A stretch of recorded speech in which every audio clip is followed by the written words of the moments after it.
Oh my gosh. Oh my goodness gracious. Is anyone in here? Let me know in the chat if you can hear me.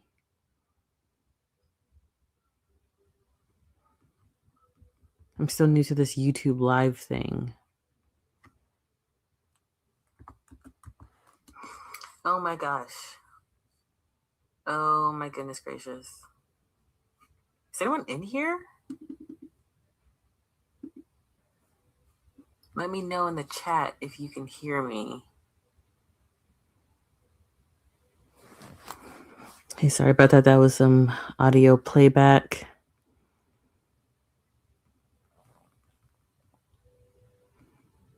Okay, it's really weird. It says I have like 4 people watching, but no one is commenting. I guess I'll just start when it's like around 10 or so. Feel free to say something in the chat. This is so scary for me. I never do anything live. I like things pre-recorded, planned out, all that good stuff. So yeah, I'm just gonna wait a few minutes. Hang on, and if no one comes in here, I'll just cancel the live. It's not a big deal, but I don't want to be talking to myself here. But yeah, just hang out for a little.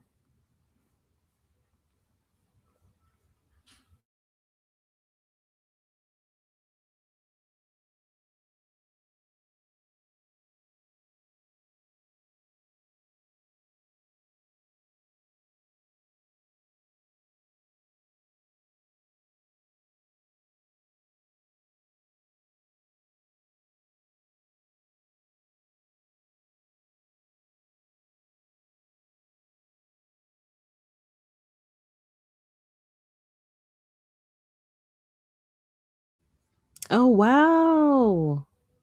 Thank you for the compliment. Ooh. Oh yeah, I try. This commentary space is so oversaturated. It's just I wanted to start off this new year with a bang, but my God, it has been so draining. Yeah, if you guys don't know too, I'm also on Twitter. Um, if I can turn on my mic, I don't know how to turn on my mic on Twitter. Lord have mercy.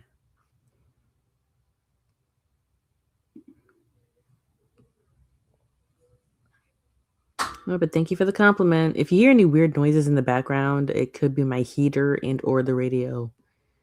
So just keep that in mind. Just gonna wait for a few minutes until I guess I'm just trying to aim for like 10 people, 10 active listeners to come on through. I know it's kind of short notice, but I had just finished watching Jesy's docuseries earlier today, and I was just so filled with emotion that I'm just like, okay, I have to talk about this.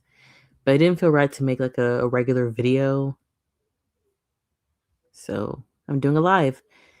I might as well just practice because I promise you all that for Leanne's album release, I will be going live. So I'm practicing now.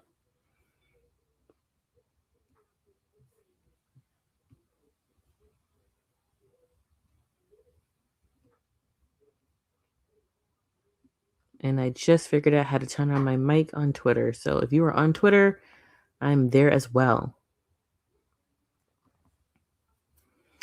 Oh, thank you so much for the compliment. You know what? One of the primary reasons why I made my channel in the first place was to have a safe space for mixers of color because for whatever reason, it's like the fan base was overwhelmingly white and it didn't seem like there was a space for people of color. It's kind of ironic because half of the group is, they're POCs, but it's like there wasn't a space for us specifically to kind of vent or to kind of rave about what we love about Little Mix and what we don't really like about Little Mix. And yeah, so that's one of the primary reasons why I made this channel. Literally, one of my first videos was a review on Little Mix. I think it was like their holiday single. I made a review on it. That was a long time ago. I started it up like in I think I posted it. What was it? 2019 was it? And my God, 2019 seems like a lifetime ago. Like, honestly, 2019 is almost 10 years away. Can you believe that? It's insane.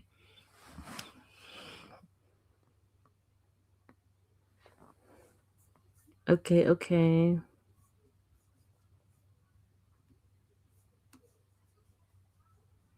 I'm waiting for 10 active listeners to come on through so I can actually talk about the docuseries. But if that doesn't end up happening, I'll just keep chapping it up and just keep talking.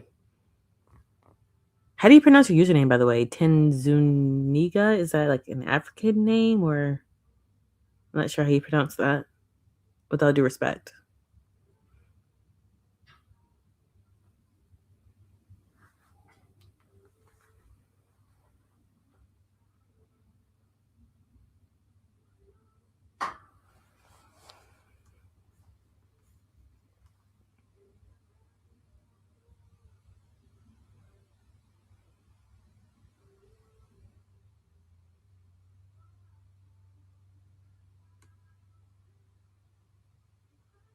Oh, that's a nice name, Tiana. Like Princess Tiana. Cute, cute, cute. Okay, well, thank you, Tiana, for your time, for coming on through. I appreciate it. I best see you at the live at the end of the week when Leanne drops her debut album, because I'm really excited about that.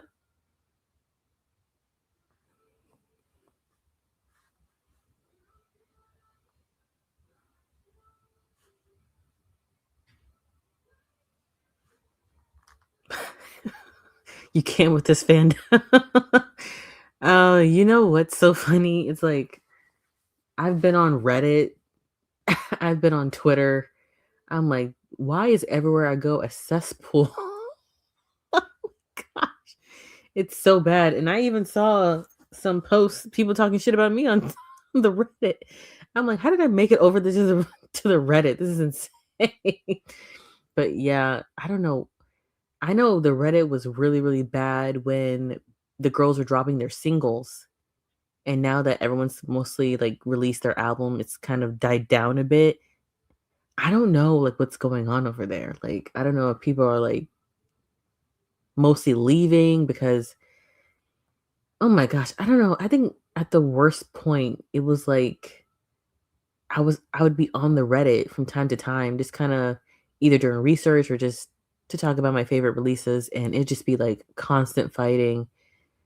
Oh, I don't like this song. Why she's doing that? This would have been better. What's with the marketing? Which, to be fair, you know, Little Mix was such a well-oiled machine that it's like coming from that to the marketing of their solo eras, it was just like a lot of they were trying to figure out their footing, which a lot of people didn't have patience for, including me.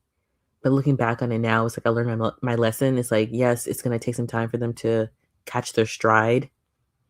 But like people were just on and on about the marketing, which I was too, understandably so. Then people were like, oh, I don't like this song. What's going on? Ew. Y'all are just bootlickers. Which, to be fair, there were some bootlickers, but nothing wrong with bootlicking. It's just that if you love someone, I would expect for you to just rave about them and not put other people down. I think that was like the main problem is that it wasn't good enough to say, "Ooh, I love her," blah blah blah. It's like you have to say, "Ooh, I love her," and this person can't compare, and this person should take notes, and blah blah blah blah blah blah blah. And I'm just like, I'm just so tired. So tired. Okay. You know what? I'm just gonna go ahead and vent about the docuseries. I'm gonna try to restrain myself from going on a full blown rant, but let me just say from up top, I I blame myself for watching this series because I had a huge inkling in my heart that Jesy would not live up to my best expectations, right? Like when I saw her at that podcast, what was it called? Something with Jamie Lang, whatever. I saw her on that podcast and I was like, oh, I saw a lot of good potential of self awareness, of inklings of accountability. something that I was hoping to see fully fleshed out in the series. That did not happen. And it's like I should have known better. I wasted my time. That's what I felt like watching the series. I wasted my time and it took so much energy from me. And I'm going to be sharing some clips along with my notes. So I took a lot of notes. My gosh, I was kind of livid. Not gonna lie, I was kind of livid. So let me just share my screen a little bit. I didn't give her my streams, as you can tell. My setup, I was gonna watch it one way or another. I was not gonna give her my streams, but let me bring up my notes. Okay. Where are my notes? Okay.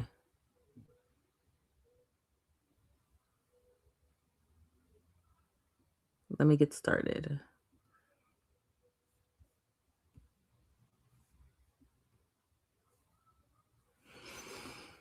Okay, let me just start off. This is going to be real quick, by the way, you guys. I don't want to waste your time on this lovely Monday night. I don't know if you guys have work in the morning or whatever.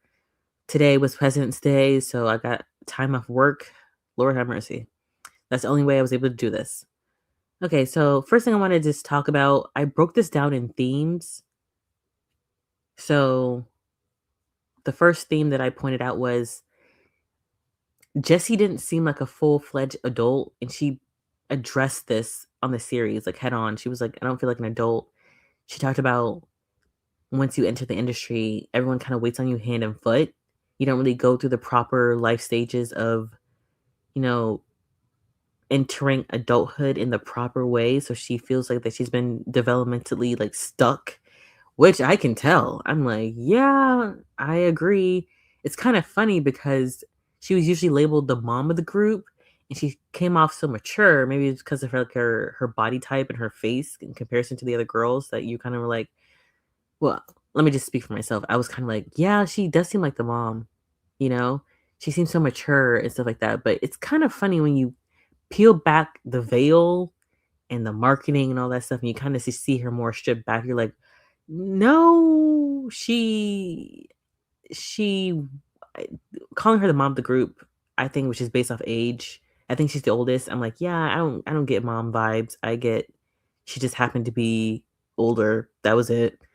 And I think she was like the second to oldest in her not second oldest, second youngest. I think she has the younger brother, but yeah, she gives me baby. She gives me baby of the family. Okay, so she talks about how the industry infantilizes stars and prevents them from maturing past their induction into the industry. And again, I agree. And here's the thing, it's like her immaturity, I will say, really shows with the tone she uses throughout the series. She often talks about life happening to her. Her agency isn't really highlighted, and throughout the series it's like she's trying to find her agency. We see her gradually trying to gain her independence. I think when the series starts, she's living with her mom and I think her sister, was it? No, it was her mom and her friend. I think she's living in her mom's house, and by the end of the series we see her move out with her twins and with her then fiance Zion. So it was like it kind of plays out as like a coming of age. Let me see if I can play some clips here. But while I'm looking for the clips, tell me about how you gauge her maturity level. Like, I would love to know.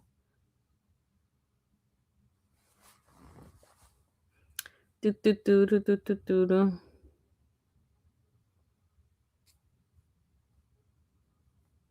Oh, these are the wrong notes. Lord have mercy.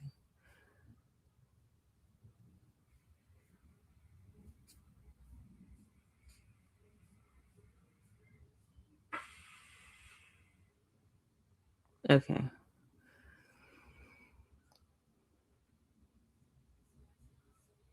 It's so funny. No one's on Twitter. I've been trying to build my Twitter audience for a little over a month now. It's the hardest thing ever. I don't know what's going on over there. Um.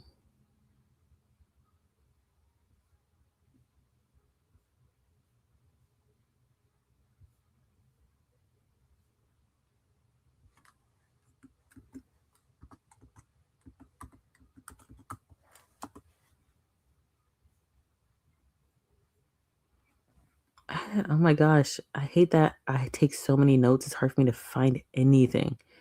Okay. I think I found my first clip. Hang on tight.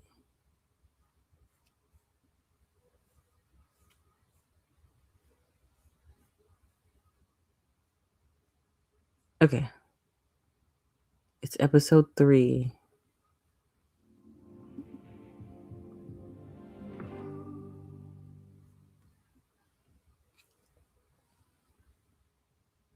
I don't know if you guys will hear it too. Just let me know down below if you can hear.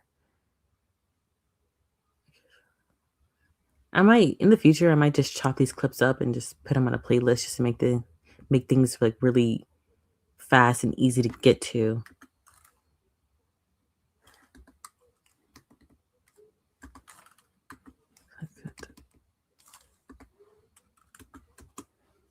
Okay. She's going shopping for the babies. And this is when she kind of just tells us that she has been infantilized by the industry. Oh, dummies! Oh my god, bottles. What? How do you even know what bottle to get? There's so much stuff. When you hit the industry, you do. You have everyone do everything for you. Like, you don't really become an adult. And I think that's why I still say, like, I still feel like a child now. Like, the fact that I'm having a baby and I still feel like a child is a bit of a surreal experience. And also, I feel like this is a common feeling for a lot of zillennials, young millennials, even millennials, where, I don't know, it's because of the pandemic or because of our economic situation, we aren't reaching the same benchmarks as our previous generations, like buying a home by 30, moving out by 18. All those benchmarks aren't being met because of our economic situations. And so we feel like we're kind of playing adults and like we're kind of kids. So this is not really unique to Jesy. I feel like this is a universal thing for people her age, but I think with Jesy in particular, her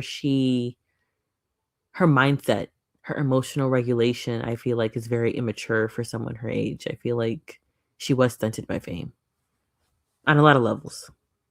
That's why we used to call her Diva Debs, because you get, everything handed on a plate. You've got someone to ask for whatever you want. For the hair. Her sister looks so good there. Let me see if I can fast forward a little bit. There was an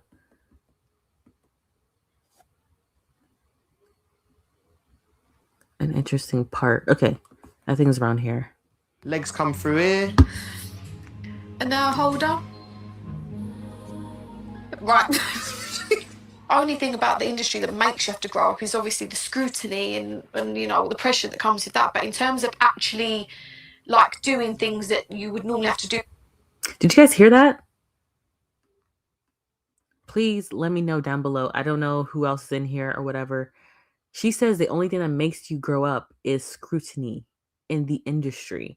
Can you imagine like living in an environment like that where you aren't really encouraged or in a suitable place to actually grow up organically unless some type of controversy or criticism is aimed at you and you're kind of forced to kind of grow up. And so I'm thinking, when she said that, I'm thinking, but Jesy, how many controversies have you been through? And I'm still not seeing the growth. Or maybe she did grow up and she was way more immature than what we see today. So that was kind of scary. I'm like, yo, what?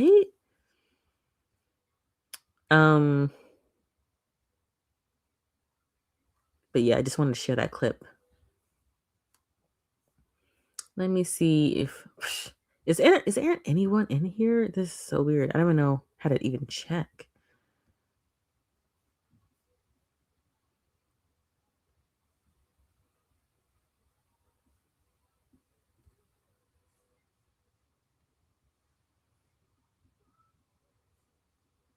Okay, there's 5 people in here. You know, whatever. I'm gonna just keep on going on with my review.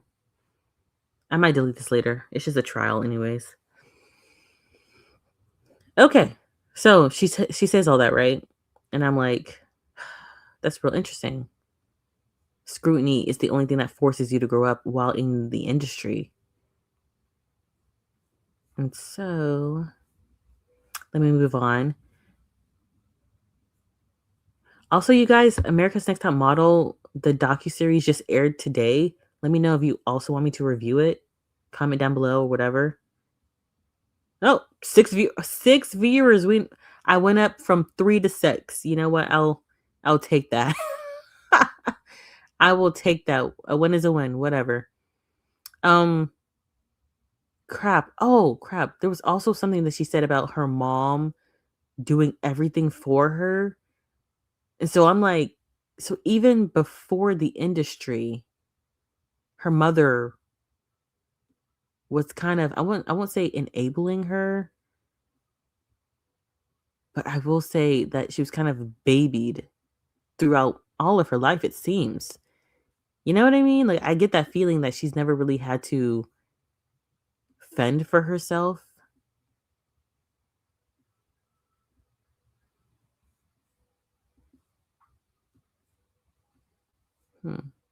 I have so many notes. I'm causing myself to get a headache. Let me see if I can find it. I'm literally have to search up keywords just to look through my notes.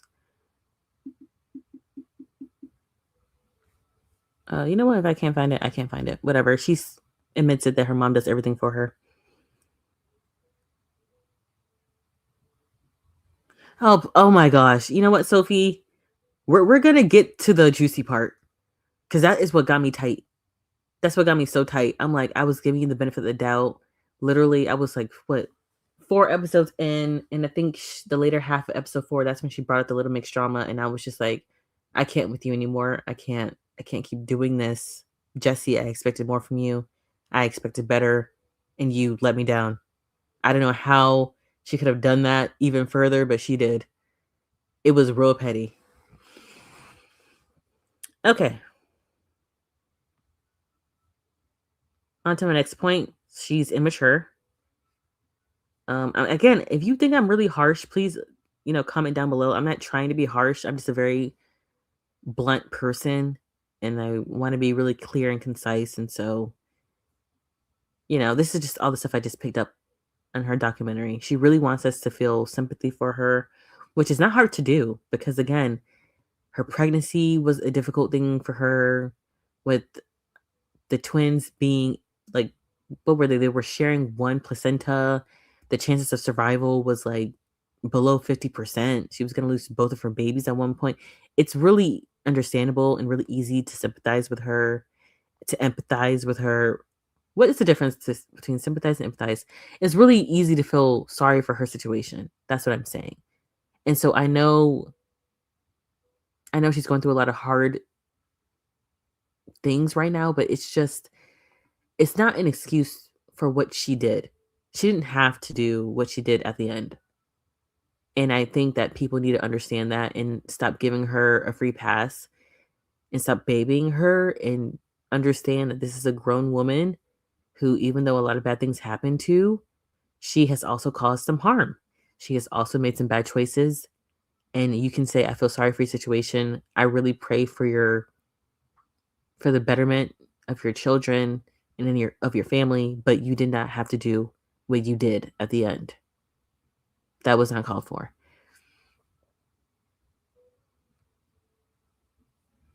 Which, of course, leads me to my lack of accountability. It just flows on through.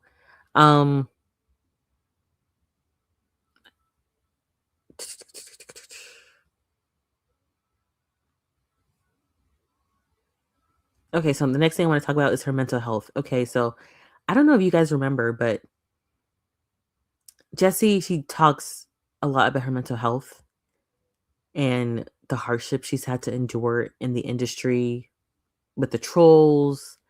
But something I didn't realize while watching this documentary was how bad the tabloids were. I was like, do any of you guys know how big Little Mix was over there in the UK? Like, Jesy said at one point, we were bigger than Justin Bieber. I was like, whoa, were they that popular? because obviously there is a disconnect being in the US versus being in the UK.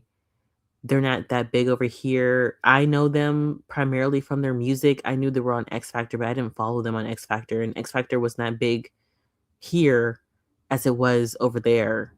And so my introduction to them was through primarily their music, like, and maybe One Direction. I think when I got into One Direction, that's when I really started to get into Little Mix, because there was their sister group. So I did not know them for the tabloids or X Factor or nothing like that. So it's just kind of interesting to me.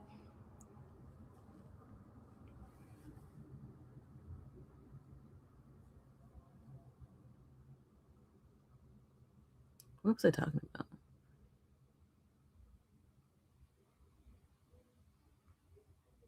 Okay, let me show you the clip where she talks about social media being the downfall of her mental health, but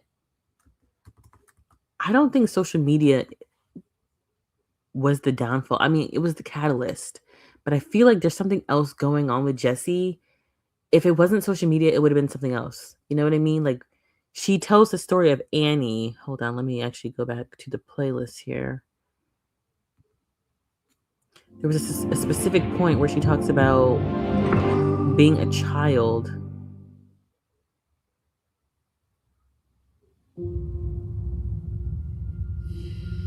And she admits that there was something else going on. And I'm like, if she wasn't on X Factor, if she wasn't on social media, it would have been something else.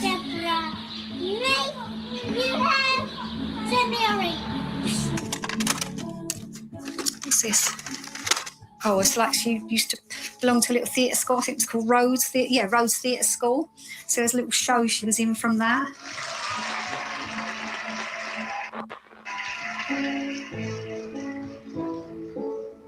The first time I sang ever to anyone was when I was 8 years old, and I went to like a little part-time theatre school.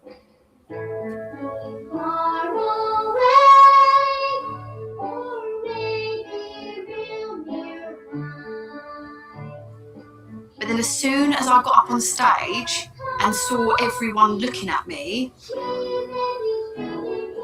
I just cracked. Literally, my voice broke, and I remember the whole audience like going quiet because they were like, "Oh, bless her." And that put the fear of God in me, and from there, like, I just could never like get over that was never going to happen again. Did y'all hear that? Wait, let me mute myself for a second.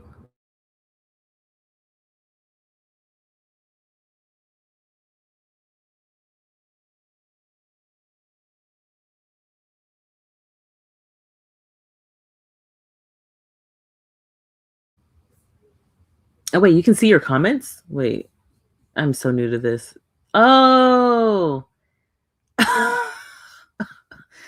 Oh, it's so funny. I'm just on StreamYard. I can't really, I mean, I have YouTube open on a tab, but I'm not really looking at it.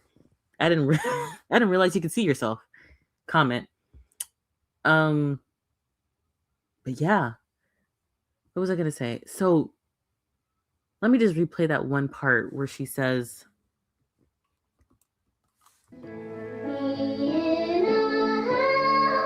Literally, my voice broke, and I remember the whole audience like going quiet because they were like, "Oh, bless her." And that put the fear of God in me, and from there, like, I just could never like get over that was never going to happen again. Did you hear her say that? She had a very difficult time getting over that one hiccup. It's like she fixates on it.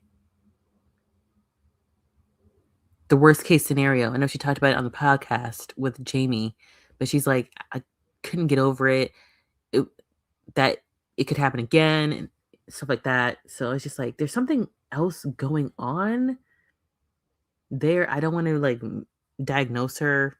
I'm not qualified for that, but there's something else going on in her mind and how she interprets her nerves, or like there's something else going on there. And I wonder if she does have something, or if it's just she's an overthinker to the extreme. I don't know. But tell me what y'all think. I just found that real interesting. I'm like, there's something there.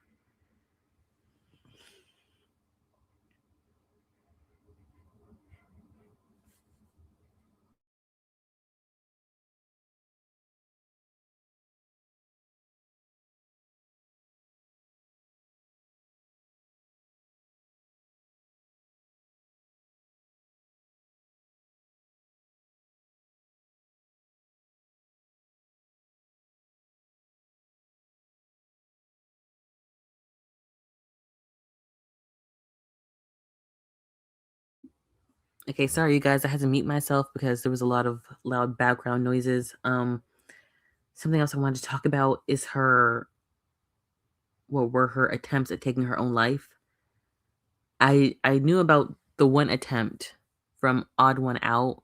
What I didn't know was that she had tried it again after she had made the decision to leave the group. So, something I found really interesting about the docuseries was that they didn't give these revelations a lot of weight like her other documentary did. It kind of just skipped right past it, like kind of rushed through it, almost as if it was like nonchalant, which I found very, very odd.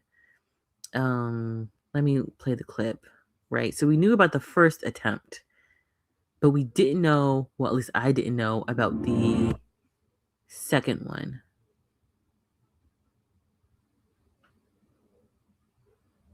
I'm gonna mute myself. There's a lot of background noises. Actually, let me just bring it. Oi. Okay, so this is the first attempt. I just wanted to go home and be with my mum because I just was sad. And I got in the car and there was like 2 paparazzi chasing me in a car, and I just remember being on the phone to mum, like crying, being like, "Mum, I can't do this anymore. Like, I literally can't do it." She said, I can understand if I'd done something awful. All I've ever done is worked hard, make other people happy. She said, I can't understand why people just constantly want to be like just so mean. She just spiraled really quickly into a place where it didn't feel like any of us could help her. She had gotten to a point, I guess, where for her there was no turning back. And then that's when I did it. It just all got too much for me. So did someone find you? How? It was my ex. My ex was with me at the time. And then like an ambulance came and yeah. Nobody wants. What the hell was that? Did y'all just see how... Oh, I'm sorry, Sophia. Let me read your comment. When recording Bounce Back, there was a clip of her singing the same part over and over. She seems like a perfectionist and probably anxiety to be perfect, so no one can say anything bad about her. That is true. That is a good point.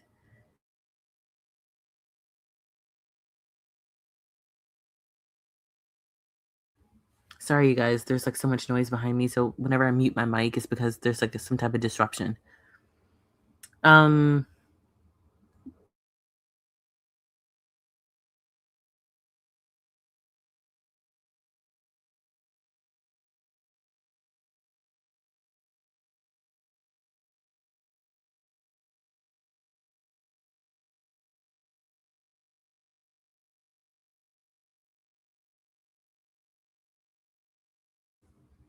Okay, so next time I do a live, I'm just gonna pick a quieter location because this is annoying. But y'all see how they just kind of, yeah, it happened, whatever. It's just like she couldn't even really explicitly say the words, I took my own life, I tried to OD, which maybe that is too much for her. Maybe she's still sensitive about it. But the way the series just kind of like, oh, what happened? Which I'm like, okay, I guess because she already talked about it in the last talk, that maybe they're just like, okay.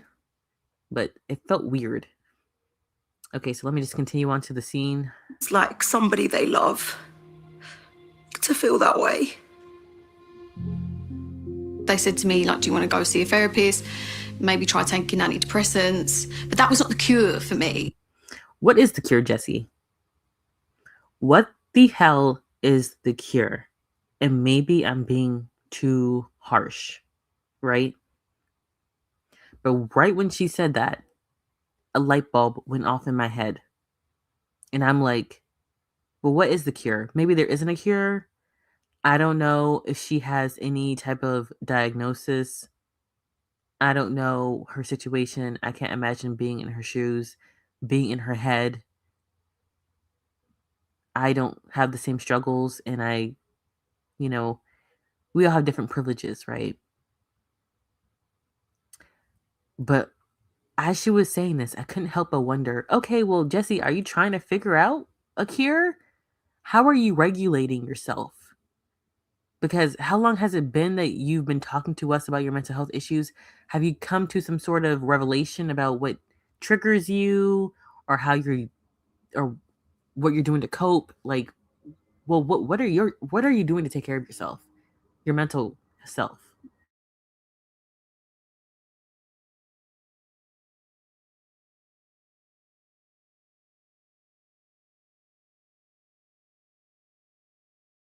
Because if you're not finding any type of like remedy or coping mechanism, and you're just relying on other people to carry that burden, that's not fair on them either. I think the girls, I think this kind of, maybe she relied too much on her support system and they weren't well equipped to handle what she was going through. And I think that people reached their final straws. That's what I think. But that's just a hypothesis of mine. That's just a theory of mine. I don't know. But how well equipped can a 18-year-old, 20-year-old who's still trying to figure out themselves, how well equipped are they to help you out? They're not studied, they're not learned, they don't have a doctorate or whatever. How well can they help you? All they can do is be there, and that can still be a lot for someone because everyone has their own thing going on. So they can't be there for you all the time. Something that my mother instilled in me as a young child was that, I would want to be, like a rock you can rely on all the time. Realistically speaking, that's not going to happen. She was very upfront with me about she might not be, oh my God, I can't speak. She might not be able to be there for me as much as she would like. That's just the reality of the situation. There are going to be times that people have and will let you down, and it's not their fault sometimes. We all have our own stuff going on.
Yes, thank you, Sophie, which is why I think the girls wanted a therapist when talking to her at one point. Exactly.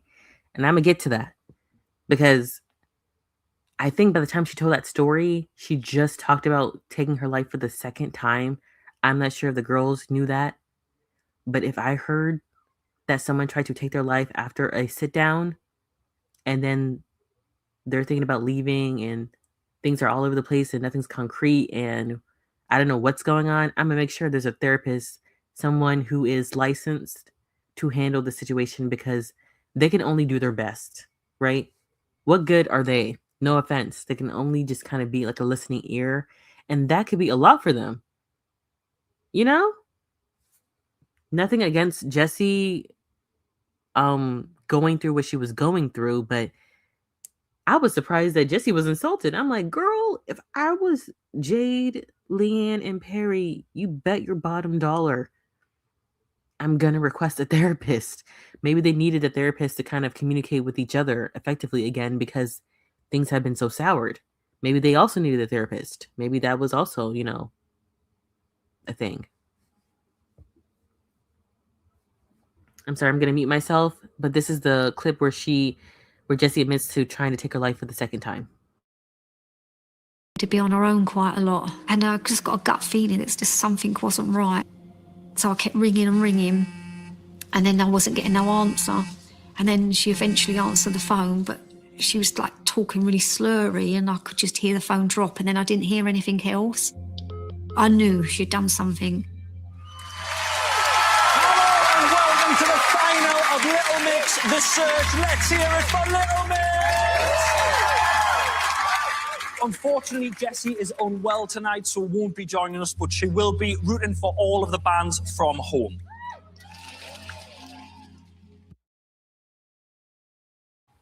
Do y'all remember when this played out in real time? I thought, oh, girl just got COVID. I thought, oh, she got sick. She got the bug. Oh, that sucks. I had no idea that she took her life. Like, what the hell? You know, when you just watch these entertainers in these groups, you're just like, you don't think anything is really wrong. You're just like, oh, well, let's just watch this performance. You know, the girls are all back together. Well, kind of. Nothing, no biggie. But it's like the amount of theater they have to do to kind of downplay the seriousness behind the scenes. It's like actually looking behind the curtain is actually really scary. It's like, oh my God, I had no idea that any of this was going on. Like, holy crap. But yeah, that was her second suicide attempt. Yeah, thank you, Sophie. Group one, I think Jade actually mentioned that they were in group therapy or that they wanted to do group therapy. That is what's so scary. There is no warning signs sometimes. You have no idea what people are going through. And again, I don't want to bash Jesy on her mental illness or if she has one or whatever she's going through. But let me mute myself. Oh my gosh.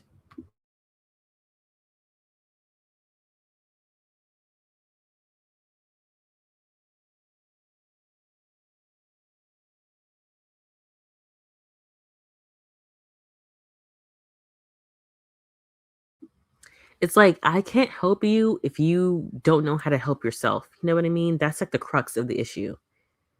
And I remember when Jesy talked about the first attempt, she was like, they offered me therapy, medication, nothing, that was not the cure. And a week later, I just had to shoot the video. And I'm like, I understand that she's kind of implying that the management and the label, they were at fault, they didn't care, yada, yada. Which, listen, I will never be on the side of the management or the label. But it's like, if they're offering you these solutions and you're rejecting it, there's only so much they can do on their end. And at that point, they're like, okay, either it's not that serious or we're going to try to get the money, our money's worth, our investment's worth, you know? So they're going to be like, oh, bro, well, guess we just got to make you follow this contract. Like, if they're, I mean, what if she went to a therapist and they diagnosed her with something and they could have made a plan based off that diagnosis or, you know, something? You know, I'm not trying to blame her, but it's like, if you're not going to take the solutions that they're trying to give you, what else are you expecting from the management and from the label? You know, and if in the management and the label, you know, let me try to think.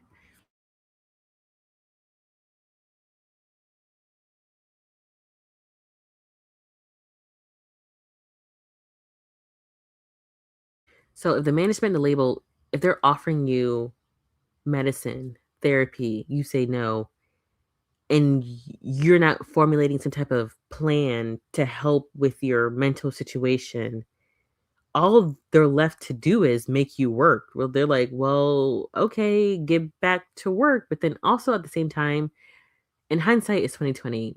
In the early 2010s, no one really understood mental health or how to go about things. So it's a different culture, a different time. But something that would have helped was for her to take a sabbatical, for her to kind of formulate what to do going forward, what would help her going forward, try to make up some type of plan so you can work around her mental hangups, something like figure out her triggers or figure out costuming. Like, if she really just had body image issues that, I mean, she did have body image issues, but just try to figure something out. But maybe there wasn't enough time. I don't know.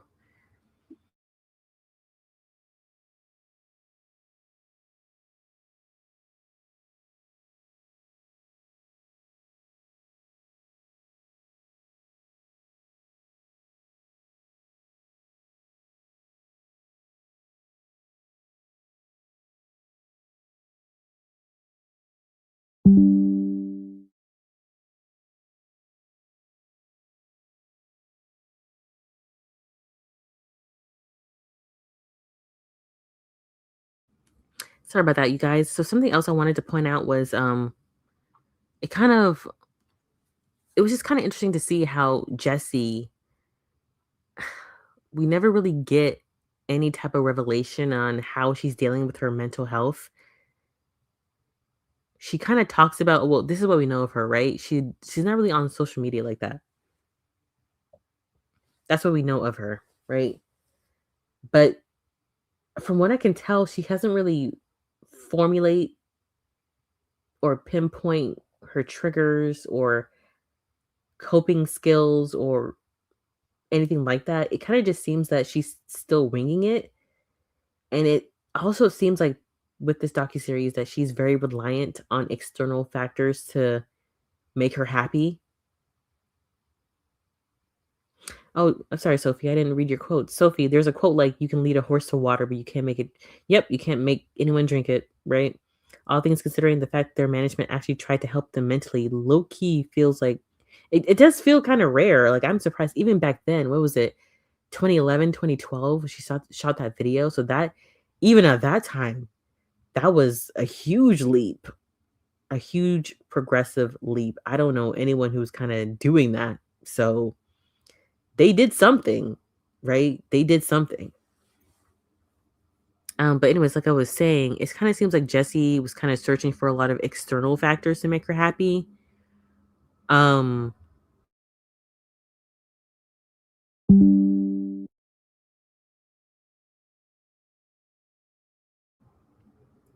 it kind of just seemed like she was really reliant on her mother or her sister or Zion. She even says it in the documentary, like, he makes me happy. He helps reframe my mindset. And I'm like, Jesy, you are supposed to do that. You're supposed to do that labor. You can't rely on this 25-year-old kid to change your mindset. Like, he can influence you for the better, but you can't just have meditation once a week, winging it. I don't know if she has a psychiatrist or a therapist that she regularly sees, but it's not fair to anyone. You can't be so reliant on different people to give you happiness. Like, at one point she moves to Cornwall because she's like, oh, she's so happy there, have great memories. And it's just like, I love how she's trying to be independent, but you can't keep chasing external factors. You have to be able to find it within yourself. What was that quote from Jennifer Lewis? She has a very prominent quote. Let me see if I can find it. You can't run away from yourself. Something like that. Let me play it. Let me see if I can play it.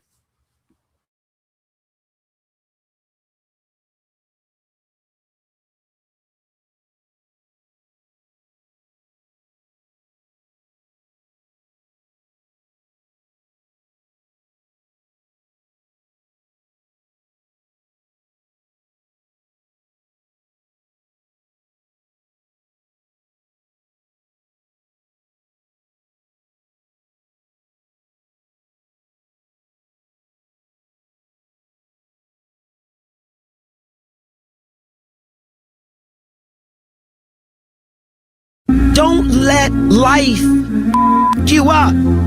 It's your...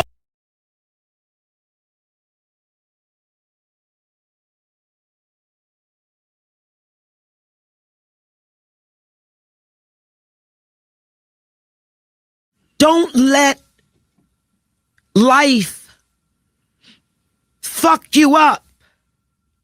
It's yours. It's yours to drive.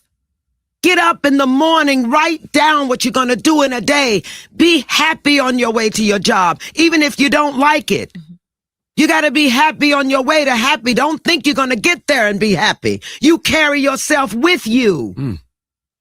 You can't run. I've tried to run, but you meet yourself when you get there. You meet yourself when you... Okay, you guys, I found the clip. Sorry. I don't like leaving too much silence. It gets awkward. But here's the clip. Let me see if I can hopefully I don't get a copyright. I don't know how this copyright thing works on YouTube. But this is Jennifer Lewis on the Breakfast Club. This is a very viral quote she did. Don't let life fuck you up. It's yours. It's yours to drive. Get up in the morning, write down what you're going to do in a day. Be happy on your way to your job, even if you don't like it. You got to be happy on your way to happy. Don't think you're going to get there and be happy. You carry yourself with you. You can't run. I've tried to run, but you meet yourself when you get there. You meet yourself when you get there, babies. Okay, let me replay that. Let me it really needs to sink in, right? And also tell me if you can hear the audio of the video. Don't let life fuck you up. It's yours. It's yours to drive. Get up in the morning, write down what you're going to do in a day. Be happy on your way to your job, even if you don't like it. You got to be happy on your way to happy. Don't think you're going to get there and be happy. You carry yourself with you. You can't run. I've tried to run, but you meet yourself when you get there. You meet yourself when you get there, babies. Okay, Sophie, I see your comment. She says her main focus now is her daughters. They helped her move on and become stronger, which is good. It can be bad if she has bad days. You know what's so interesting is that she cites motherhood as also her source of happiness, and she even said that she loves having girls because girls won't ever leave her.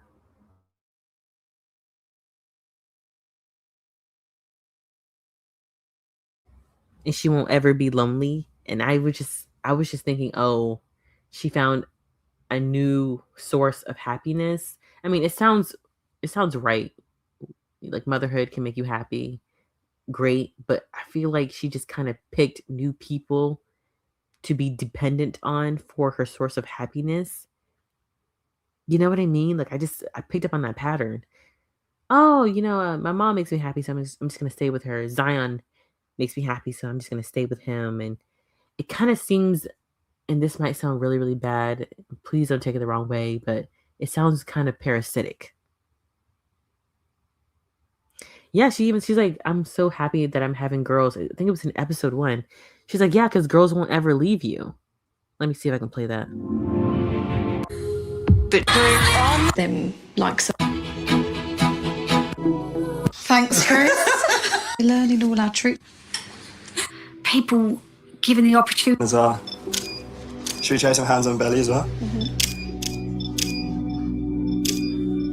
This might be a really stupid question, but can you actually see that I'm pregnant? No, not really. No, because I don't know what it looks like sitting down. Yeah, you look amazing. Okay. Do you enjoy the feeling of being pregnant?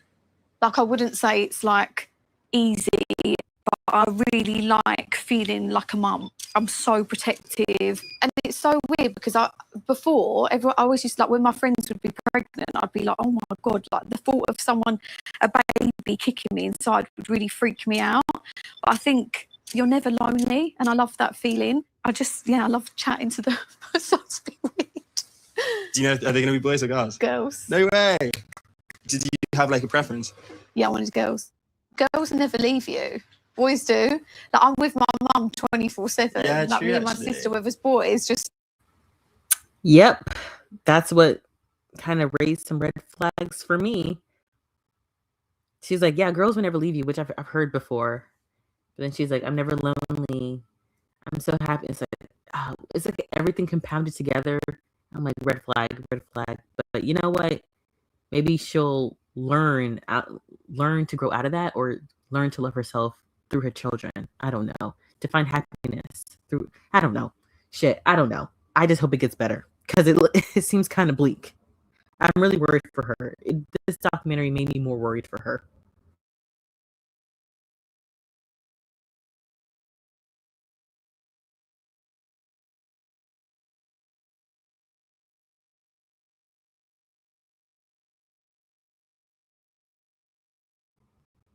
Something else I want to talk about is that the darker parts of this documentary that I was not ready for or was expecting was the industry being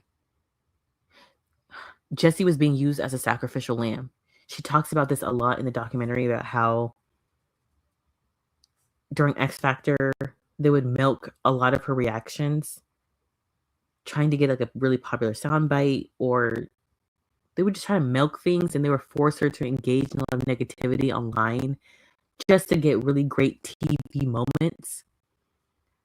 And it was really sad to see. Like, I think at one point, a guy that was featured in the documentary, he mentioned he knew why he was in it. He knew the mechanics of TV, but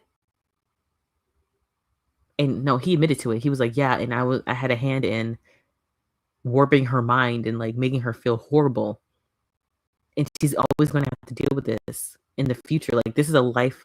She dealt with lifelong trauma from that show, and if I'm not mistaken, I think people even took their lives from X Factor.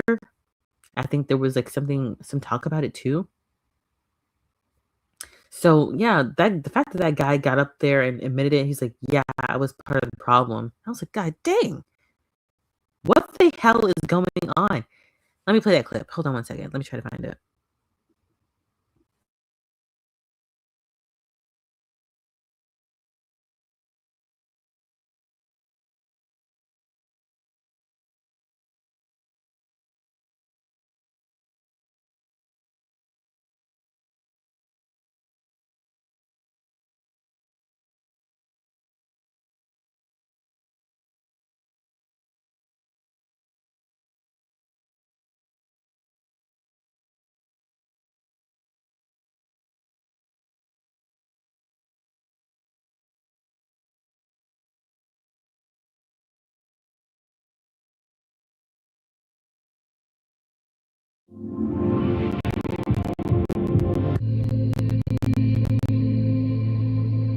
It's such a bittersweet.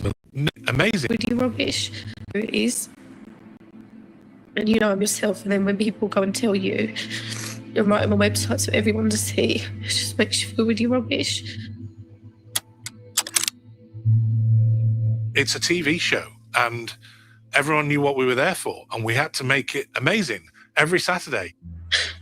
The production company had support on hand if the stress was too much. There was a structure there, but knowing afterwards the stuff she's dealt with, it's not an easy thing to realize this, because I can't help but take a bit of responsibility. I was part of the machine that was making her feel that way.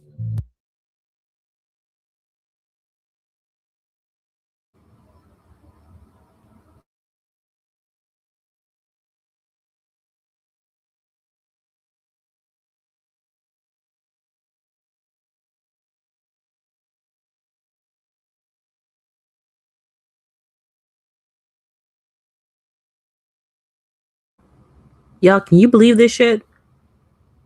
Can you believe this shit? Oh my god. I have to laugh because of how cruel. Like, he was like, "Yeah, I was a part of it," and looks away. I'm like, what the fuck? What? You know what? If the documentary delved deeper into the darker parts of the industry that Jesy had to endure, I feel like that would have been better. Like even looking back when I was talking about the attempts on her life, if she would have talked about how production covered that up, all the other times the production covered up all the darker parts of the industry, like her having to flirt with executives or being encouraged to flirt, stuff like that. I would have been so into stuff like that. Give me some of that. Expose some of that. Expose the industry that gave you so much heartache and misery. I would have watched it for that. Okay, but what was I gonna say? So yeah, she talks about being the sacrificial lamb, that on X Factor she was the draw that the audience wanted to see, and she actually helped craft the audience of Little Mix.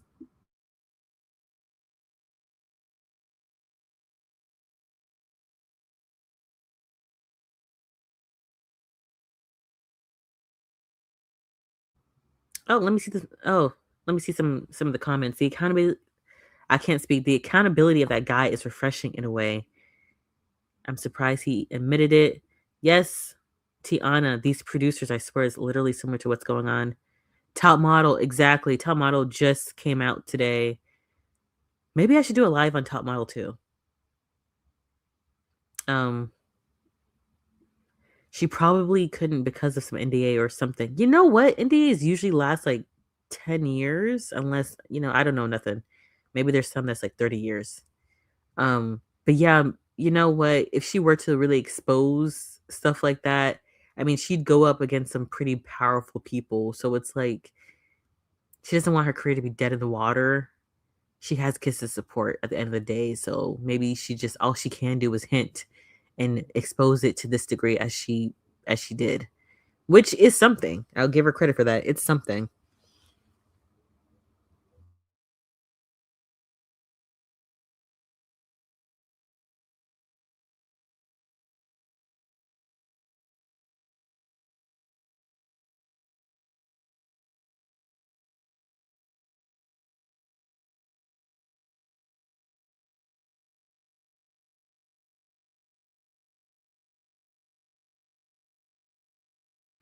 Okay, so let me expand further on Jesy talking about being the draw of Little Mix. Like when she was on X Factor, she said that all the online trolling and the reactions to the trolling brought in Little Mix's viewership, which ultimately helped them win the show. And I think she's trying to insinuate that if it weren't for her, there would be no Little Mix. Because if they hadn't won the X Factor, their careers wouldn't have popped off and they wouldn't have gone into become as big as they did. And so I'm just getting that vibe. You know how Liam was on that podcast and he was like, yeah, One Direction was crafted around me. I think in her mind, or maybe I'm reaching, she feels like that she created Little Mix. Like if it weren't for her, there'd be no group. And there's a part of me that thinks that maybe, when moms are like, I brought you into this world, I can take you out. Maybe that's how she feels about the group, which is why she's like so comfortable tarnishing it. She's like, well, if you guys destroyed me, like the industry destroyed me, fair enough. So she's like, well, whatever. I can do whatever I want with this group, the legacy, whatever. It don't matter. I could smear it. I could throw shade on it. It don't matter. I brought it into this world. I can take it out.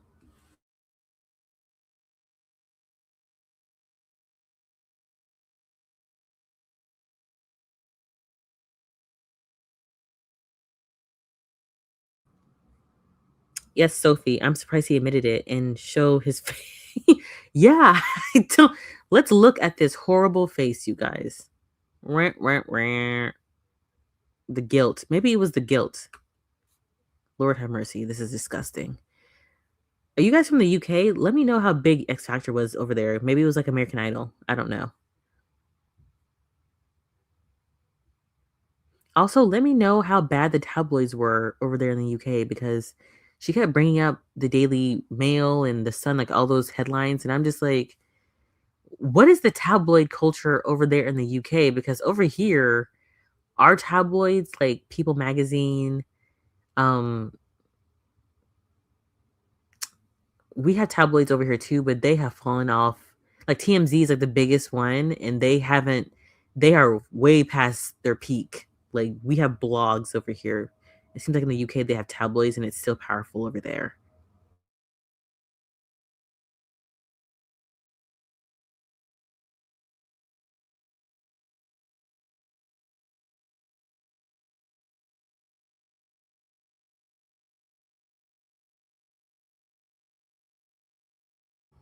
Okay, guys, I'm so sorry. I promise next time I'll pick a very quiet environment. If I keep muting my mic and you get irritated, I'm so sorry. It is so loud here. So one thing that I've noticed, well, one thing amongst a lot of things that I've noticed in this docuseries is how her relationship, like, how she's trying to address all the controversies and stuff like that. And of course, she has to address the Black issue. Hold on one second. My laptop is about to die. Let me get a charger.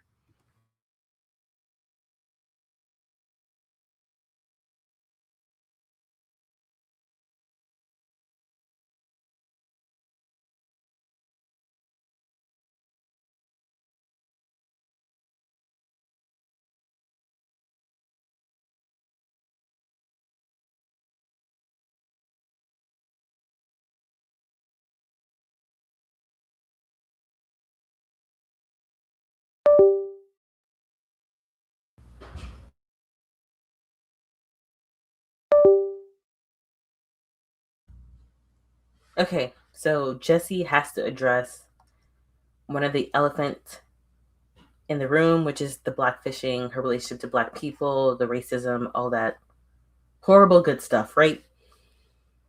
So all throughout the episodes, I've kept an eye on how she'll address it, how the show portrays her relationship with black people, stuff like that.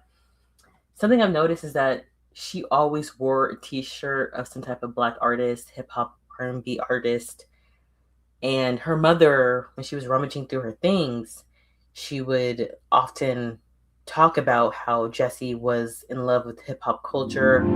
She idolized a lot of the black. She idolized a lot of the black artists, and I'm like, yeah. We even see it on her wall. Missy Elliott was a huge influence for her, which is really interesting because I'm like, I've never met a Missy Elliott. You see, look at this wall, right? We got Usher, we got Beyonce. Is this Trey Songz? Who is this? This is another picture of Ocean. Oh my god! Hold on one second.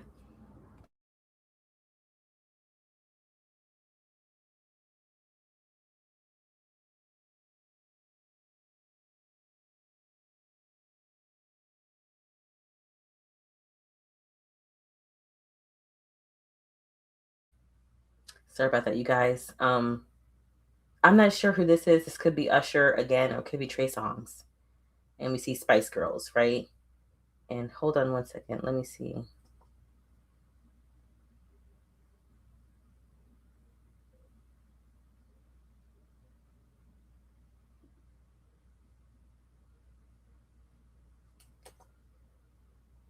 She's playing a Jasmine Sullivan song. You know, it was her audition song. I just remember thinking, Jesy, this is a very, very big audition.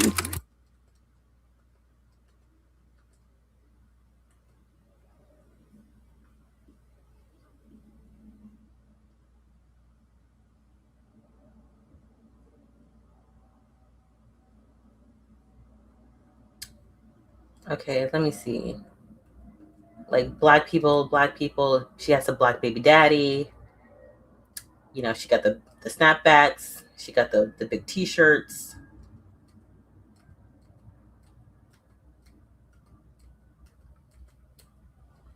She lost the tan. Let me get to the part where her mom is actually rummaging through her things.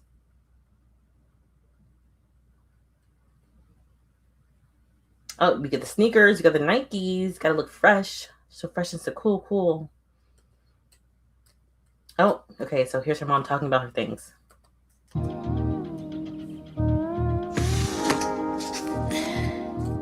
Just been trying to organise things, so she wants all these trainers packed away. When you're a mum, you want to get all your house ready, like it's like a nesting thing, isn't it? Missy Elliott boots. She just loved Missy Elliott. From about 12, she was just obsessed with her. Always obsessed with that kind of music, and she's always loved hip hop. So there's a pair here. It's when she did a video, boys. So they're really nice. But sadly, we don't get them out because of all the bad press around it, and it's just... Yeah, just all of the bad press, you know, when she had to spray tan herself and use black men as cosplay and lean into all these stereotypes, you know, all this bad press that just happened to her. She didn't do a thing about it, you know, just happened. Haters be hating, you know.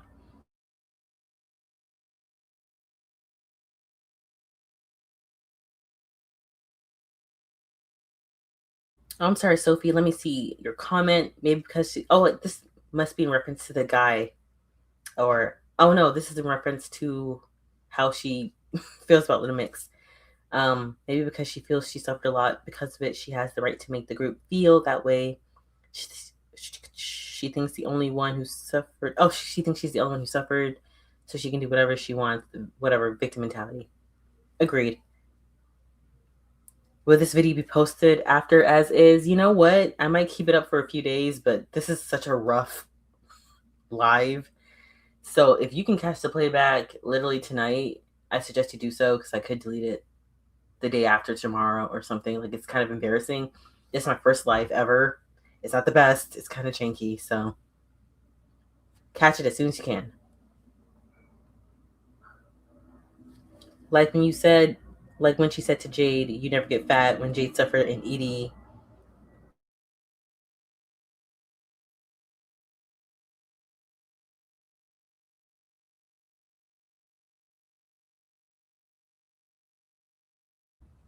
Let me reread this. Like when she said to Jade, "You never get fat." When Jade suffered with an ED, and the time she was asked about the other suffering, she said Leanne is stronger and can take it better than her. You know what? She even admitted to something like this on the podcast. She talked about how whenever she's suffering, she wallows in her pain. She has trouble being self-aware or looking outside of herself to recognize other people's pain, and that's a very dangerous territory. She wallows in it. Woe is me. And that's a very dangerous mindset to have, very dangerous habit. So hopefully she's broken that habit. Hopefully she's better now, but yes. I mean, if you want to, and I would think that with her body image dysmorphia issues, if she has it or whatever, I think she would find a lot of comfort in Jade, because Jade went through a lot of the same stuff Jesy went through. So, which on another topic or on the same topic, that note, do y'all remember the part of the documentary where her mom comes out and she says, I think it was the last episode, and she comes out to say that Jesy has been getting injections to lose weight? And I'm like, what the hell? I was shocked. So she might have been on Ozempic before we even knew about it? Oh no, Sophie, you know what? I can't really read all that out. I can't really read that well with the screen that I have, so it don't matter. Like, you could have been saying everything right. I just make up shit. Whatever. Whatever's closely, whatever I can see, I just read. Whatever. It's not a big deal.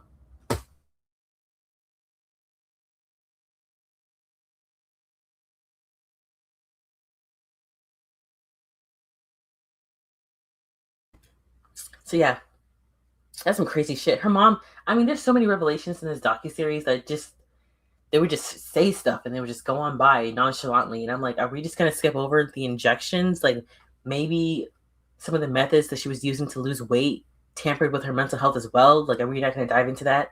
Like, are you serious? Also, something that kind of passed on by for like too quickly was when she talked about her dad.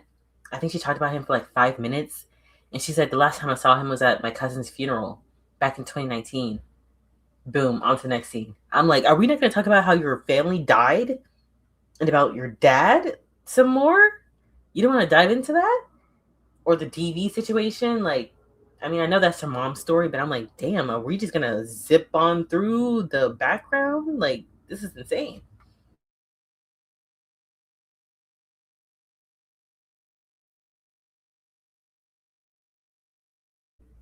I'm sorry, I kind of was like ranting or raving on, but oh, a new comment. I don't like how she said it. Oh wait, let me post this up. I don't like how she said that it wasn't her idea to leave the group simply because another girl wanted to leave first, when it literally was her idea to leave. I feel like as if she wanted to put the blame on them. Yes. Yes. And we're going to get to that at the last part, you guys. We're almost there. We're almost there. It's like, she doesn't take accountability. You know, life happens to her. She has no hand in any of the controversies, any of the backlash, you guys. Just like the Boys music video, she just admitted to having full creative control, and she doesn't understand how the backlash happened. I don't think she ever really apologized. I think she just says, I'm not racist. And I think she just left it at that. And it's just like, are you not going to acknowledge that you put out a video during the BLM, during the height of BLM, and maybe it was a bad move to put Black people in there as crops, and to, like, come on now, like, are you not gonna understand why people had felt some type of way about what you did? These are your actions. What's going on here? She's like, people just woke up one day, you know, trolls just troll her for no reason, haters hate her for no reason, and they just hate her. Patterns, you know, happens all the time.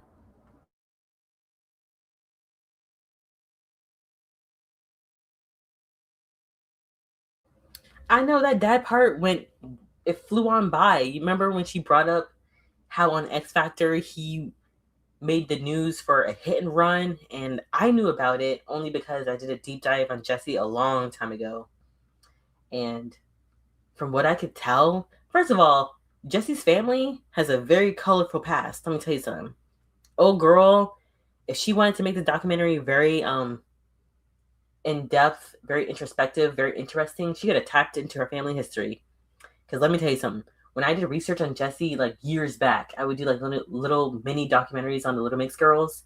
When I did one on Jesy, I was surprised at the stuff I found out. Her brothers, maybe from the streets, along with her dad. There's some things going on. And speaking of which, have y'all found it kind of weird how small her circle is in this docuseries? She only shows her mom, her sister, her high school friend, and Zion. And then the 2 special guest stars are like the people from X Factor. And that's it. I'm like, where is your support system? Do you not have a tribe? Where are your 2 brothers? There are 4 people. She has like 3 other siblings. We only see the sister. That's it. I'm like, where are your other siblings? If I had to go through surgery, life-threatening surgery, if my children's lives were on the line, I would imagine that my brother, that all my siblings they're coming to my hospital. They're coming to support me during the surgery. Where are your brothers, bro? Like, what's going on? Anyone find that weird? You wouldn't have known she had brothers. And by the way, I think 1 or 2 of them had a record. And I didn't look into this, but I'm like, well, I knew like 1 or 2 of them had like a record. One had like an assault charge or something. And I'm just thinking, where are her brothers? And I had a passing thought. I'm like, are they in jail? Like, what the hell's going on?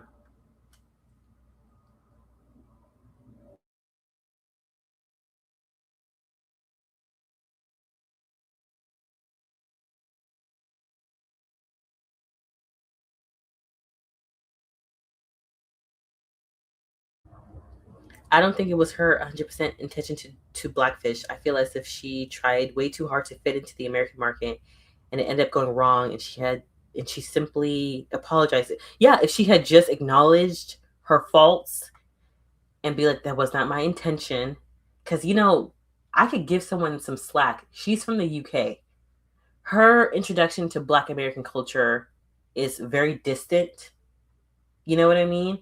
I would have given her some slack, no problem, but admit to the wrongdoings. Man, come on now. Admit that you made a bad move. That you can even blame it on the political climate. I shouldn't have put out that video during the height of Bill M. I shouldn't have been so ignorant to the plight of Black Americans at this moment in time. I shouldn't have dabbled into stereotypes. I shouldn't have done this. I shouldn't have done that. Something. Don't get up on here and be like, I've never been racist. They never told me I was blackfishing. I always tan. This is how I always am. Very defensive. And it's like, baby, you're entering a genre that is not yours. You want to be accepted to the people you're trying to market to? What's going on here? What is the end game? What is the foresight? You're being this defensive. It's not helping. Who was advising her? Her sister looked more like Jesy than Her sister looked good. Her sister's older than her. I think she's like 5 years older than her. I'm like, she's knocking on 40. If this is what she looks like all natural, I'm like, Jesy, take a cue from your older sister. Like, just lay off some of the procedures. I'm sure your future looks bright. Just look at your older sister. Like, you know what I mean? Like, and I think her sister's name is Jade. And I'm like, wow, Jade. She should have known it's okay to have flaws. Everyone does. Taking accountability and trying to improve is so important, especially for herself too. Blaming others never feels good. You know what? I see that pattern in this docuseries as well. She's still pointing the finger at somebody else. Life just happens to me. The girls never told me. The haters just hating. People always troll me. I don't know what's happening. And then even in this documentary, it's like, I didn't want to leave first. She wanted to leave first. It wasn't my decision, it was somebody, I don't know, it's like, well, whose decision was it? It was your idea to leave. You told us you wanted to leave. What's going on here? It's like she's talking at 2 sides of her mouth. She's like, the lawyer told them before I didn't get that chance. It was taken away from me. I'm like, Jesy, when you sat down with them, you couldn't have told them you wanted to leave? As if she never had an opportunity to tell him, hey, I'm out. The lawyer beat her to it. How long? Weren't you sitting there saying that you were checked out? Like, what the hell, Jesy? Were you telling us that you weren't even in the studio recording your vocals because you were just so checked out? You weren't in a lot of the music videos because you were so checked out? Like, come on, Jesy. You had so many opportunities to tell them yourself in person, I'm out. And what's even funny is that how impossible could it have been? Because the first girl, when she wanted to leave, she set up a whole meeting. Clean, simple, everyone on the same page. Somehow you want to leave. Things fall apart. Things get complicated. Controversy. People just hating. I don't know. They don't want to talk to me anymore. Blah, blah, blah, blah. I'm like, well, why didn't you follow the blueprint that the first girl did? What? Why is it you in the mix? There's always trouble. Like, you know what you know what I mean? Why is it so complicated to use your mouth and say, I want out? Even before you can legally figure out that you wanted out, you could have given the girls a heads up, like, I want out, like the other girl did. And what's really interesting is that she said she talked to the lawyer. She's like, I had to figure out my legalities, like how to leave. I'm like, well, obviously it's possible to leave if the other girl told you she wanted to leave and they were accommodating her. So what? I'm confused. What's going on?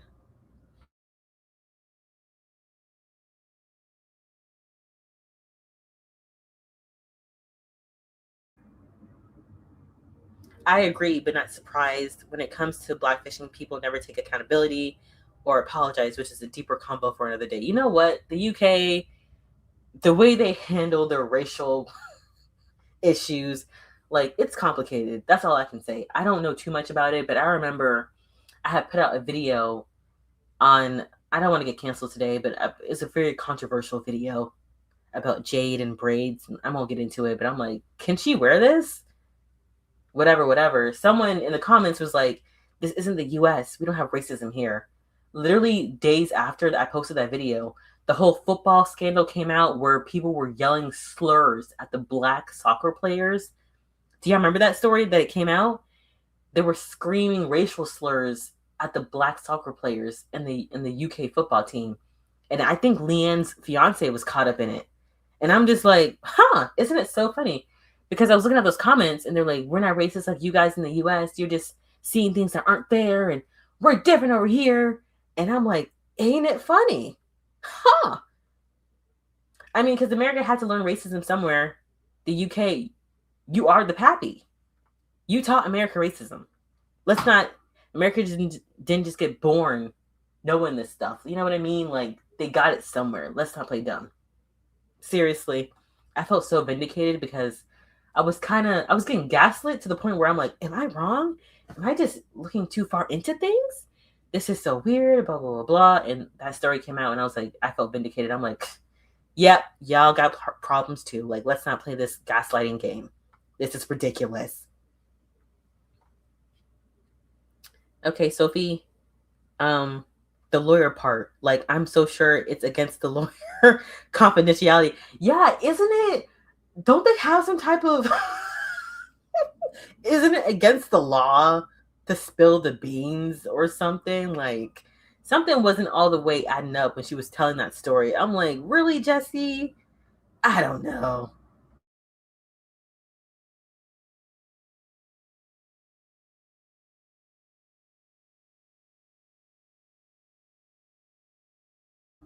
Okay, let me finish up that comment. The lawyer part, like, I'm so sure it's against lawyer confidentiality to tell the girls without her permission. She said she was just checking too. Why would the lawyer say if so? And also, I think it's possible to give the lawyer a heads up. Hey, don't say nothing to nobody. I'm going to let them know first.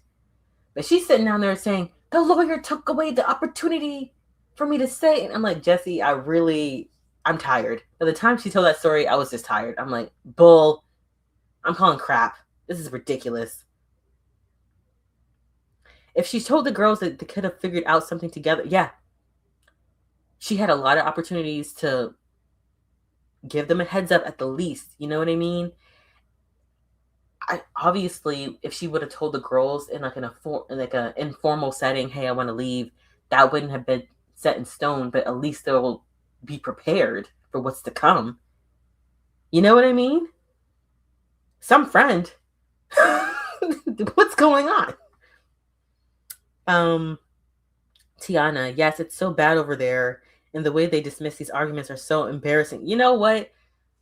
I pray for my Black brothers and sisters over there across the pond, because I don't know what they be doing over there. At least over here in America, we have pockets of Black people. We have our own media where we can call out the bullshit, call out the BS, the industry, the formal messaging that the media tries to give us. At least we have our own pockets where we can talk to each other and we're like, can you believe this shit? Over there in the UK, I don't think it's really there. It's like everything is so white that it feels like you like have to find like a little corner just to be able to speak your mind. Like, I put out a video about Flow and Black people in the music industry over there in the UK, and from the little research that I did, it doesn't seem like there's a lot of spaces for Black people to just celebrate themselves. Like, there's the MOBO Awards, but that's it. Like, there's not a lot of Black infrastructure over there for them to really, convene and do something big. Like, of course, there's a lot of popular black genres that was birthed in the UK, like Grimes and two-step. What's it called? Where it's like garage, But I pray for them over there, because I didn't know how lucky I was being Black over here. I mean, being Black over here has its own challenges and issues, but over there, it's so white. It is so white over there in the UK. I didn't realize. When I actually looked at the numbers, I was like, I can't remember it, but I think it's like only in London, that's where a lot of Black people are. Like, I think half of London are filled with like POCs, and there's a good chunk of Black people in London, but there's no place, like the UK doesn't have an Atlanta or Washington, D.C., or, those Black hubs. They don't have that, I don't think. I mean, they might have like a street like in London or something, but they don't have like whole cities. I'm like, damn.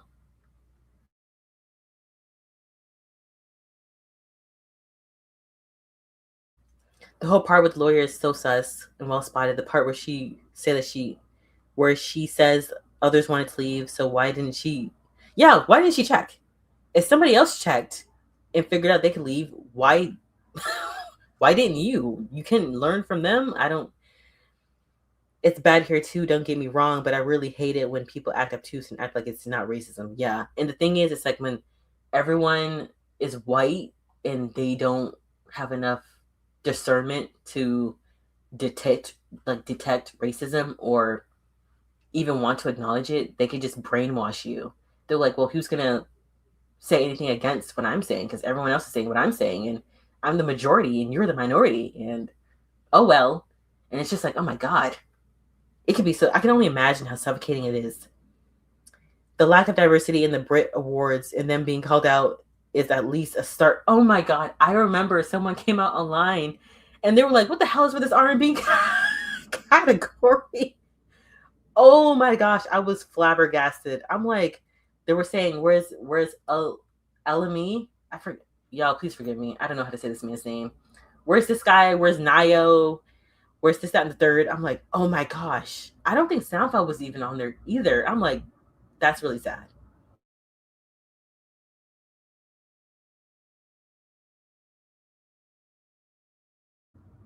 It depends where. I think London is extremely multicultural with loads of communities, but other parts might be harder. Yeah.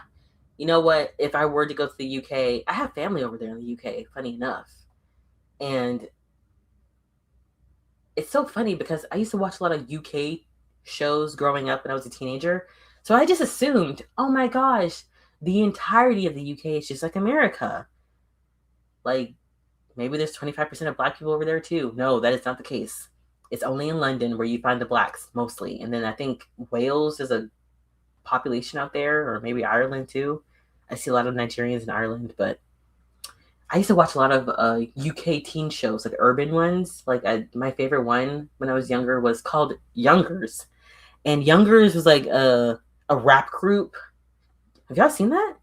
It's like a three kids. One's Nigerian, one's mixed race, and the other is like Middle Eastern. And they're just like trying to make it big in the music industry, and they have a Jamaican manager, and I'm like, oh, this is so diverse. That really skewed my perception. But yeah, anyways, what was I saying? Oh, let me go back to the black thing. Okay, the way that the show addresses her relationship to black people, she's always looked up to a lot of black artists.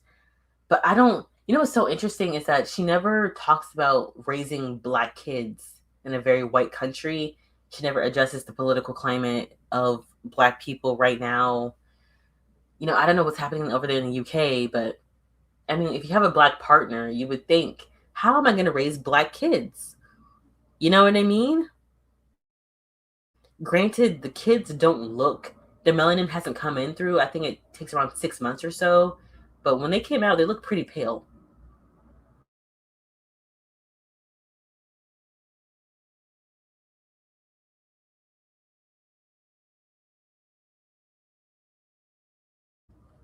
Sorry, you guys, another interruption. So when the kids came out, I saw they look pretty pale. I don't know who they're going to favor because the features all haven't come in yet. The melanin, sometimes it takes a lot of time. I can't even speak. Sometimes it takes a long time for the melanin to come in. And so I don't want to say, oh, they're white passing or blah, blah, blah, just yet. But I mean, who knows? Featureism is also a thing. One kid could have very kinky textured hair. One kid could have very broad features. You know, anything to alert people that they're mixed race. How are you going to raise these mixed race kids in public? You know what I mean? I don't see her talking about that. And I don't see, first of all, let's talk about Zion. Zion, bless this man's heart. When I found out that they were like 8 years apart, I choked. I was like, oh my God, he's 25 years old? He is a kid. Why would you date someone so young? That's almost 10 years apart. You're in two completely different life stages. But that goes back to what I said. Maybe Jessy's immature. So she's immature enough to kind of meet him where he's at. So I'm like, maybe he's just mature enough to kind of meet her halfway. I don't really know how this is going to work out. But something I just realized is he's just so young. Financially speaking, he might not be able to financially support the girls in the way that they need. And so I just kept thinking there's going to be a lot of burden on Jessy's shoulders to kind of support her children because she hasn't picked a partner that is financially on her level that could help out as well. Like Zion, we see him do his part, but because I'm assuming he don't got money because I saw where his mom lives. I'm like, it's a nice looking home, average looking home, whatever. It doesn't seem like he comes for money, which brings a lot of questions as to how he really met Jesy. Because I'm like, I know his friend was dating her best friend, but I'm like, does he work in the industry? Like, what's going? I think he might be some type of producer, but he don't seem like he got money like that. And again, the kids need a lot of support. So who's going to pay for all the treatments and stuff like that? This is when picking a good partner comes into play, because when something like this happens, you would want to have someone to be able to provide financially. I mean, her kids are special needs. So I do feel sorry for him. He is trying his best, but his best might not be good enough. And also, Zion, the way he's depicted in this show, I felt kind of angry because I'm like, are y'all familiar with the magical, mystical Negro trope? Literally, he fits that description. I don't know who was behind the scenes. I'm like, how are we making these big mistakes on a docuseries addressing your mistakes when one of those mistakes was you being racially insensitive? We still got no black people on the team? What's going on?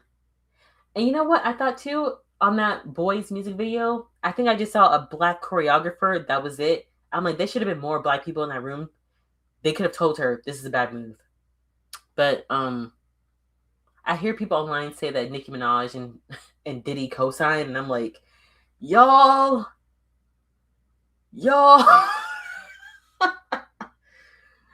that's not good enough. And Diddy being on that video was just, he cursed her whole career. He cursed her whole career. Maybe that's why she didn't want to talk about the video too much. She's like, okay, yeah, it happened, whatever. Because this having Diddy feature in a music video, my God. Oh, I'm sorry, you guys. Let me actually read your comments here. Sophie says, Jade suffered a lot with being in touch with her culture and bullying because of her mixed Yemen, which got worse when her grandfather died. Yes, I think that triggered her ED, in fact. She probably didn't think of that. And then, what else did you say? Jesy mentioned he always wanted kids and she didn't, which they used to argue about. Yes, on the podcast, she talked about never wanting to have kids, and Zion always wanted to be a young dad. But I'm like, this is not good. You're too old to be acting like this. Like, maybe I'm just watching too much dating coaches talk about partnerships and stuff like that, but you want to be able to pick someone who can support you. It has to be more than just love and, oh, he makes me happy. It has to be more than that. And this situation highlights that a good partner, it needs to be more than romance and butterflies. You need to be equally yoked. There needs to be support. Actually, there was an Instagram that talks about this. Hold on, let me try to find the clip. Like, there was an Instagram where this guy talks about the partnership of his parents is more than just romance. Hold on one second. Let me try to find it.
I'm so sorry, y'all.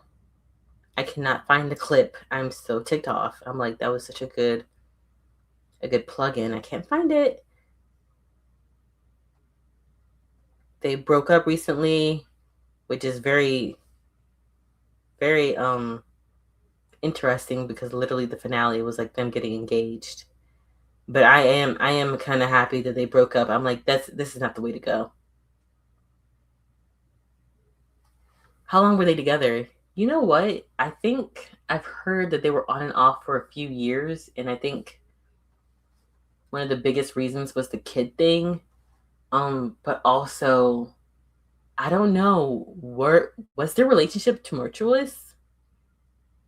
I don't know if I'm saying that right. I don't know if it's like tumultuous or, because they would they would break up a lot from what I hear. So it's kind of interesting how the show kind of portrayed them to be like this lovey-dovey couple. They hardly fight. Well, I'm like, something was happening because y'all kept breaking up. And y'all recently broke up. So I don't know. The darkest parts of my mind, and this is not kind to say, but I keep thinking maybe he couldn't handle it. Maybe he couldn't handle her and the kids, you know? He can only raise his kids. You know what I mean? Like, it's a lot. I can tell it's a lot being around Jesy. She needs a lot. She requires a lot. And I don't think she's capable to give as much as she needs to receive, you know?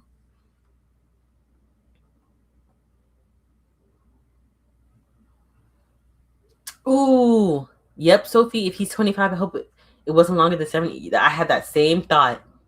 In fact, I find it interesting. He was like, when he talked about how they met, I'm like, can you give me dates, please? Because I need to know, were you 19? Were you 18? Like, how? She's like, oh, I knew him for years. I'm like, well, how long are years, ma'am? Because if it's, if you met him when he was like a 17, 16-year-old, we got issues. Like, literally, when he told that story and they revealed their age in episode 1, he told their meet cute, I think in episode 2 or 3, and I was just putting 2 and 2 together. I'm like, ma'am, I hope you did not groom this man. I hope nothing like that happened, because it's looking real sus. Let's not add charges to why I dislike Jesy. Let's not do that. But hopefully everything was good, I guess. But, you know. But I just wanted to say that Zion, you know, he seems like a good kid. Head on his shoulders.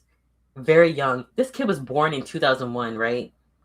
It's either 2000 or 2001. You know, let me not fixate on his age. Oh, I thought it was going to be a video. What video? I was not going to make a video about her in that suspicious age gap. No. But that is I might just make this into a short. That is a food for thought. I can actually like chop this up into a video itself, but that would be good. But I'll think about it. But that did pass. That was a passing thought in my head. I'm like, when did she meet Zion? Please tell me it was age appropriate. Because even 18 is pushing it. Because when he was 18, she would have been, what, 26 or something? No, not the age gap. I saw the video on the... I don't know who didn't. Why would you include that? That's not a good look. Especially with the conversations that we're having nowadays about age and grooming and what's appropriate and how old is 25 really. I mixed it up. It's a live stream. Oh, what were you looking at? Did they go on live together? Anyways, I'm so sorry. What was I saying? Okay, so my last thought about Zion. He deserved to be depicted more than just the magical, mystical Negro. And if you don't know anything about that trope, please look it up. Because he was just there. He's like so zen. He's like, I'm just here to help you all out. You know, everything's cool. Don't be a slave to fear. Everything's cool, you guys. Like, very one-dimensional. The only time I actually saw another side to him is when he was talking to his mom about his own fears about his children. And he even said, I don't feel comfortable being vulnerable enough to Jesy because I know she'll spiral. And I feel sorry for him. It's like carrying this whole load, being the strong one. That's a lot. And he has twins and their special needs. So that's a lot. Okay, so enough about Zion and the age gap and all that stuff. Let's talk about why we're all here today, you guys. Let's talk about the whole bomb that Jesy dropped near the end of the series. We are talking about the atom bomb that was the Little Mix drama. You've kind of been talking about it all throughout this live, but let's get into it. What are your feelings about the revelations that she revealed on the docuseries? Please comment down below. I'm going to get right into it. Let me actually try to find some clips because this is freaking ridiculous.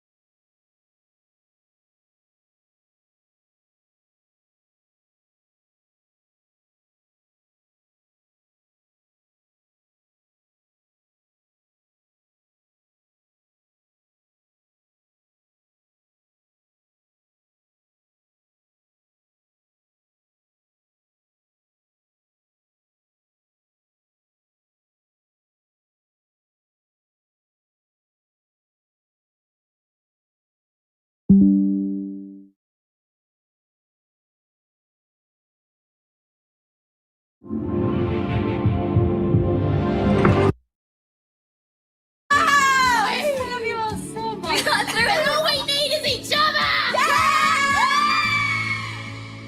2017, 2019 were like really like happy times. I feel like it was like we were just at a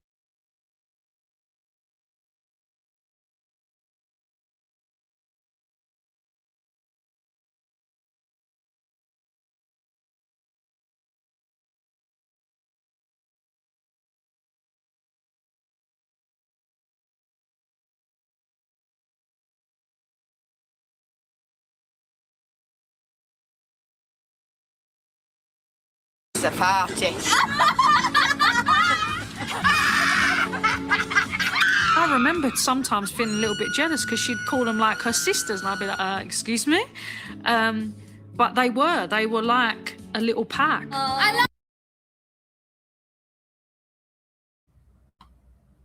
I'm so sorry, you guys. I think my computer's overheating, and that's why the video looks so bad. It's like, this live stream is almost 2 hours long. My gosh. Love you, girl. I love you all so much. We got through it. All we need is each other.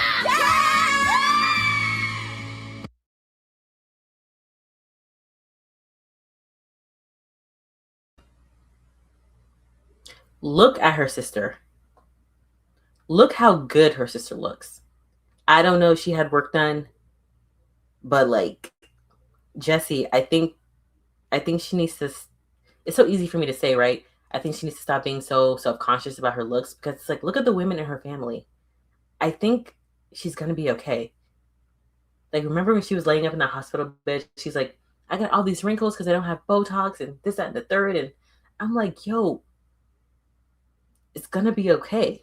Like, if I were her, I would just look at the women in my family and I'm like, I'm good. Like, I'm good. Like,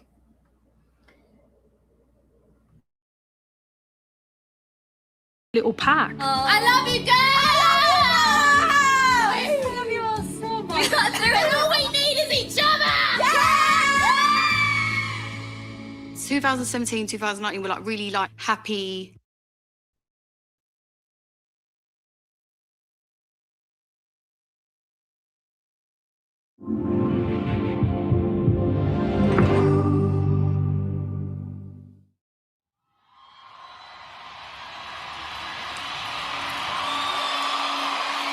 Excuse me?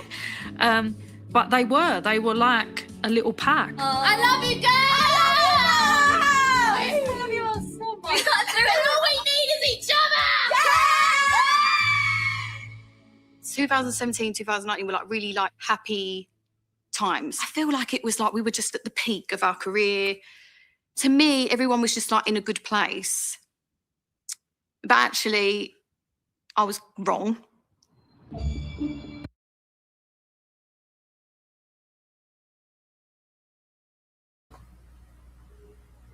you know what, you guys? I'm just gonna try to find another player to play this file from, because I don't know why it looks so bad. Let me see the comments.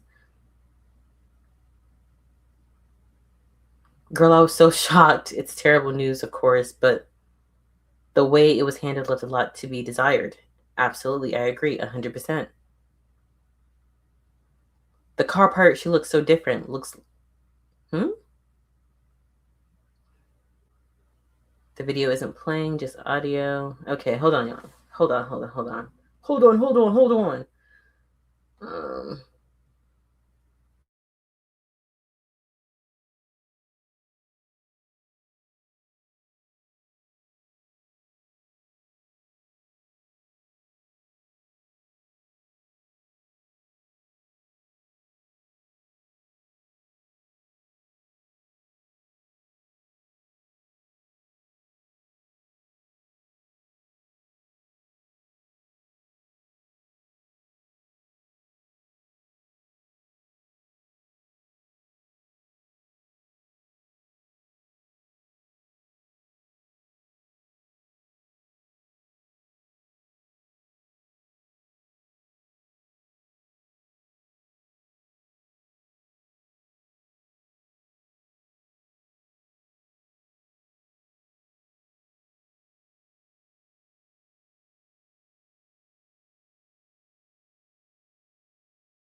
One second, guys.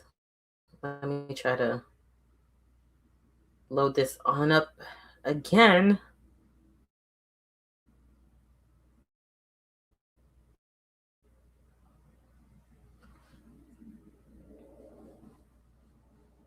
I actually closed out some of my tabs on my Internet Explorer, so that should have helped.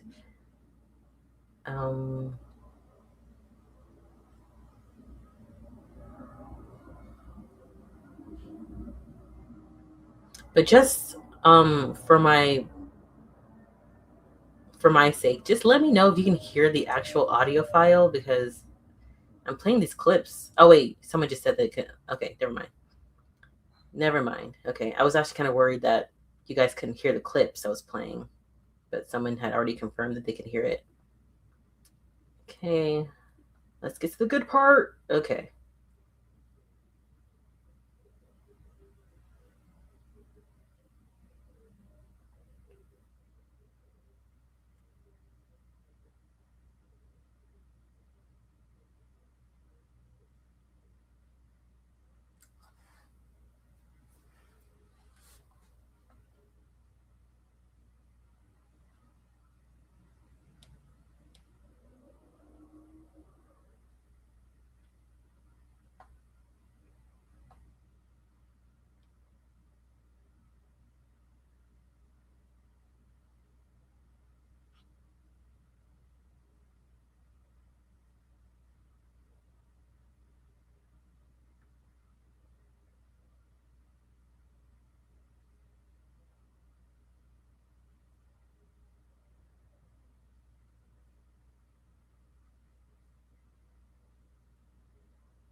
Hmm.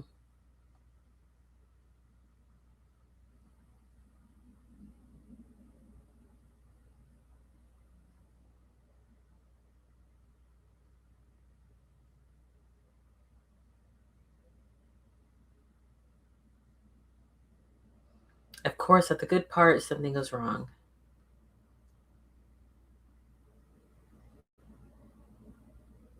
Okay. We're cooking with grease.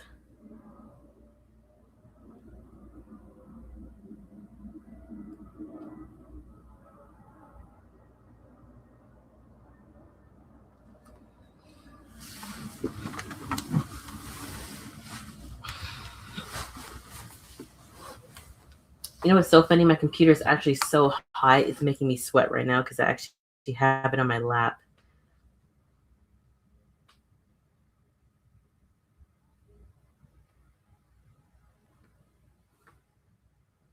Let me see if I can actually share the video file directly on here. Let's see if that works, because it's not cooperating. Okay, yeah, no, I can't do that.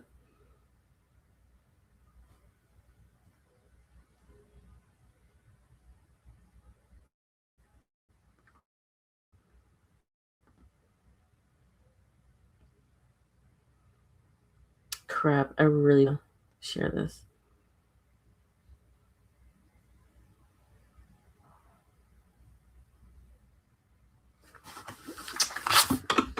Okay, let me see if I can try a different player.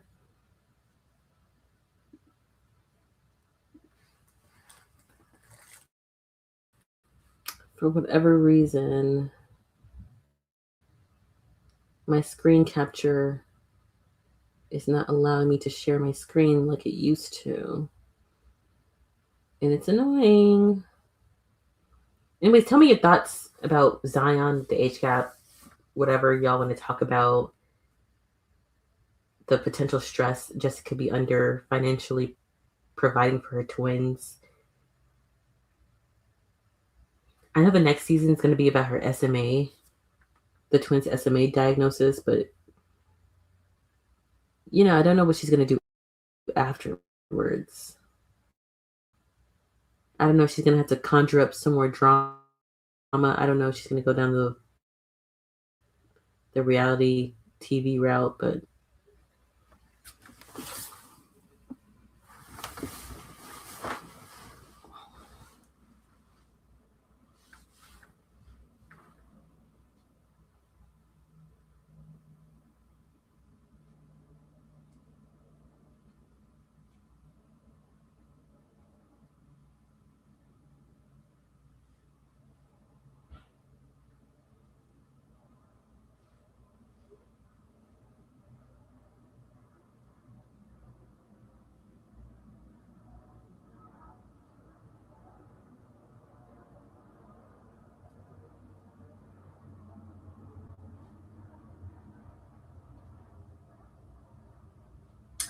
okay, you guys. I don't think it's not looking too good. Let me just talk about it, okay? We won't have any visual aids, and that's gonna be so annoying. But let's see if I could just talk about it.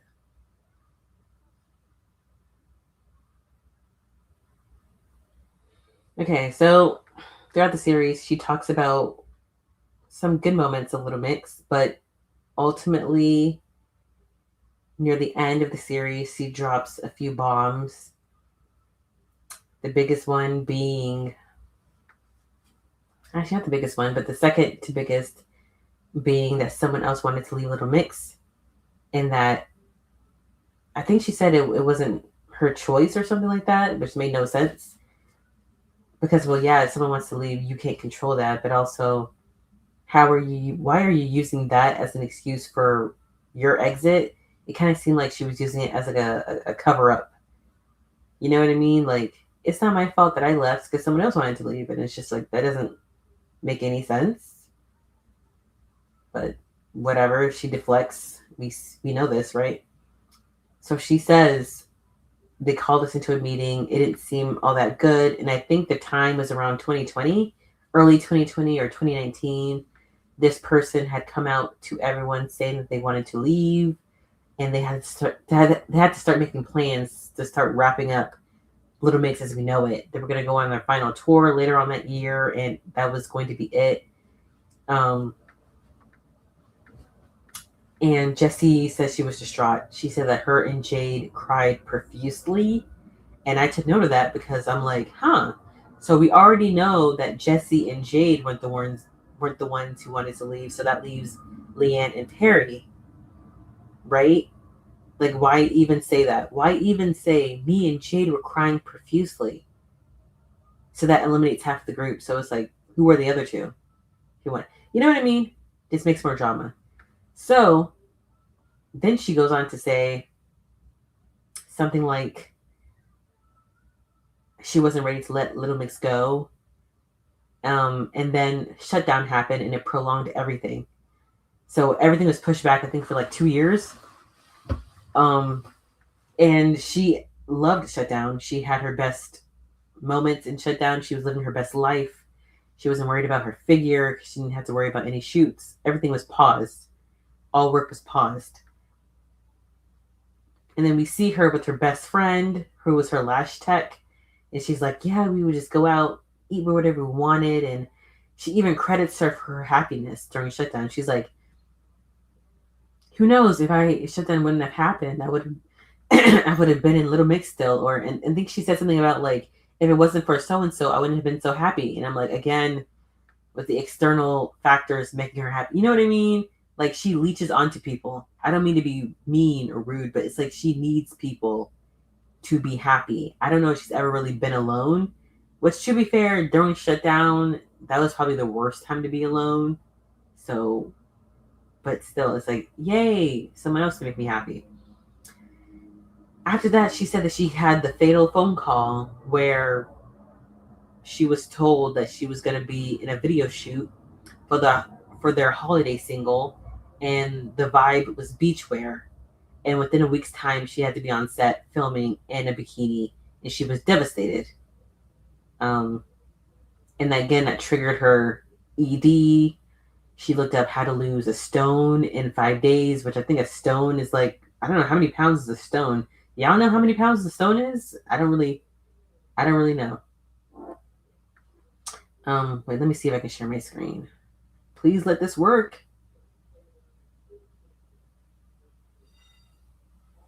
Okay.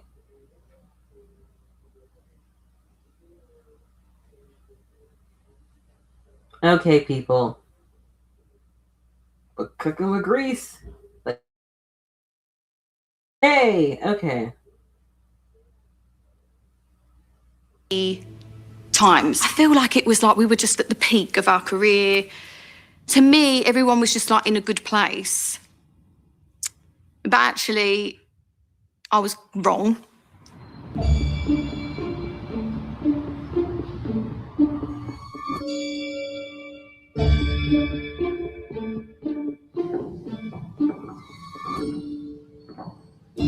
I remember we got called in for a meeting.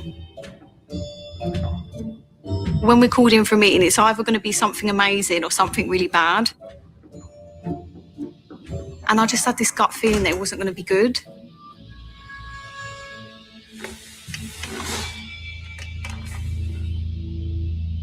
One of the girls had decided that they didn't want to be in the band anymore.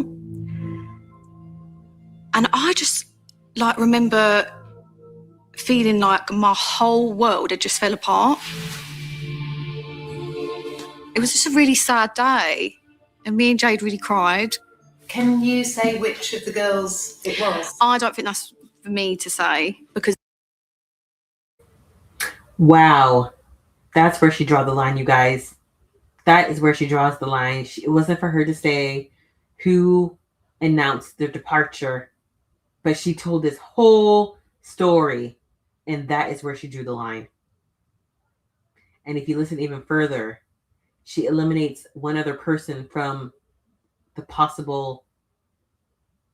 being the possible whatever, you know what I mean. She eliminates Jade from being the person who wanted to leave. So she says all that, and then she goes, oh, me and Jade were crying, so obviously it wasn't Jade. So it just leaves Perry and Leanne. And to me, you already conjure up all this speculation. For what? To cover your own butt? Is it really that serious? No one even cared about her leaving like that. Like, no one blamed her for leaving. People were supportive of her leaving. You've all known that. So it's like this scene right here. I'm like, who is she trying to speak to? Is she trying to lie to the mixers? Because at this point, it's insulting. We saw things play out in real time. Is she trying to lie to the general public? Like, what's going on? Did she have to put this salaciousness in for Amazon to pick up the series? Like, what? It was just so irritating. They still haven't said. So that's not for me to say. And did you tell the person who was leaving how you felt? Yeah, and I probably didn't even handle it very well because I was devastated, and I couldn't really in that moment, like, maybe give her the understanding and the, like, support maybe that she needed in that moment. So, this is ridiculous. You know what? It's understandable. Sometimes news like this that changes your life forever, you have to give people space to kind of be all consumed with their emotions. This is big news, right? Life altering big news. It changes your financial situation, changes your day to day, your schedule, everything. I can be understanding about that, right? But understand that if you do not give the understanding and the support to others as you would like to have yourself, do not be surprised if people quote unquote switch up on you. You have to be aware enough to understand how your actions come off and how a series of actions can lead you to burn bridges with people. So, like, anyways, let's keep watching. And that sounds really selfish because obviously that person was... That is selfish. That is selfish. That doesn't sound selfish. That is selfish. Okay, let's play it. The person who was leaving how you felt?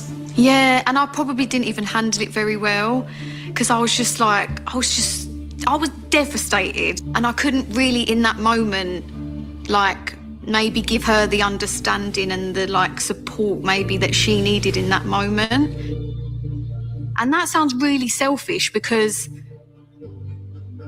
obviously that person was really, like, feeling and going through something. But at that time, I just remember thinking, like, I need to mentally prepare myself now for Little Mix ending. Okay, so okay, so she said all that. I already said everything I needed to say. Let me see if I can fast forward.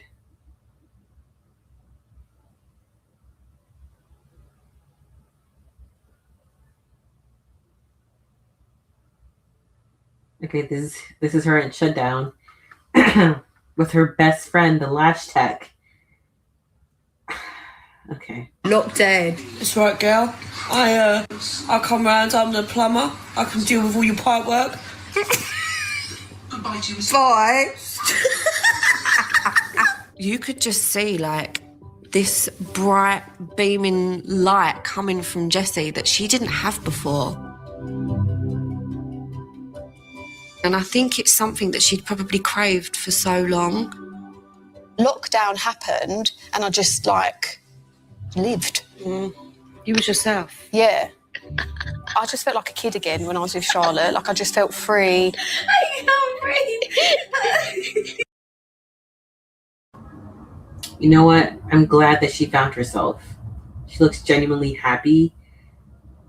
But I'm thinking, too, at the same time, she's latched on to somebody else to make her feel happy. Okay, that's another pattern that we see. But also, what is she using this time for? Is she trying to understand her mental health better? You know what I mean? Like, has she realized some things about herself? Oh, let me read some comments here. Well, there was a heads up from the girl who needed... Yep, the girl who wanted to leave gave everyone the heads up. There was no breakdown of the communication whatsoever. Clean and cut. Simple. There was time to prepare. Yep, absolutely. Thank you. Was it Sacramento? Sacramento Uni? But yes, in the pop group relationship and economics, I remember leaving is that yes, we can understand that it is devastating, and that in that particular moment in time, I can understand her not being supportive because your world is in a way coming to an end. I can understand that. Your money is different, your schedule is different, even your sense of identity is different, right? Your job, your livelihood, everything's affected. So understandable. Let's continue. I think she kind of got some of her old happy ways back before, like X Factor. Like just hanging out with your friends and doing stupid things and silly little videos and things. Can I just say she looked really good in this brunette bob. I think she kind of got some of her old happy ways back before, like X Factor. Like just hanging out with your friends and doing stupid things and silly. This should have been the look in the boys' music video. Like, whatever, she's tan darker, but she's not leaning into like urban looks. She looks great here. Like, it's crazy. The part when she says she spoke to the girls and poured her heart out, only for one of them to say, "Is that it? Can I go?" I can't see any of the girls saying that to. You know what? That is really a harsh thing to say. We have to take it with a grain of salt, right? Because this is coming from Jessy's point of view. And from what I've seen from Jesy so far, I can't completely trust her. You know what I mean? Like, and thank God, yep, thank you for pointing that out, Sophie. Like, we can't completely trust her. She's not a trustworthy narrator. Remember, things just happen to her. She's not responsible. You guys, things just happen. Little videos and things. Ever had a conversation about no. I noticed your Obviously, I knew the band was coming to an end because one of the girls had made the decision to leave. Hi, we're Little Mix, and we're about to play BuzzFeed's Truth or Wine. Ooh. I don't know, even when we asked like questions in lockdown in interviews, like, oh, do you think Little Mix will be together forever? Or like, I don't know. And we'd be like, yeah. Was there ever a time you were close to disbanding? Banding mean like breaking up? Yeah. Oh, breaking up then? No, there wasn't, was there? Well, not. No, yeah, I don't think we've ever. Can I just say, I think the girl who wanted to leave was Leanne. I know people speculate it's Perry because she was going through a lot of mental health stuff. But I think the girl who wanted to leave was Leanne because I think, correct me if I'm wrong, I think Perry in previous interviews, I think she even said she didn't want Little Mix to end because she didn't know who she was outside of whenever they go solo and they talk about their relationship to the group, Leanne is the only one. And maybe I'm reaching. It's like Leanne is the only one that's just like, she wasn't gutted. You know what I mean? Like, everyone else has their grief or their mourning period, and Leanne was just like, yeah, I loved it, I cherished it, but really excited for the future. You know what I mean? Like, correct me if I'm wrong, right? Like, we already know, Jade already talked about crying in the car with her boyfriend. She was crying with Jesy when the girl wanted to leave. Perry, I think she has her own sob story. I don't know if Leanne had her own sob story. Oh my gosh, Sophie. Thank you for bringing this up. I could have sworn I heard Leanne talk about going to get her eggs checked. And I think she said she had a low count and she was like 28. And I think that was the time where one of the girls wanted to leave. It could have been, things are kind of like, the picture is becoming more fully formed, but there's a lot of missing pieces. But I have a theory that that Perry and Leanne, I think the reason they got pregnant the way that they did was because they wanted to leave. And yes, obviously the biological clocks were ticking, especially with Leanne, because she talked about having a low count when she was like 28. And I think she got pregnant at 29 or something like that. So it's like wanting to leave Little Mix, maybe because the pressure was too much, maybe the schedules were too much for them, also the biological clocks were ticking. Maybe both Perry and Leanne wanted to exit the Cardi B way. You know what I mean? To kind of speed up the process, because we understand that COVID prolonged everything. So maybe they were just like, we need out now. Yeah, I could have sworn I seen that. I think it was like in her audiobook or something. Yeah, I remember that. I remember her talking about it for sure. Yep, for sure. Let's keep on watching. Ever had a conversation about no, and actually you know what I mean? Like I've never actually oh, I don't bloody know. Drink. I don't know. Obviously in my head, I'm like, we're not going to be here in a year's time. I love how much they're trying. I almost felt like I was just being fake. Jesy looks so good in the bob. Shout out to the glam. The whole time, because I knew what was about to happen. That was like, for me, when everything changed, and then just got a very quick realisation that this just like, I wasn't happy anymore.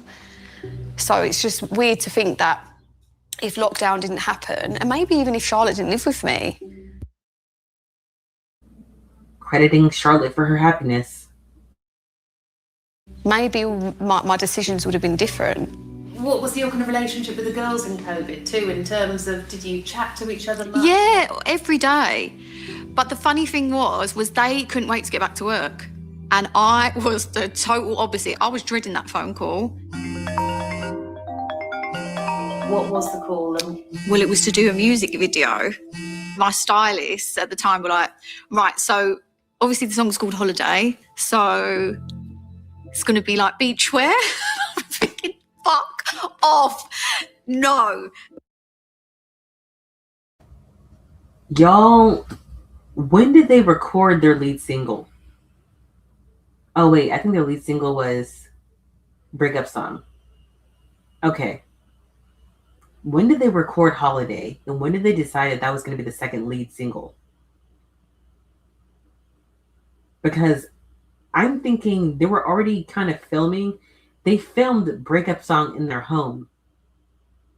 So at that time, you should have already kind of be aware or be prepared to go in for shoots, right? Am I making sense? Like as soon as they started promoting Breakup Song, the machine was already starting back up. And it took like a couple of months until Holiday came out. So it's like, I would have been prepared. Like, I don't know.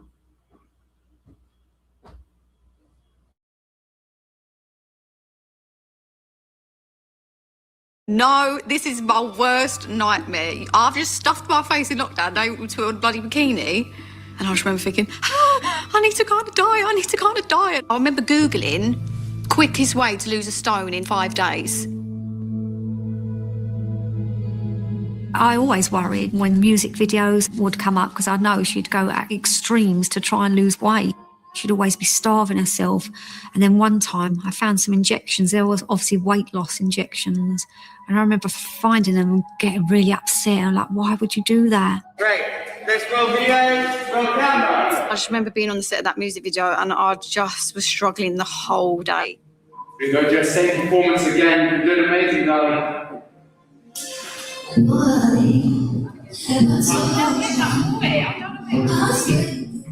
That was the straw that broke the camel's back, doing that video. I brought everything back from before we went into lockdown. At this point, she was broken. The girls, they were still very much giving 100 to everything they were doing. Whereas I just wasn't. Being a pop star, she's probably had to hide herself behind this persona for so long. And again. Because she has millions of people to keep happy. And she probably felt the pressure of that. And I think that's probably what took her back to work. But in hindsight, you could clearly see the effects that it was having on her. Her mental health was suffering.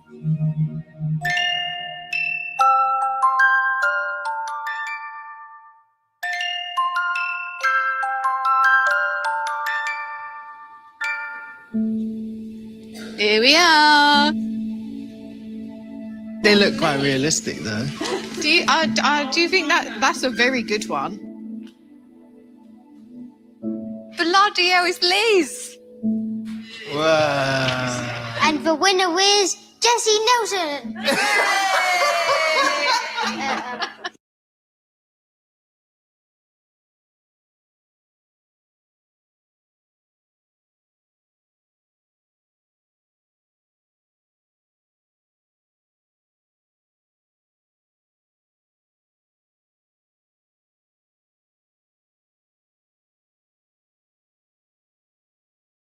Who are these girls over here? Hey! So wait, you and Mum haven't even seen mine in person? No. I've seen I've been here before though, but not seen yours. No. So we wanted to see them before they get taken down. It's just like a massive achievement, isn't it, to be in Madame Tussauds? Yeah. As a mum, it kind of shocks you how much they actually did achieve, and God, you feel so proud. I don't think she gives herself enough credit at all, and it's quite sad, really. Gone are the days of my nice plump boobs. Now they're just saggy sacks. Jesy, Yeah. can I have a photo of you and... Of course you can. Some of his friends at school don't believe that you're his auntie. Oh, really? You see young boys and girls now saying, oh, when I grow up, I want to be famous. And if you could tell them what's involved in it, I feel really guilty as a mum for encouraging her to even do the X Factor now. If I could have that time again, I wish she'd never done it, never won it, never joined the girl group, only because of what came after and what came with it. When you see yourself all together as a collective, where does it take you to?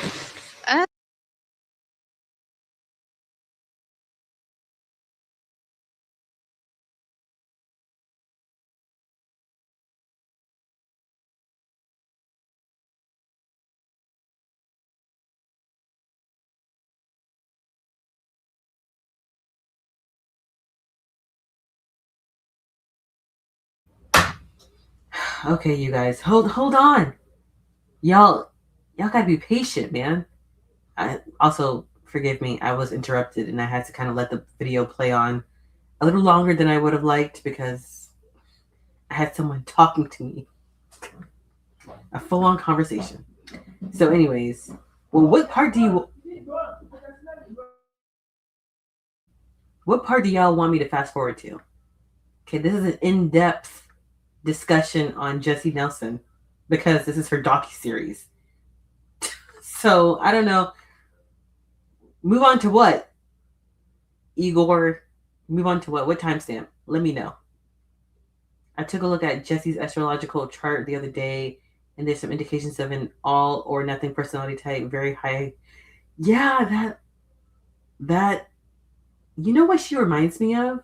She reminds me of Selena Gomez, and I think they both have the kind of same personality type. Y'all just say you hate her because she's not skinny? Bitch, I'm not skinny. If anything, I love her body. I love how she's not this typical pop star thin body. Like, the fuck? Yep, thank you, Sacramento. We are trying to understand. Like, be patient. When did you get here? Have you been here the whole time? Anyways, let me fast forward.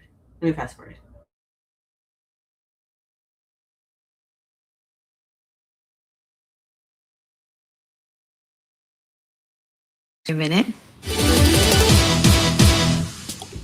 We got given the TV show, The Search.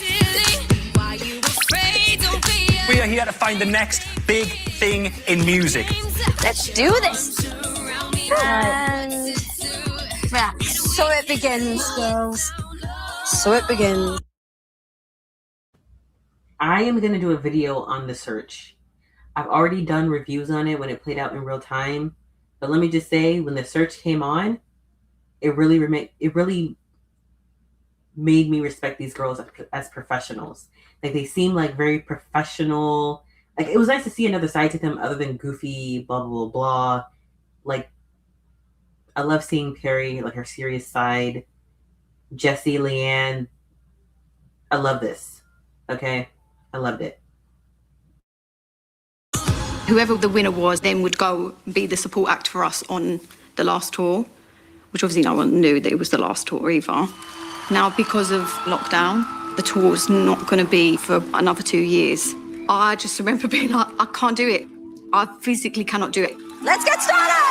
I know I can't last another 2 years, like with the way I'm feeling. What was the atmosphere like between the four of you in that time? Did it kind of carry? Okay, so she was filming The Search, and that's when she had her breaking point. Like, I'm just trying to figure out, because she was already phoning it in. She was already not giving 100%. Sophie, what are you talking about? I haven't seen it, only a clip of them talking about belly buttons. What are y'all talking about? Anyways, I'm like, why was The Search her breaking point? Like, I don't know. I feel like this could have been handled a lot better. If you know what you're feeling on the get-go, just communicate it. Of course, it's easier said than done. Because it's like, I've been at some jobs where I could not take it anymore. And I literally just, there was one job I literally just left. I clocked in for my shift. I clocked out. I never came back. Because I was just so done with the place. But that was like a fast food situation. So it's like, I had to save my soul at that point.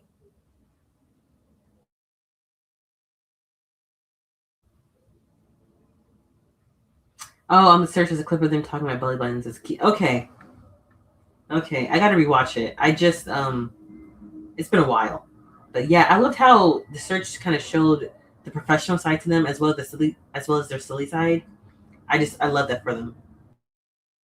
On the same, or had it shifted? I felt like it shifted. There would be days when I would cry. There'd be days when I was like really miserable bitch.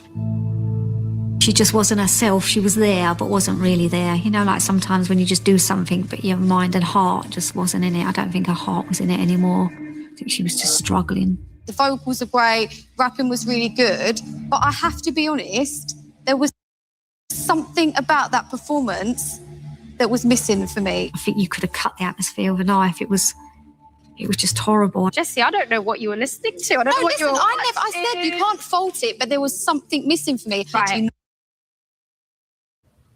Can I just say, I remember watching this in real time and thinking, okay, something is wrong. But I'm like, okay, maybe she's just having a bad day, because who wants to think that the girl group is imploding from the inside out, right? But also, side note, I watched the same performance. I had the exact same notes as Jesy did. Like, I would have to, let me know if you want me to do a retrospective on The Search, because I had the exact same notes on this group, and I was just like, what is everybody else seeing? Because whatever, let's move on. But also, how she's snappy to Leanne. So I'm thinking that there was already something between them, but whatever. Okay. Wow, that was an emotional roller coaster. I'm going to be honest with you. I don't know how you're feeling, lads. All them little things like eventually build up.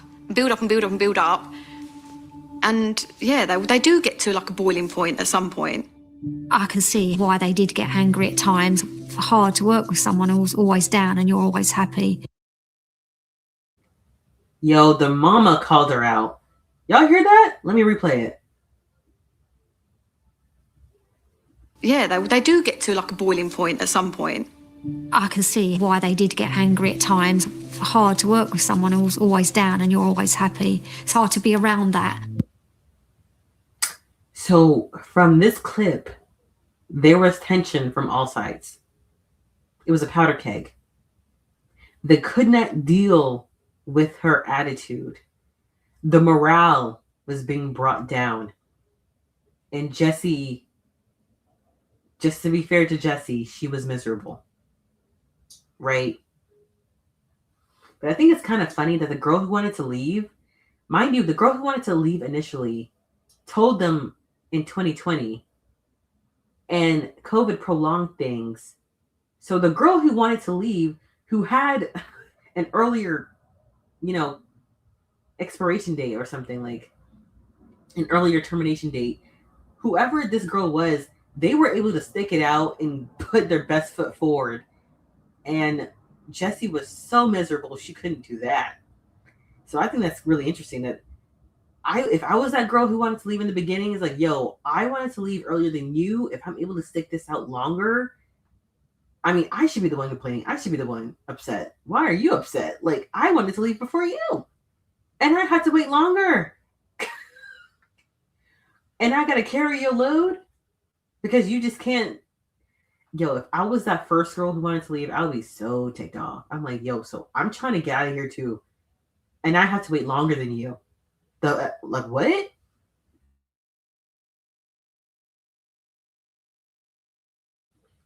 Sacramento, yes, it does seem that there's something going on between Jesy and Lee. But the thing is, I don't think I need to know everything about that because it's going to kick up. Exactly. I don't need to know. I mean, here's the thing about letting this stuff out the bag. It tarnishes the legacy, right?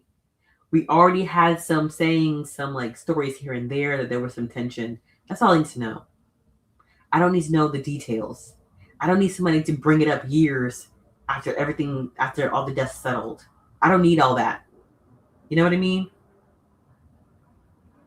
Sophie, it must be hard. It must be sad to be around happy people, but also for happy people. Yeah, it must be hard to be around happy people when you're sad, but also it must be hard for the happy people to be around you when you're sad all the time. It's bad. It's like one person can be triggered by the other. It's like I don't know what you call it, but it's like people just offset each other. It was just a disaster waiting to happen. A powder keg, you know? But when you have all that horrible press, you do you just become a negative person and you only see the bad stuff.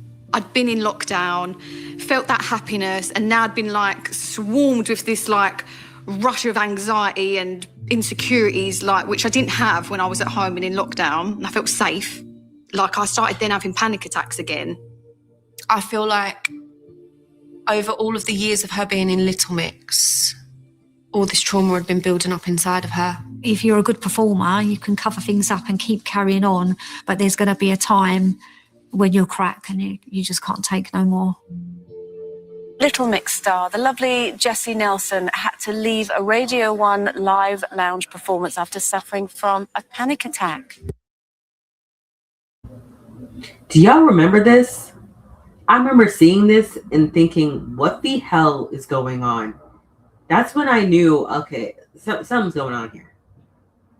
Like, that was the definitive point where I was like, something is going to give.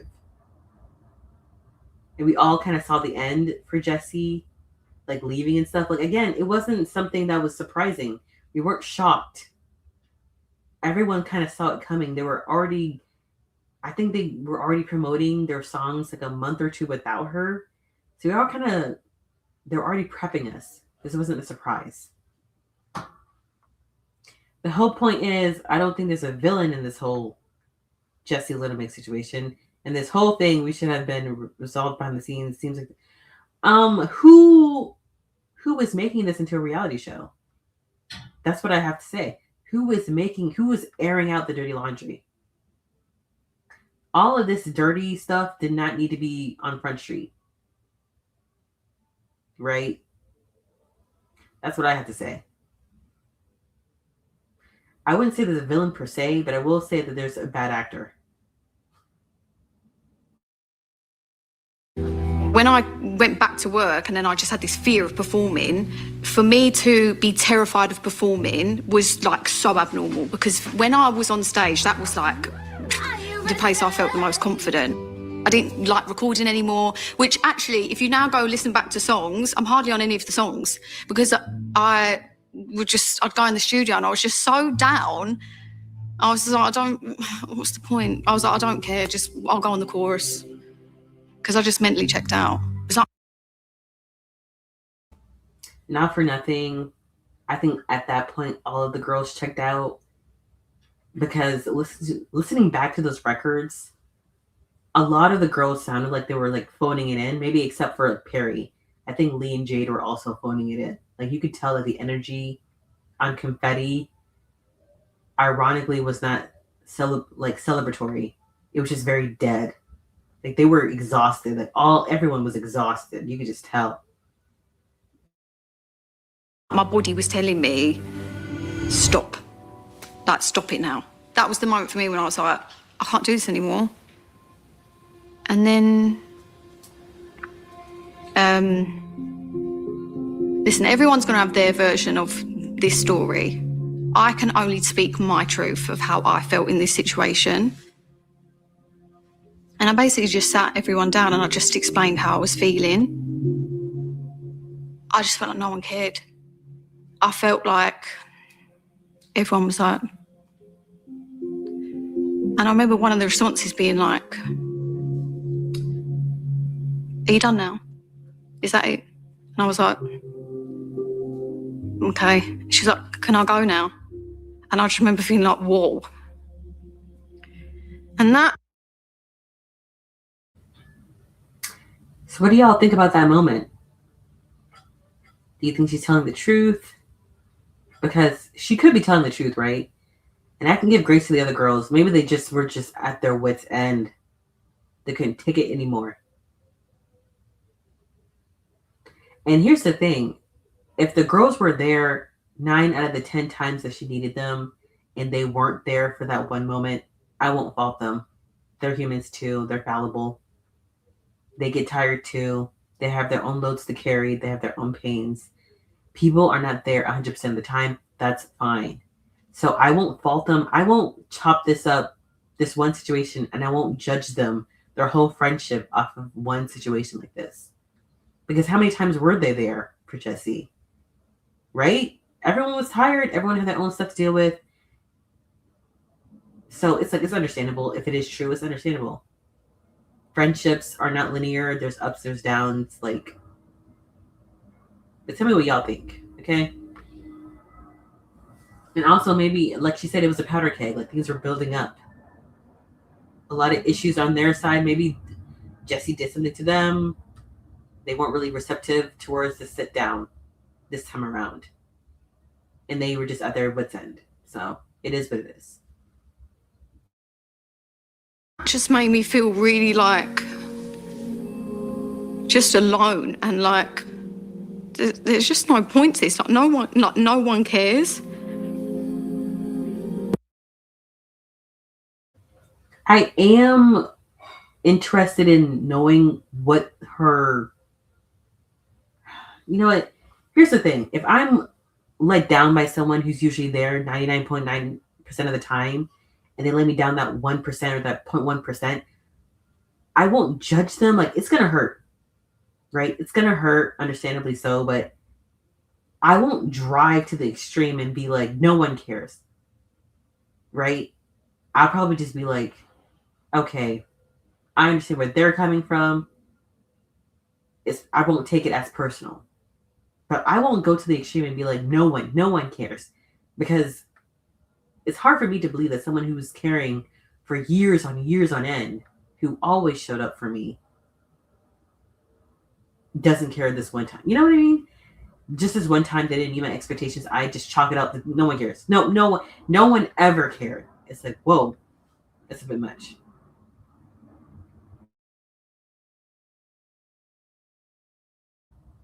As crazy as it seems, I think she's telling the truth. People can be mean. People have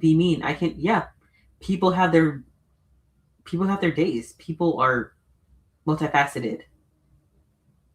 And I choose sides, but I'm trying to be careful about how I take her story. Yes, take it with a grain of salt. Sophie, I can't see them saying that to her, but I don't know them or what they're like, so I can't say. It's just odd, especially after 10 years. Yeah, but here's the thing, like, even if someone said that, 10 years of friendship, and you say that to me, I won't take it as this is the end. I'd probably be like, okay, this person has a bad day. Just like how Jesy has her bad days. Who knows how much slack or whatever they took from Jesy.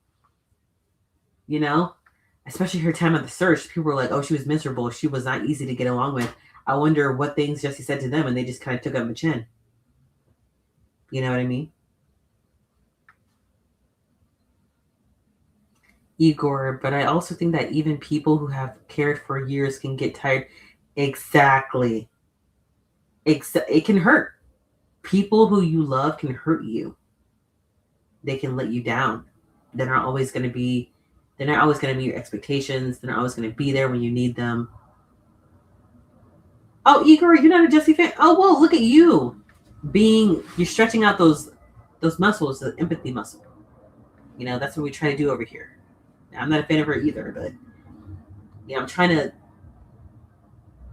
to analyze. I'm trying to be understanding, right? I know where Jesy is coming from, if this is true. And I can also see the girls where they would come from if this is what they said.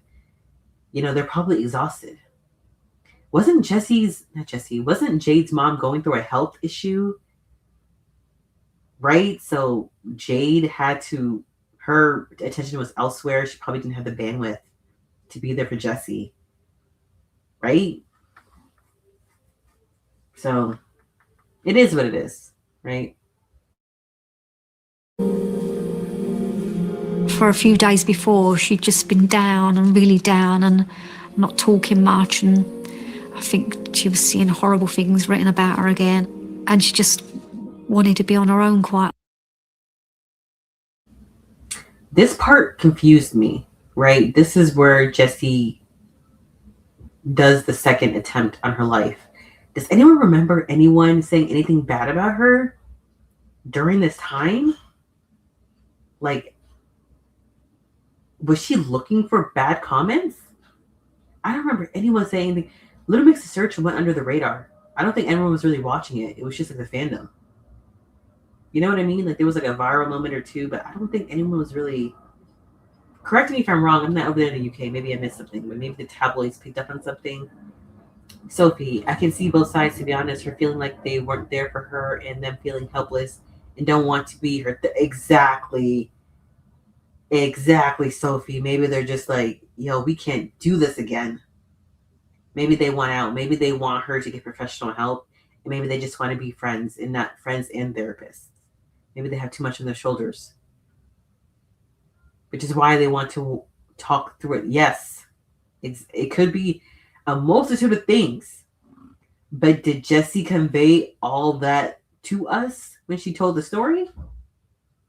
Jesy did not.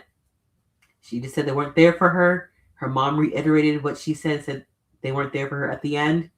They did not make those girls look good. And after 9 years of friendship, you would think you'd be a little more understanding and not be that. And not be like that. I wouldn't say cruel, but you wouldn't be that harsh. You know what I mean? It's just one moment. But again, I can only criticize how she responds to things, but you respond to things how you respond to things. You feel what you feel. This is her truth. A lot. And I just got a gut feeling it's just something wasn't right. So I kept ringing and ringing, and then I wasn't getting no answer. And then she eventually answered the phone, but she was like talking really slurry, and I could just hear the phone drop, and then I didn't hear anything else. I knew she'd done something. Hello and welcome to the final of Little Mix, The Search. Let's hear it for Little Mix!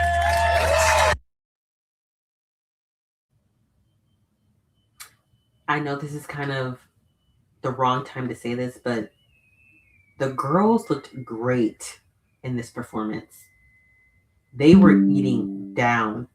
Ooh, the chocolate dresses. Can't get over that. Sophie, what did you say? What gets me is her saying later, I don't know if it's them or management, like it didn't cross her mind. It could be everything, which includes her. Exactly.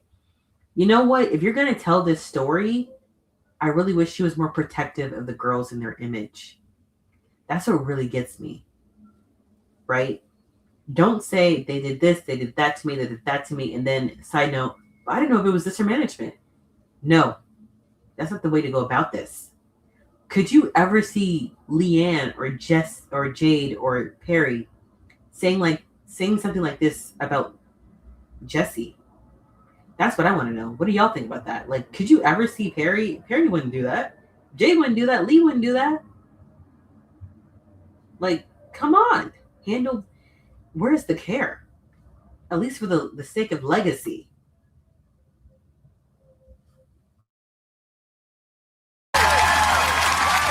Unfortunately, Jesy is unwell tonight, so won't be joining us, but she will be rooting for all of the bands from home.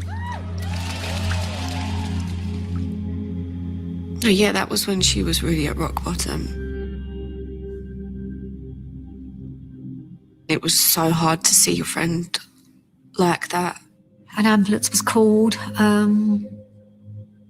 We went to hospital with her. This whole wave of sadness come over me, and I just sat there and I thought, this isn't the first time that you've done this. Do you recall the first thing you said to her, like when she came around? Just kept cuddling her and just can remember saying, that's it now, that's it, no more, you've got to stop doing what's making you unhappy.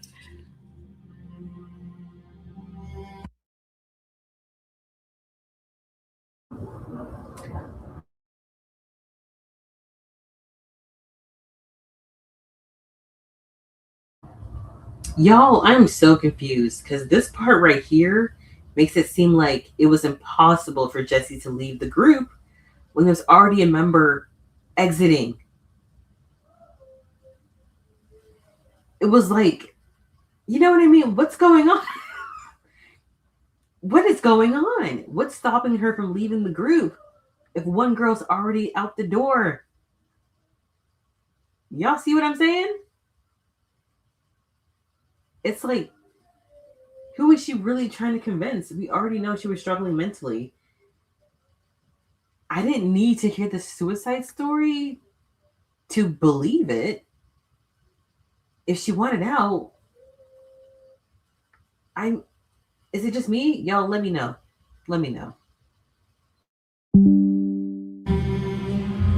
I just was so sad. Like, I was so down. I like knew, like from that moment anyway, of like coming out of hospital, that like I couldn't. I mentally couldn't do it. And then before I could even like have a discussion with the girls, I needed to like figure out like where I was legally in terms of like, could I even come out of it now? Why is she questioning if she can leave? If there's already a member leaving. We already know it's possible. By this point in time, we already know it's possible.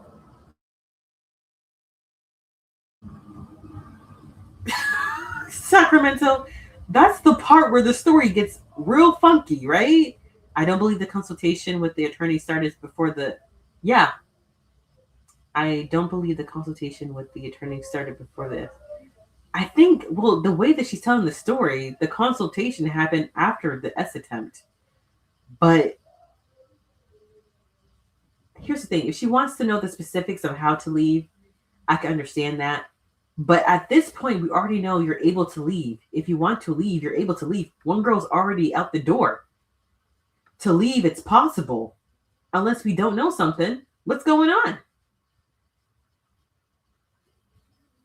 Jesy was depressed about having to stay in a situation where she was no longer happy in.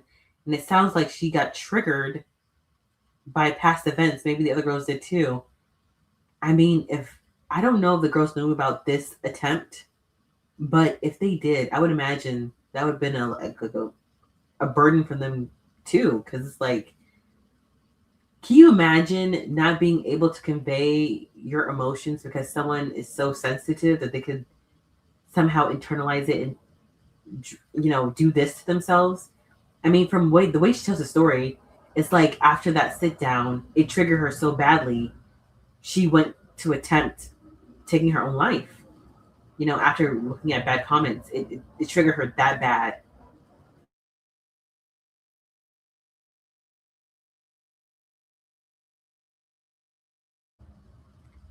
The difference with Jade saying that she understands all... Yeah, you know, Jade, when she was explaining the situation, she was like, I can understand all sides. And when the interviewer tries to cause drama, she says no and says, I know what you're doing. Jade didn't allow it. Exactly. Jade was still protective. If not for Jesy, for their 9 years of friendship, but for the legacy of the group. I don't see that level of care with Jesy at all when she tells this story. And things are looking real funny. Right? Let's continue.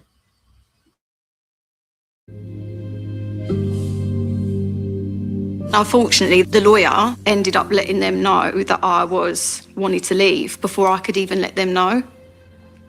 So I think they felt really hurt by that, and it should never have played out like that.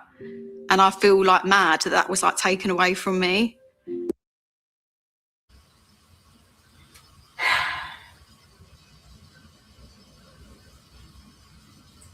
I already said this before. She had a lot of opportunities to come out and say what she was feeling, that she wanted to leave, but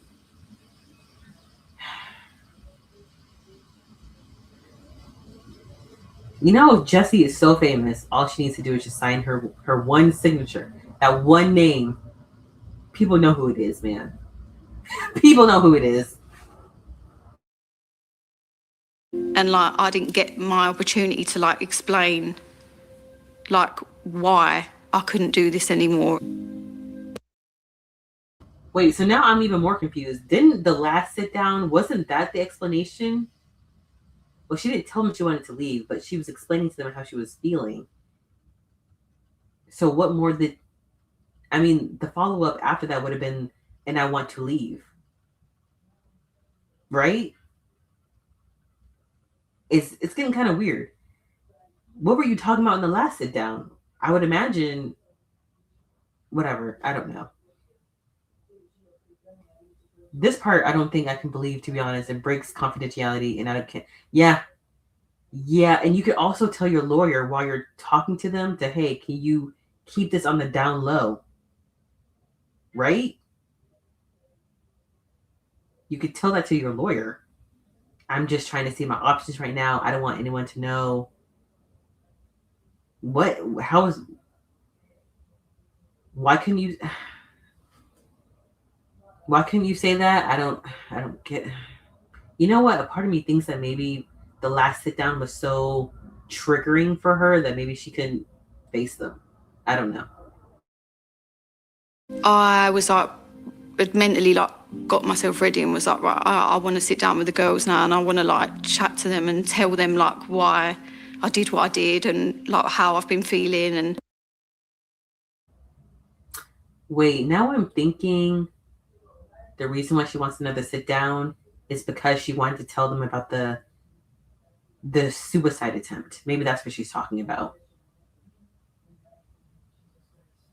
Maybe the girls were alerted about her attempt, and Jesy wanted to tell them face to face why she did what she did. I don't know. Maybe because she didn't want them to blame themselves. I don't know. Sophie, I think she brought it up because people were saying, why would she tell the lawyer to tell the let me stop reading. I'm reading too fast. I think she brought it up because people were saying, why would she tell the lawyer to tell the girls? So it's probably a made-up excuse. I have no idea. It's weird. Maybe that's why the girls, maybe they knew about the attempt, and so they wanted a therapist. Yeah, that makes sense.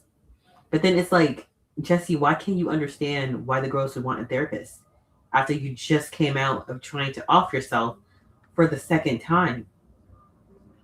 You know what I mean? And also, what was I trying to say? I think I lost my thought.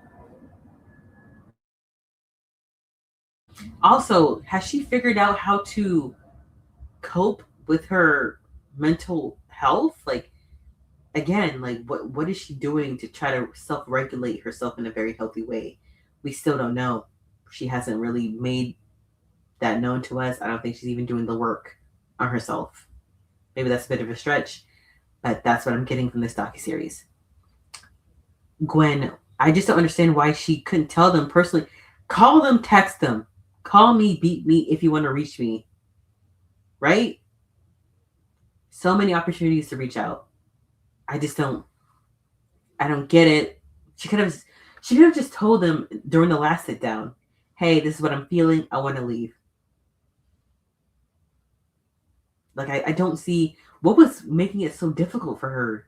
Maybe that's a question that needs to be answered. What was making it so difficult for her to just tell them she wanted to leave? If one member was already at the door, they would have been, okay, well, you can join her. Sophie, low-key, hate to think it, but it feels like she wants them to feel bad. It's so odd. That could be a possibility. Sacramento, she's rewriting history here, and that's where I draw the line because there are so many receipts. Yep. Things aren't making sense, man. Things are not making sense. Just really explained to them and like tried to make them understand how I was feeling. And then my manager called and she was like, so I've spoke to the girls and they are happy to chat with you, but they don't feel comfortable being in a room with you unless there's a therapist there. And I just remember being like, what? I've just come out of hospital. Like, this is the time when I need you the most. This is where she loses me. I'm like, Jesy, how are you not self-aware enough to understand why they would want a therapist? Exactly. You just came out of the hospital. And also, just because there's a therapist there doesn't mean they're not going to be there for you.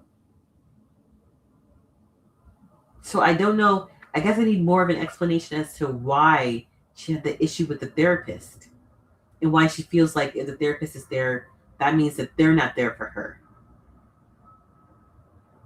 And at this point, they were ready to have a face-to-face. So I don't know what happens, but then she talks about chatting on the phone. So I don't know what happened there. I just find this whole Little Mix situation sad. I think Jesy could have tried to handle it better, but I also think that her whole reaction is because Lee threw her in front of the bus over the tanning. I mean, please elaborate, Igor. If that is your name? If that, I don't know if that's an L or an I. Like, what do you mean she threw her under the bus? In what way? Like, I don't. Puffy, I need to go to sleep now because it's past 11 here in Brazil. I have to wake up early tomorrow. Kisses from Rio. You know what? Do what you need to do, Igor. Get that money. Get that money. I'm so sorry. Catch the playback, man. Okay? Thank you for stopping by, man. Okay? I appreciate it. Sophie, they were probably scared that could make her feel worse. Exactly. That's what I'm saying. If the last time they talked, she attempted to take her life, I would be like, okay, what did I say? What did I do? Because now you're on eggshells at this point. You're like, you don't know what to do. He's like, all I said was, can I go now? This girl's gonna off herself. If that's the last thing you know of, right? And who knows how long this has been going on? Like, who knows? There's a lot to wear on someone. Why wouldn't the girls want a therapist at the meeting after her second attempt? It's hugely emotional. Exactly, Gwen. I don't know why she's confused. Thank you for stopping by, Igor. I appreciate it.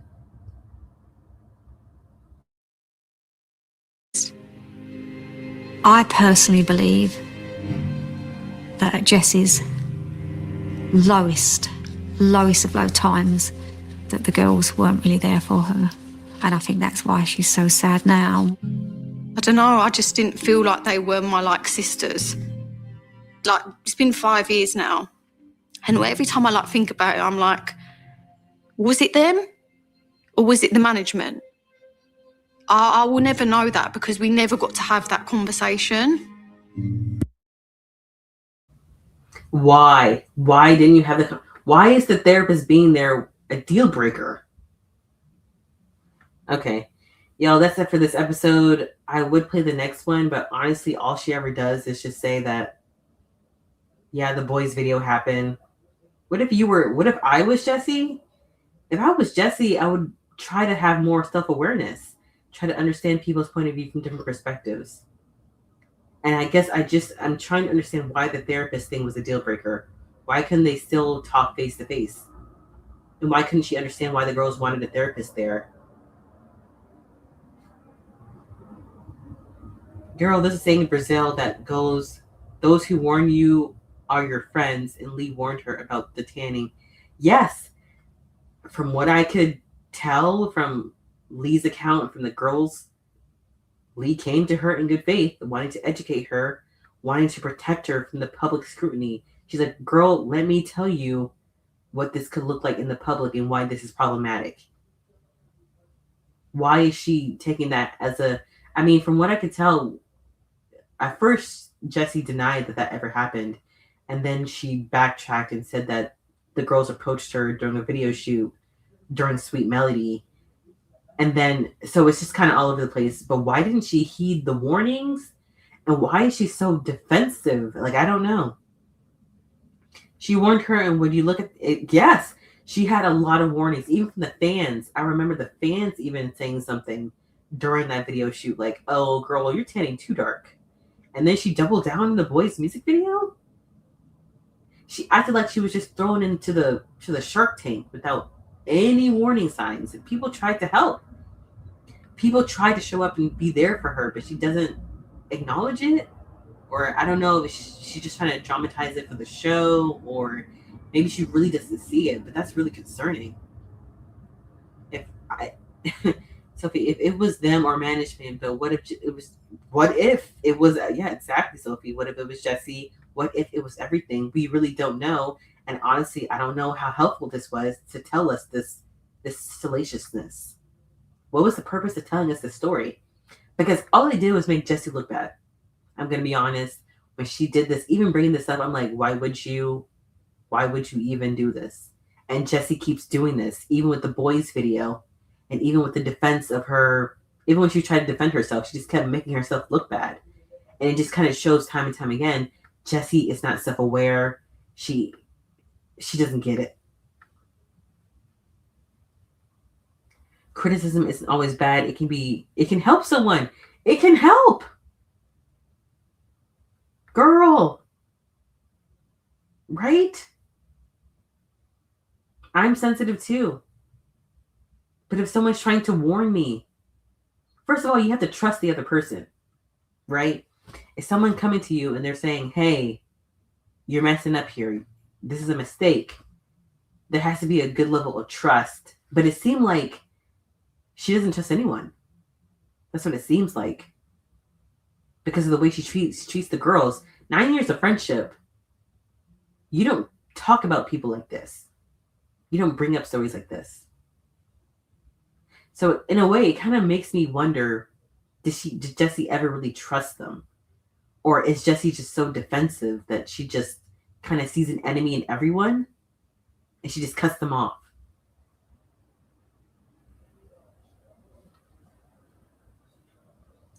And now that we've established the relationship might have been iffy, even bad delivery could have good intentions. Yeah. Maybe by the time Lee approached her, things were already rocky. But then it's like when Perry and Jade approached her, what was the excuse then? Because they said something. Lee said something, and then they said something, and even the fans said something. She doesn't trust anyone but relies on them. That's a bad comment. Yeah. I don't know what. There's something off.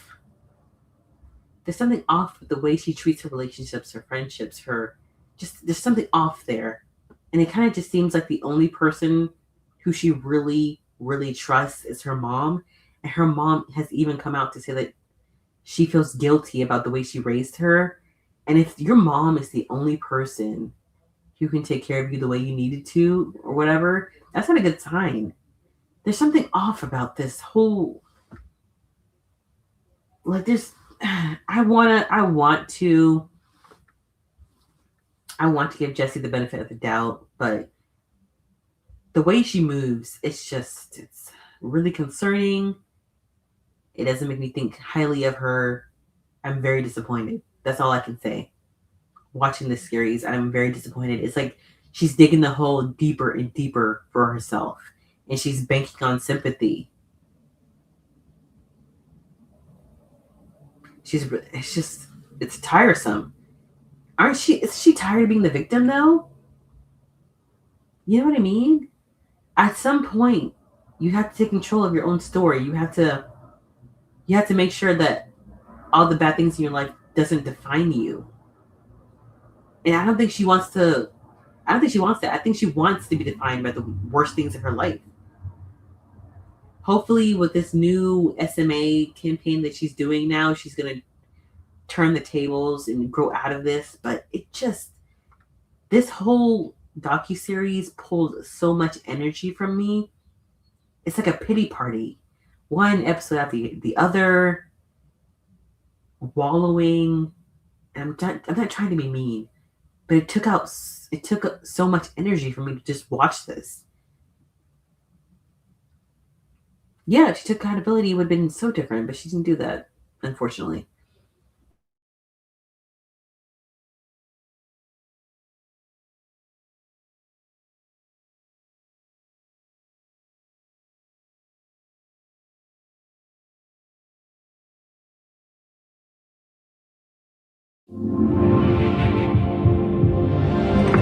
We're just going to watch a little bit of episode 6. So, the singer Jesy Nelson has quit the girl group Little Mix after she said constant pressure had affected her mental health.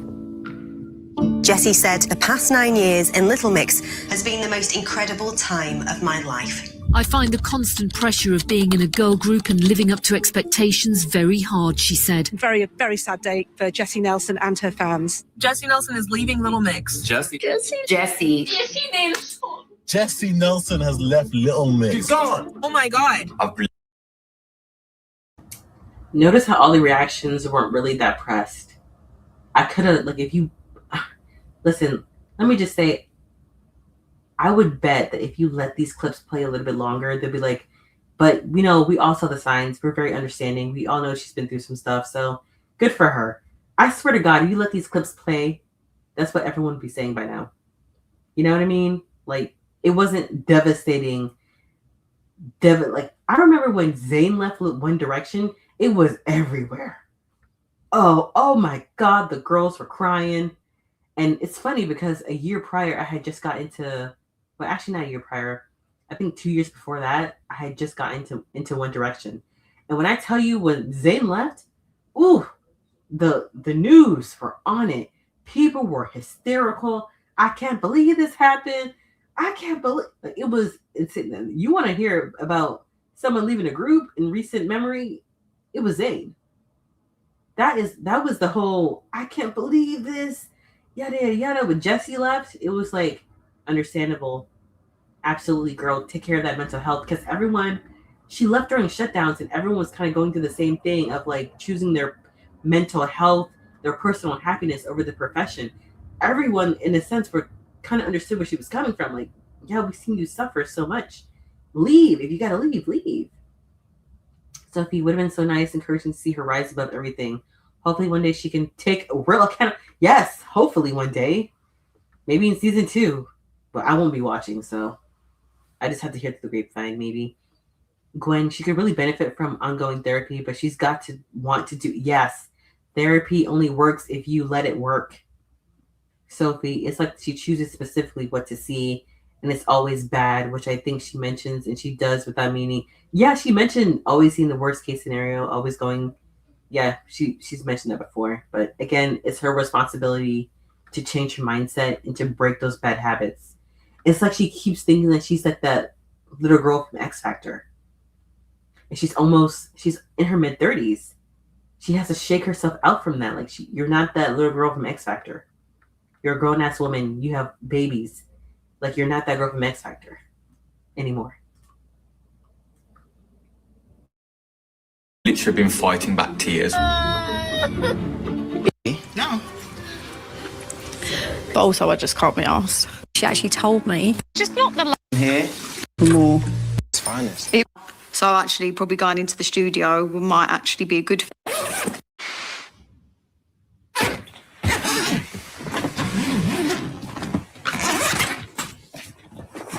I actually have no idea what's in this case. Jesus bloody Christ, get your vajazzles out. What are you doing? I'm unpacking all my costumes. Where's that bloody hell? When did you wear that one? Where's Get the your bottom? whips and chains out. Where's the bottom? I just wore this and nothing else. I'm so sorry, you guys. watching this series, I also realized how English these people were, because I'm like, people actually say bloody hell. People actually say bloody hell. I've only heard that in the movies. I hope she doesn't exploit the kids too much throughout the. People were saying that. People were saying, why would you film your kids straight from the womb and do all this for what? But I hope. I mean, because here's the thing. Jesy talks about growing up in the spotlight and it destroying her. So hopefully she won't do it to her own kids. I don't think she will. I think that she'll only film them if necessary. But I think she'll allow them to grow up in peace. And that's also another thing. It's like Jesy has a weird relationship with the spotlight because I feel like she craves it still. You know, I feel like she hates all the bad parts, but she still craves it. I think she might be addicted to the highs. Oh, you feel how heavy it is? Blimey. This is showbiz at its finest. It really is. That is the part that's great about it, because you have the freedom to be exactly who you want to be. You're not confining yourself to what the group has to be. So you can be as creative as you want. You can dress how you want. You can look how you want. You can make the music you want. Goodbye. When I left the band, the thought of being a solo artist just never even entered my mind. Like, I just was like, I don't know, it just didn't. But it was such a weird feeling for me, because I'd been so used to like non-stop working for 10 years. To then just have nothing was really like, ugh. And I just thought, I need to get out. So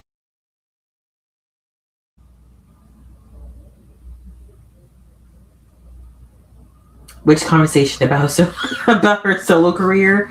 She's having to whip out that luggage of all her past performance costumes of Little Mix, and you know, the producers are probably like, "Hey, let's at the last minute, let's just talk about the solo career." But yeah, does anyone believe that she never aimed for a solo career after she left Little Mix? Because I'm not believing it.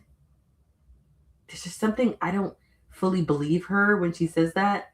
Because why sign a major label deal, have this major feature months after departure? It's like, and she had music already lined up months after.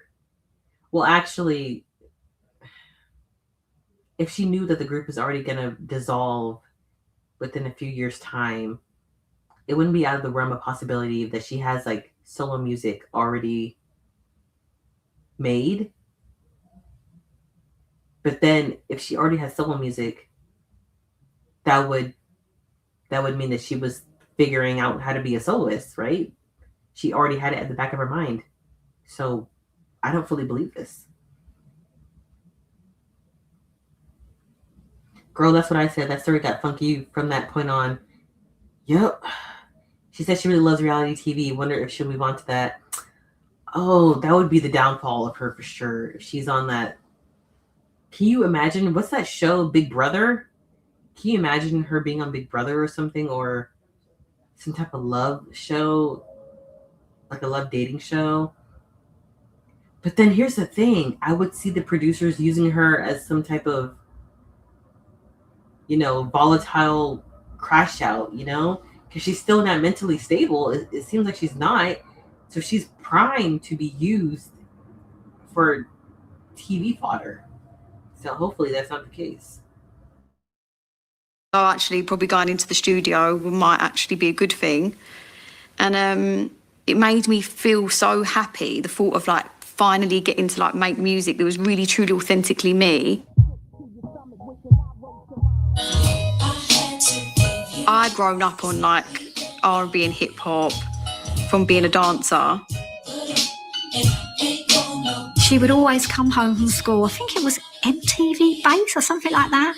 Always have the music channels on, always dancing, doing little routines. I have never met a Missy Elliott fan. Like, everyone has their favorite songs from Missy Elliott, but I have never met a Missy Elliott fan. That is such a unique idol to have. Very interesting. She always dressed completely different to everyone else. Very exciting. They use her reviews to get reactions.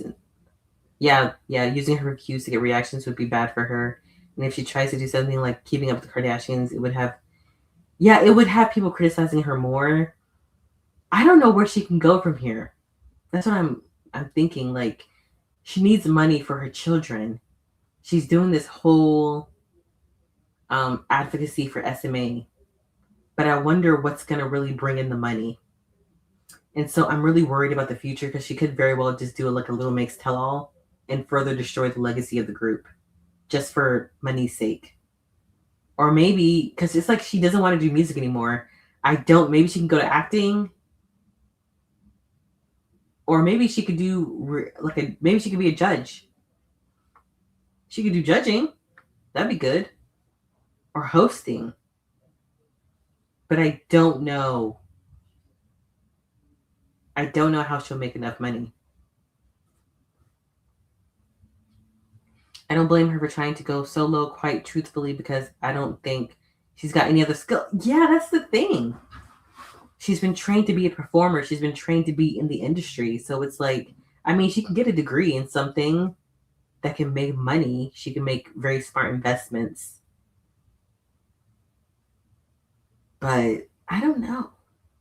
I don't know what else she could do.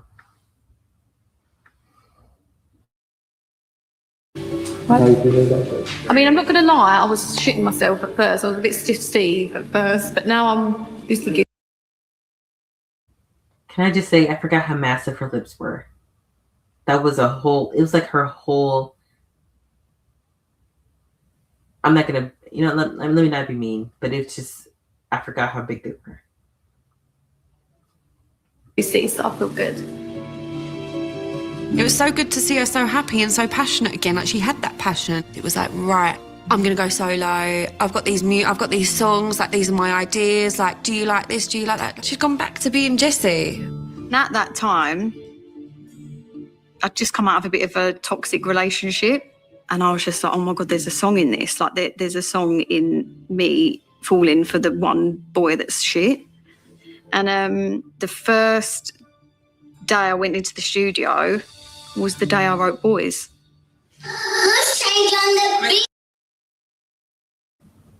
Do any of y'all see any blacks? I'm just asking. Where are the blacks? Because I think at this point, all I'm seeing are like black background dancers. Who was in the room helping her make these decisions? Because everyone is clueless. And I'm just watching a train wreck waiting to happen because no one knows the temperature of the climate. And it's just insane. Sophie, judging X Factor would be interesting, but it'll probably bring bad memories. But it could help if she has new memories over. You know what? She could be like a guest judge on The Voice or be a mentor. I feel like that could be good for her. Sacramento, one of the paths I thought for her was performance, directing, and artist development. Because yes, I could see her doing artist development. Maybe she can have like a talent scout school or something. That'd be good. She said she wants to settle with Quiet by the Sea so she could become a music teacher or manager. Maybe music teacher, yeah. Maybe.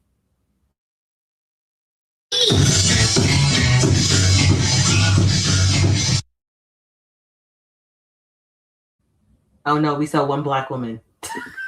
I don't know what her role is, what her official role is, but let me not. She couldn't wait for this song to be released. Like, she was so proud of the music that she was making, and rightfully so. Like, to come out of a girl group and then to do it on your own, like, it's a big step to take. You like it? Yay! And always when I make a song, I immediately think of the video. So we are at Studio 68 today, and we are auditioning the guys for Boys video, which is very, very exciting.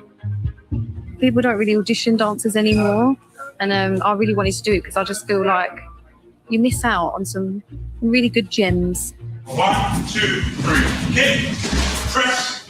Press slide, step, left, right, left. One thing that I did love about being a solo artist was that I got creative control over everything, which I never had in Little Mix. And it was like,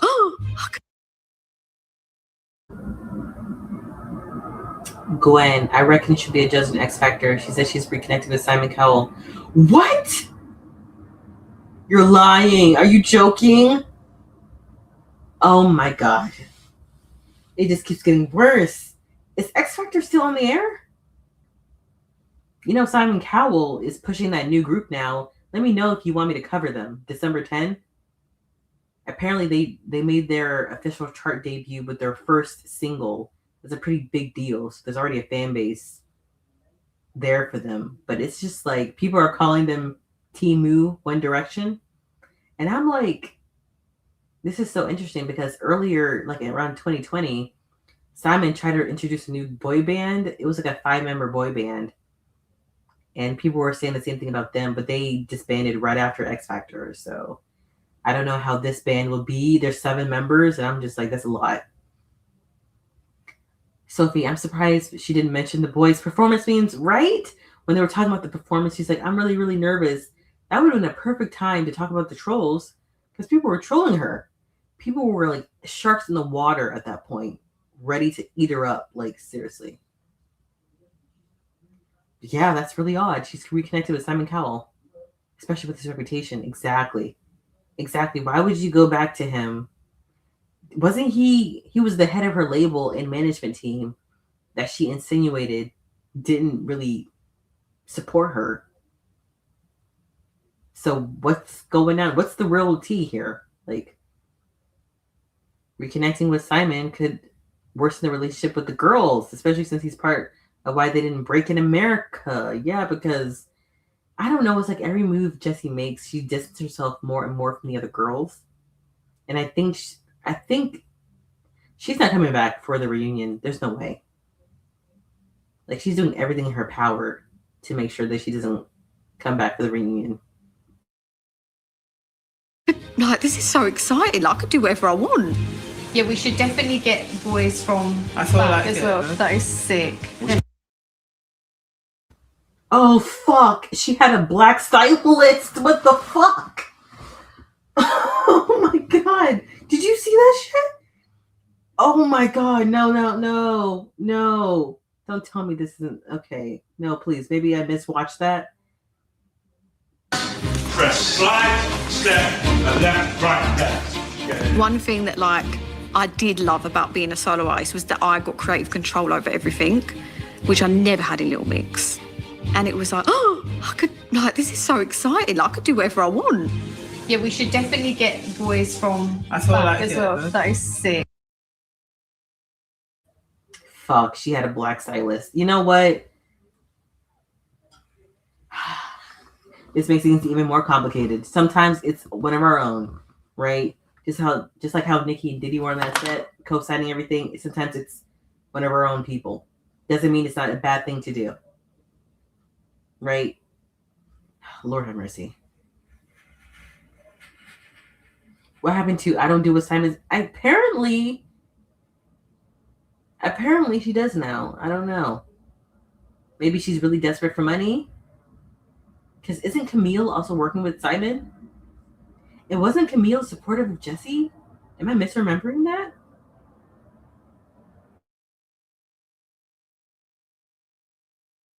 She said it in a recent podcast. Well, you know what? I can't wait to just ignore her.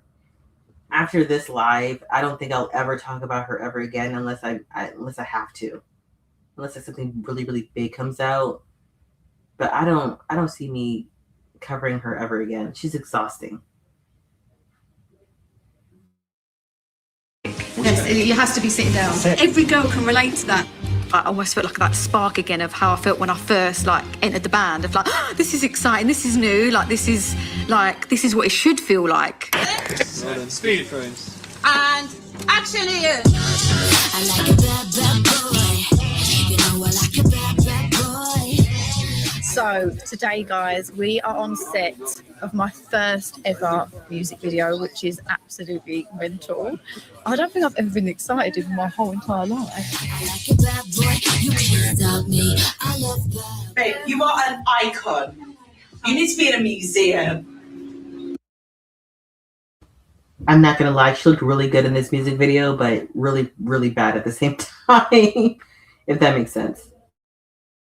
It's like everything I'd ever dreamed of, like from watching music videos as a kid, and now being able to create one exactly like it, but in my way, it's just like magical.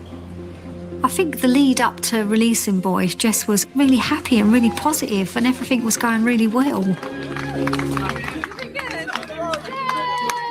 She put a lot of hard work, a real lot of hard. I've never seen her work so hard.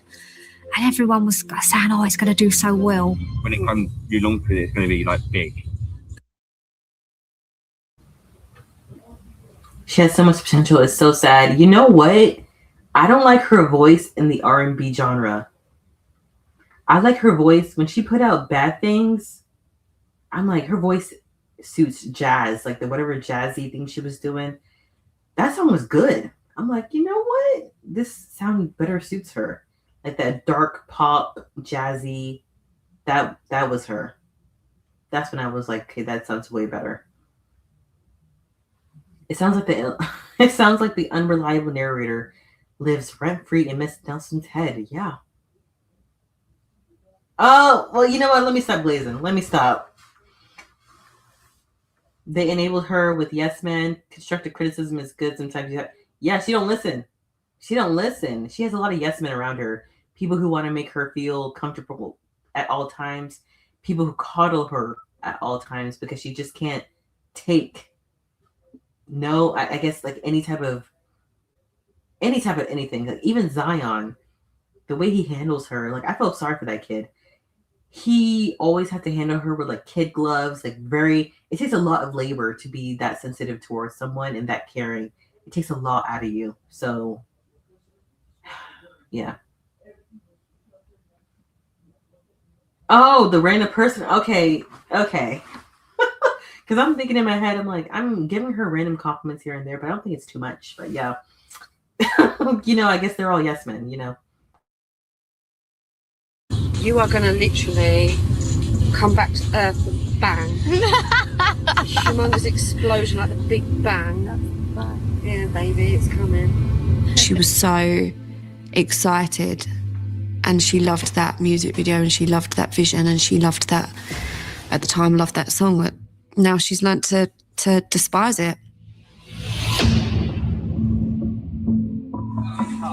What we'd have to do is we have to get there. Yeah.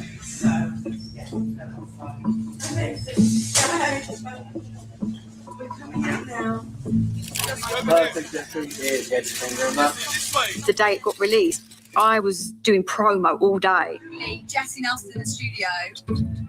So I wasn't on my phone. I wasn't looking at anything. This is the first time I've ever been heartbroken in my life, and I have wrote some bangers from it, so thanks, mate. I remember someone from my management told me it's charted really well.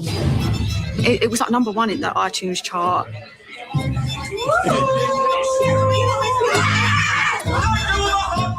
Yeah, it was like looking like it was going to go to #1. Jesy Nelson is back, and we couldn't be happier. Here is her new single, Boys, and it's a banger. But then I remember at the end of the day of promo, my manager pulled me to the side and he was like, listen, like, we need to have a chat.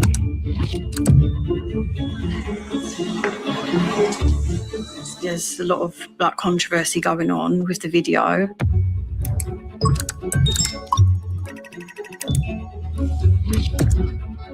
And I was like, okay. And he was like, it's not good. Former Little Mix star Jesy Nelson has denied that she's blackfishing in the video for her new song. So I suppose it's a form of sort of cultural appropriation. We have white women trying their best to appear racially ambiguous. The idea that she's trying to look black to me is a little bit, is a bit far-fetched. Can I just say that I thought Jesy was some type of mix between white and South Asian because the girls would call her Jesminda and she would tan so dark. So I just thought, oh, she must be some type of Middle Eastern or Indian or something like in her lineage. I didn't know she was 100% white. So in a way, it's like I knew she wasn't black, but I was just surprised that she was 100% white. You know what I mean? Sophie, the person on set, you're an icon. You should be in a museum. I mean, yeah, okay, yeah, her friend, the last tech, yeah, she was saying all that. But then again, I guess when you're living with her, it's like you better hype her up. Ooh, I never thought about the leopard would eat my face. Ooh, I never thought the leopards would eat my face. Okay. I'm cringing at the inclusion of this video, especially when I remember what went down. Oh, yeah. It can't have been such a huge surprise. People were confused.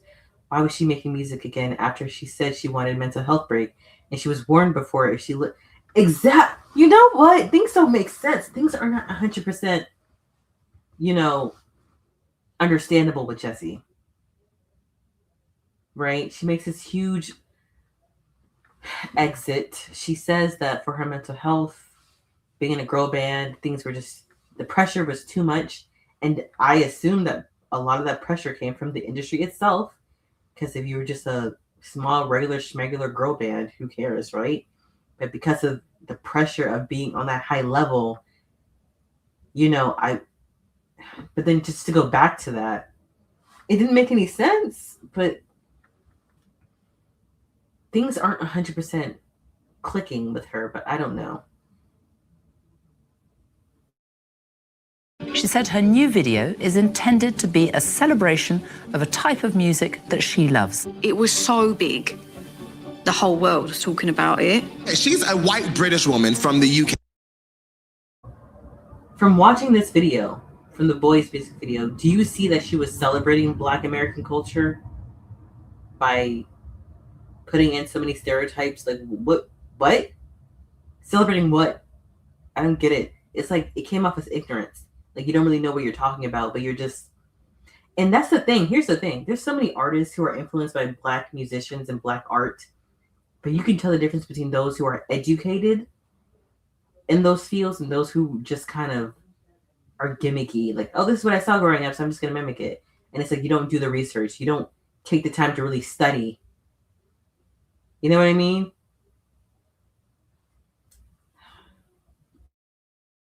Okay, and now she's looking a little bit too black, and we're sick of it in America. She's an artist. Let her do what she wants. She's always had fake tan on. She's had fake tan on since she's been in Little Mix. There, Jesy Nelson at the sort of centre of this storm. It needs a bit of stepping back and thinking about why people are annoyed. It actually breaks my heart that it upset people. Because if I'd have known that was how it was going to play out, never in a million years would I have put it out. That was never my intention. And it's just sad. It's it's just one of them things. And I've learned a lot from it. I would have loved if she stopped right there and just dived into what she learned from that experience. But guess what the docuseries does? It just kind of glazes over it and then on to the next thing. And we don't get any type of deeper understanding.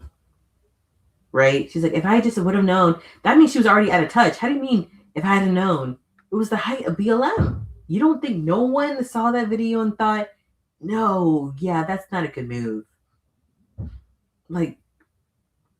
It was happening in the UK, all these Black protests. It was happening in the US, all these protests. She doesn't have a clue. She's so out of touch. This is insane. Sophie, and people mostly still support her mostly. Oh yeah, about the whole situation. Yeah, I don't understand it. But she kind of knew already. It was mentioned before she left Little Mix. Yeah. She doesn't listen. Surface surfer? Okay.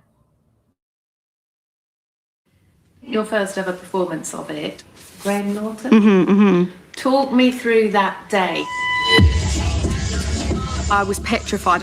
I almost pulled out of doing it.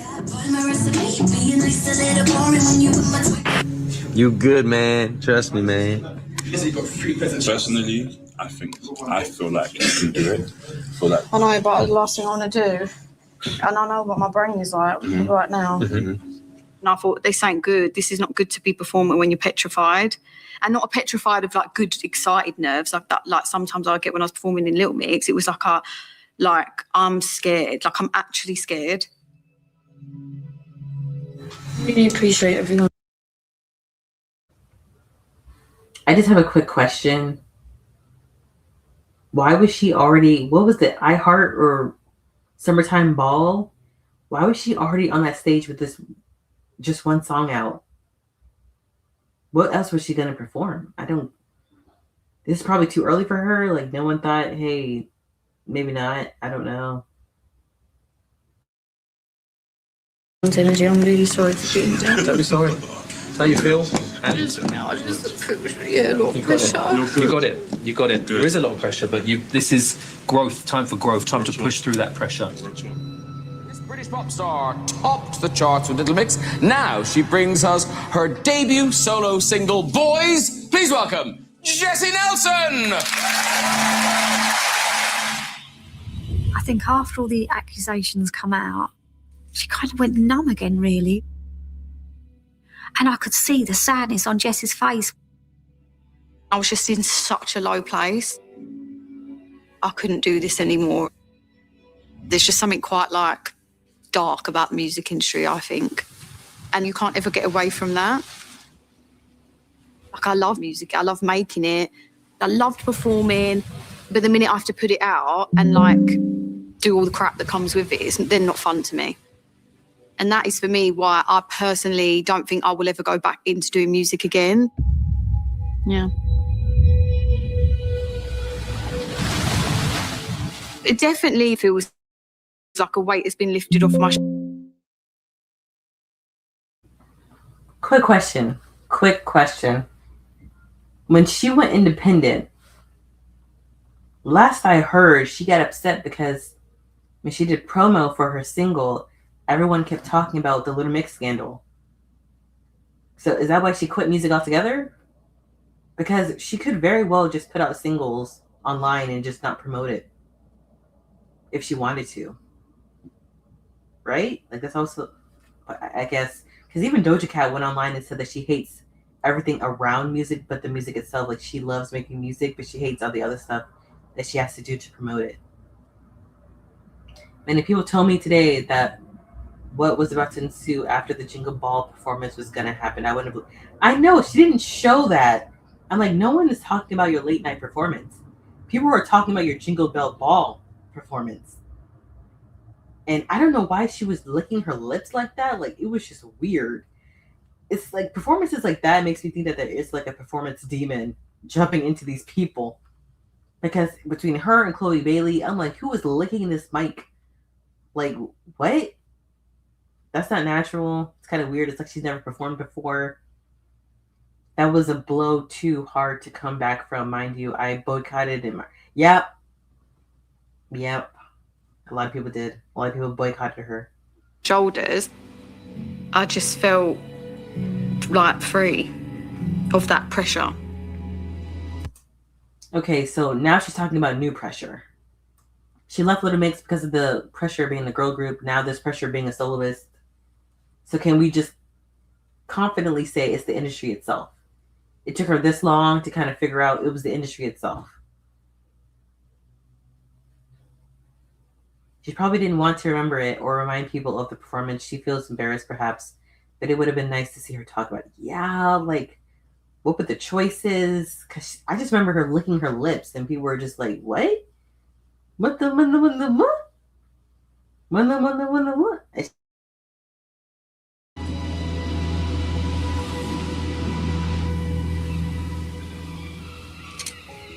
Are you sure it's meant to be this tight?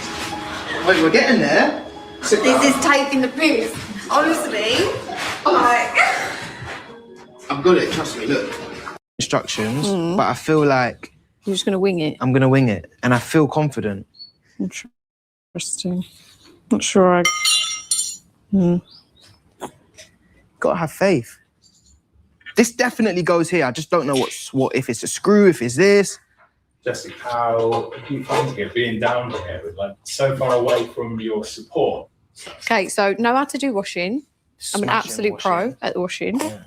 The cooking, we're getting there. It's still an air fryer job, but I cooked you breakfast the other she's been day. making me breakfast. Honestly, I was She's been like making me super mum. I breakfast. got the babies to sleep. I did the washing. I did the cleaning, the Jess made me hoovering. I breakfast. made Can you believe breakfast it? for everyone. And Lucky honestly, hell. I've never felt. Is this part kind of weird? Like they're just kind of talking over each other. And I can't tell if Zion's annoyed or trying to be overly helpful. It's kind of weird. And also, I'm so sorry. Y'all, this is kind of random. But remember when she was in lockdown and she was like, I love not going to work. I don't have to do anything at all. And then remember when she left the group and she was like, I was just so used to working. I couldn't be idle for so long. And I'm like, I remember that. I'm like, wait. So her excuse for being a soloist so soon after Little Mix was she's just so used to working. She couldn't be idle for so long. But during shutdown, she could be idle all day. She wasn't trying to go to work. She couldn't stand going to work. So which is it? I don't know. That's what she's been... Okay, she's been putting music out with Zion. What is Zion a rapper? Is he a singer? Her talking about doing chores and looking after the babies is growth. Yeah, doing the simple things, but sometimes I'm just like you said, is it one extreme to the other? Like she needs to be able to find a balance. But I guess for right now, she's just pacing herself. What's up, Melon? OG right there. What's up? Like I felt like I'd achieved so much. How's this looking, Jesy? One thing I love about Zion is if he needs to figure something out, he will figure it out. So right now, I know it doesn't look promising, but I do know that eventually this will be done. This is why we work so well together, because we hardly ever argue. Is that correct? The only thing that maybe I'm a bit like, oh, really? Is if like when he bought the skateboard, I'm like, why have you bought a skateboard? I broke my arm in 2 places on a skateboard, so I just have a phobia of skateboards, and I'm just like, you've got 2 So you're projecting children. your fears onto me.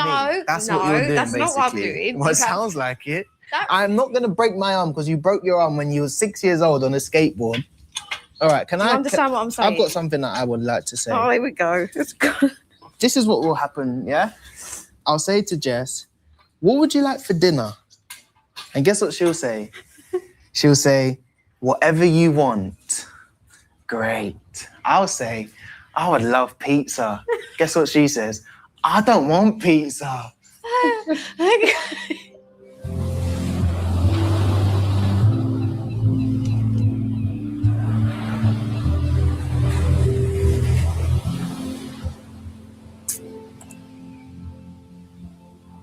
Oh, this corn on the cob looks banging.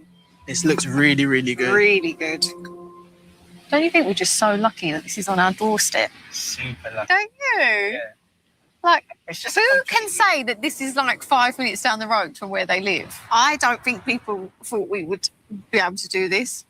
No, of course not. I think people thought we were going to come to Newquay and we were going to be like, we can't do it by ourselves. Yeah. And we'd be back. Well, they broke up soon after this, so that's interesting. Also, I want to point out, who is paying for that house? Because let's just watch even further. Before I give my thoughts, watch even further. But I think we're literally smashing it. I think you've taken to it literally like a duck to water. Do you? Yeah. Oh, it really hurts. You know when you can feel a little hair?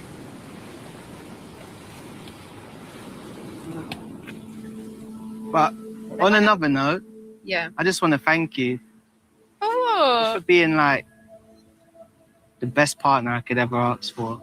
Oh, Pepe. Yeah, I feel like you've helped me find a love deeper than I ever thought was possible. Just want you to know that. That's so lovely. I love you so much, baby. I feel exactly the same.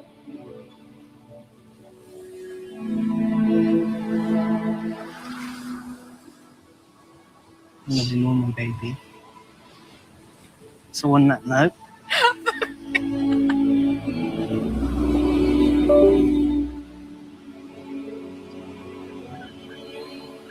on that note,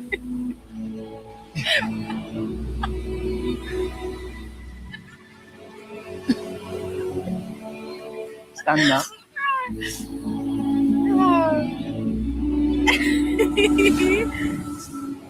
I love you so, so much.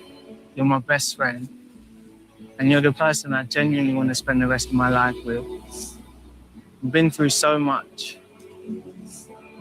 Good times, we've had our challenges, but we've always come out stronger. And you've always been the best partner I could have ever asked for, through thick and thin. So, wait, I need this hand. No, is this? Is it? Oh, baby, it's so beautiful. You married me. Wow, this is the most beautiful ring. Oh, I love you so much. I can't see.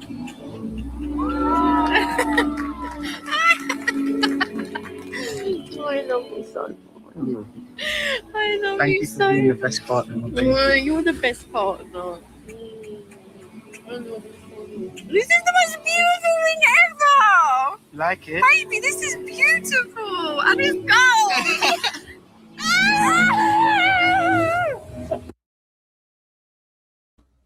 Y'all, I don't want to ruin a happy moment, but all I kept thinking during this moment was, how could he afford a ring? What does this man do for a living? What is this 25-year-old child? And he's not that much younger than me. You're calling him a child. He could be my younger brother, to be honest. What money does he have to buy this really expensive ring that we don't really see? There's not a close-up. She just says it's a really pretty ring. So I don't know how pretty it really is, but they compliment it. I think the staff compliments it. But let me read some of these comments. I was curious on what your thoughts would be on the topic, especially since a lot of her fans are using her poor children's tragic condition to shield her from the very valid criticism she's faced before. Yes. Yep, there's a lot of contradictions in her behavior. Her chart points to struggles between career and emotional well-being. She can't have mental health if she does this. She pays for success with her health, everything. Yeah. And they say that in the documentary too, was like, there's a cost to fame. There's a cost for success. And it's like, they make it seem like you have to sacrifice yourself. And I don't want to be all spiritual or esoteric or whatever. Sacramento, that seems like that's your lane. But I was picking up on some darkness in that. So you can't get anywhere unless you sacrifice. Dun, dun, dun. I don't know. In front of the cameras, I can't take, right? So overly sentimental. And that's the thing about this documentary, like from the cinematography to the music, it was just so overt, like over the top. It was either like very over the top, like very like glitz and glam. Like nothing ever became too dark. They never dived into anything like really, really deep. Everything was just really pretty, sparkly, perfect, happy. And I'm just like, is that like her mental state? Like she can't, I mean, obviously she can go to dark places, but even in this documentary, it's like nothing too critical, nothing too dark, nothing too deep, moving forward. I know relationships like this need to be kept private. Anytime they're made public, don't make your relationship public, man. And I think even before this, they would always go on TikTok, and I'm just like, I don't know. Has Jesy ever had a private relationship? Has Jesy ever been single for a long period of time? The only time I can think of was Shutdown. I don't know her to be alone for like a long period of time. Oh, Lord help me. Yeah. Gonna do a quick Google search, but I know, right? Wonder if the proposal was... Yeah, of course it was staged. My gosh. Maybe the whole thing was fake. Now that I think about it, like, good for TV, I bet. Yeah, absolutely, Sophie. She did. She was hanging out with one of Lee's exes. I forgot which one it was, but yeah, she was posted up with him. There's pictures, the tabloids caught it, and everything, all in 4K. To be honest, no one ever really talked about Jesse's. I mean, the only time they ever really talked about it ad nauseum, from what I can remember, was when she was dating that ex Love Island star, Chris Hughes. Now Chris is with JoJo, and their age gap is crazy. But I remember when she got with him, I'm like, really? You picked the guy from Love Island? And then there was talks about him being a gold digger, using her for money and like fame and attention. But funny enough, they actually looked good together. Like, they were a good looking couple. Yeah, he does music, man, but like, what's bringing in the money? You know what I mean? Like, how is he making a living? Like, is he like some type of underground producer that gets by? Like, I have to look him up after this, but like, how can he afford her? That's what I'm thinking.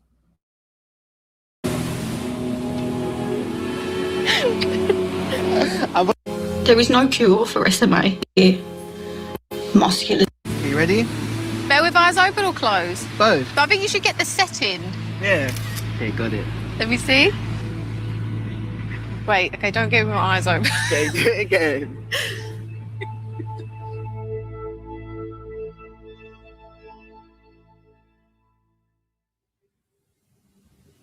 I'm not actually sure where to start with this video.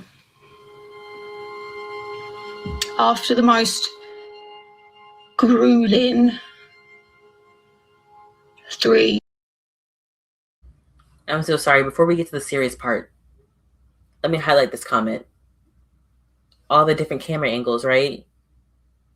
Right? All the different camera angles, and yet we didn't get a clear view of the ring. This whole thing could have been fake. I feel like the only people that ever got their love lives talked about was Perry, and Lee, because of the controversy with her husband, and didn't one of Jade's partners get attention. You know what? I think Perry's current partner, he also gets some buzz because he's a prolific soccer player, or maybe he's like semi-famous, because I do hear some stuff about him. Lee's husband as well, I hear more stuff about him. So yeah, they're famous soccer players, so you know.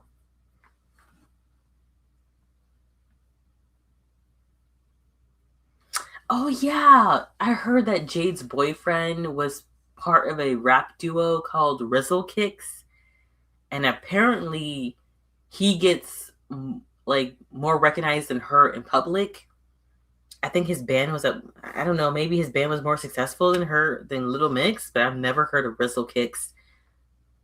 I've only ever heard of him because of Jade, and it's funny because so many people will talk to him and be like, "I'm such a fan of your band," and they don't really show that much fervor with Jade. So I don't know what's going on. Maybe it was like a UK thing. I don't know.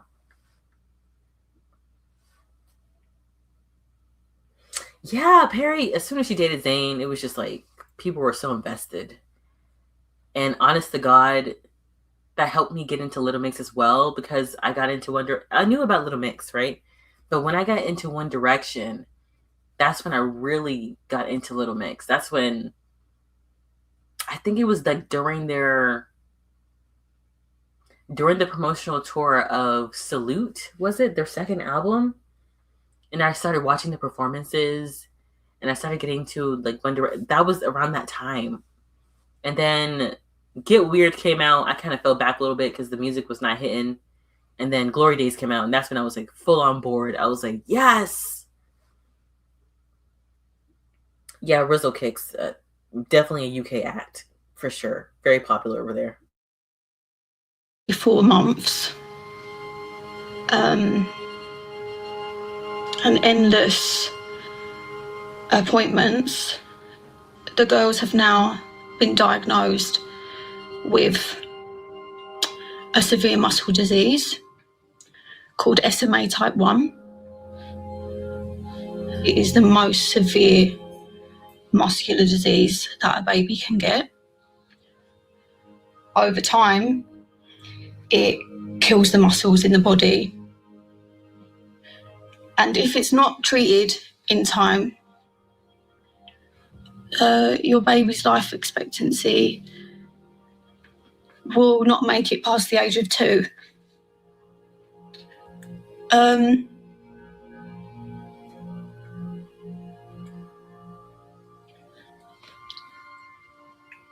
Sorry. There is no cure for SMA. There's only treatment that can help. And so the best thing we can do right now is to get them treatment and then just hope for the best. Oh, well done, darling. Well done. We were told that they're probably never going to be able to walk. They probably will never regain their neck strength. I practically feel like the hospital has become my second home. I also feel like I've almost had to become like a nurse within the space of 2 weeks of getting their diagnosis, because I now have to, put them on breathing machines and do lots of stuff that no mother really should ever have to do on their child. The last 3 months has honestly been the most heartbreaking time of my life. I literally feel like my whole life has done a 360. I almost feel like I'm not grieving a life that I thought I was going to have with my children. And I know I have to be grateful, because at the end of the day, they're still here. And that's the main thing. And they've had their treatment. And I truly believe that my girls will defy all the odds. And with the right help, they will fight this and, go on to do things that have never been done. Okay, you guys, I'm about to wrap it up here. But I just wanted to say it's an interesting twist of fate.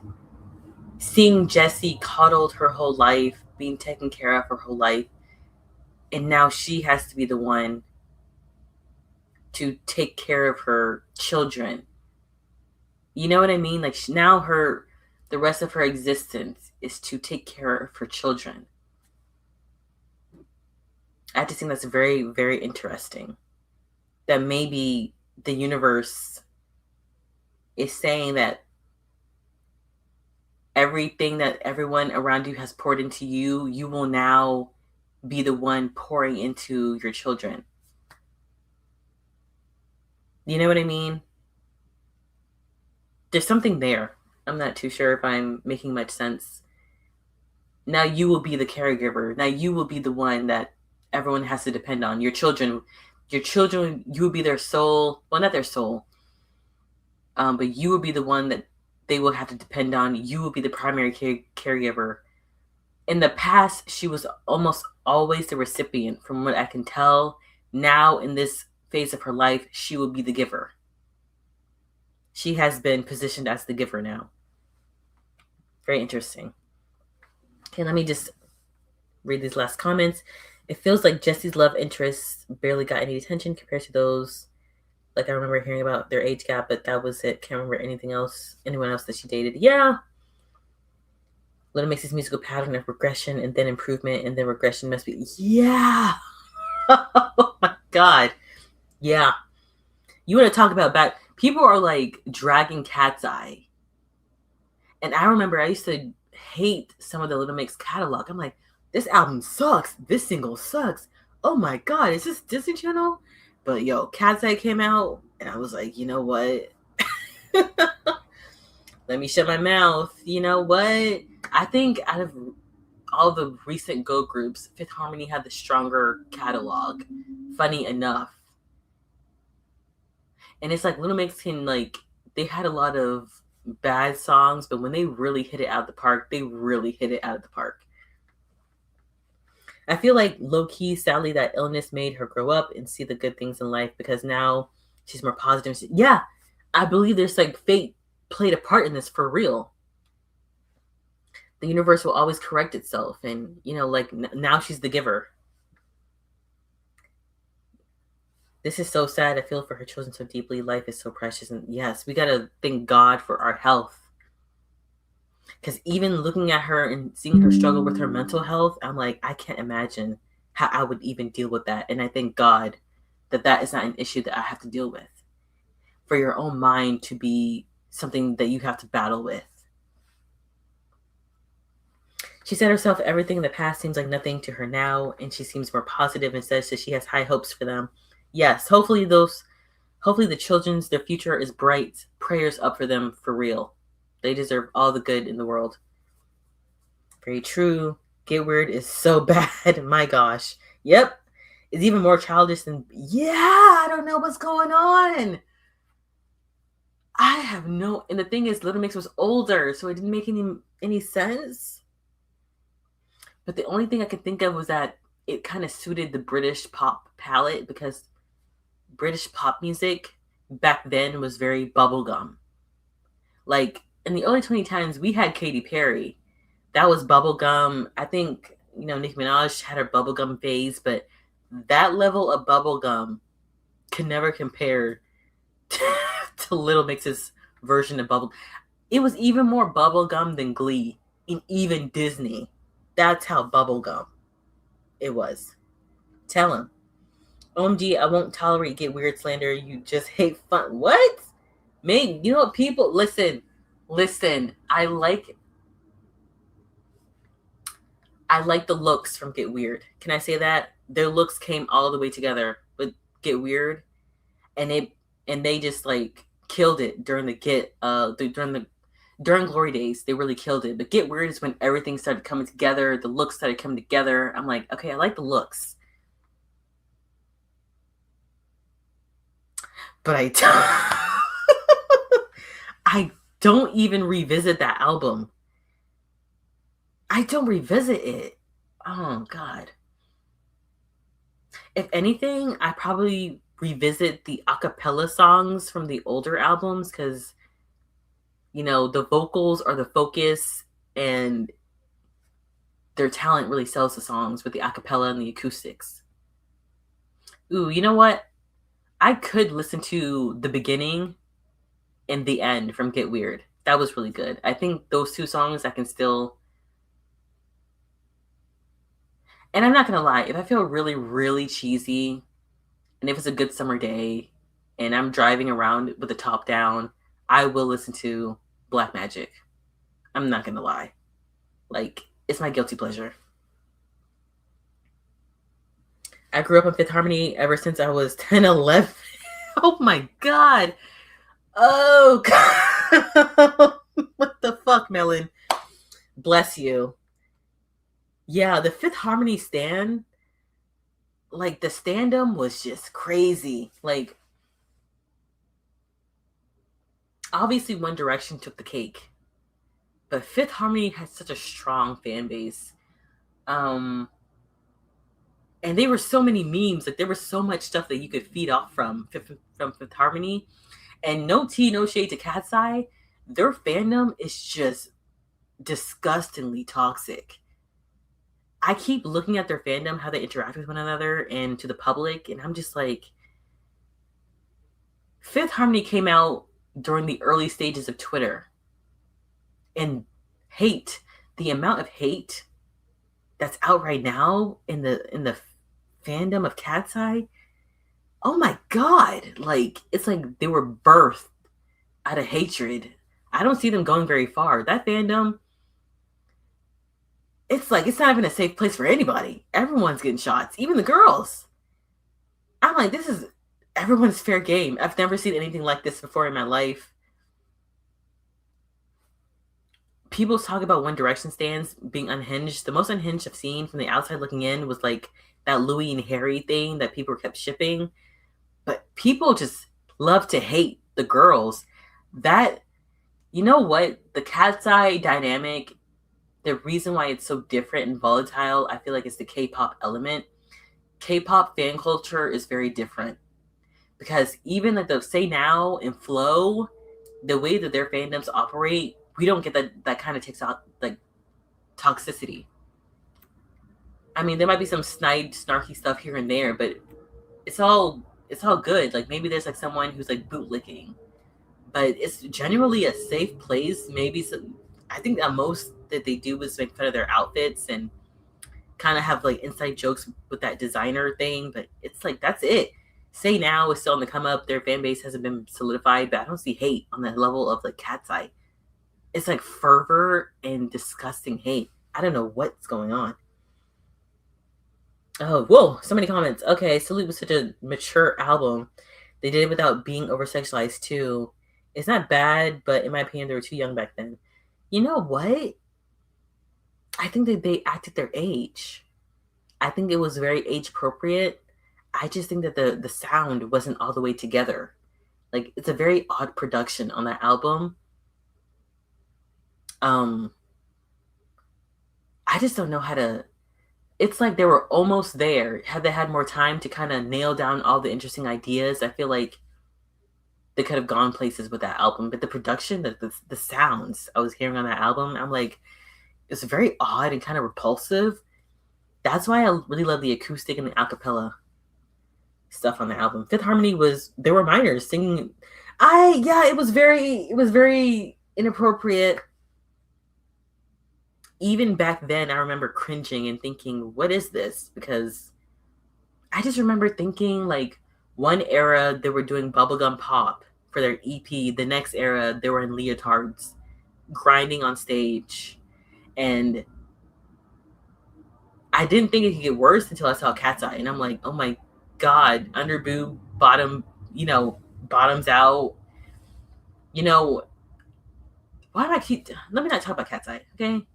I'm having a real fan like that. Let me not. But with Fifth Harmony, they over-sexualize them so much. You want to talk about switching it up, turning them out? Ooh, Fifth Harmony. Especially with Camila. I agree with you, though. I would literally admit that I hate Worth It, a bunch of Fifth Harmonies. You know what? A lot of their songs were mid, but in comparison to Little Mix and Cat's Eye...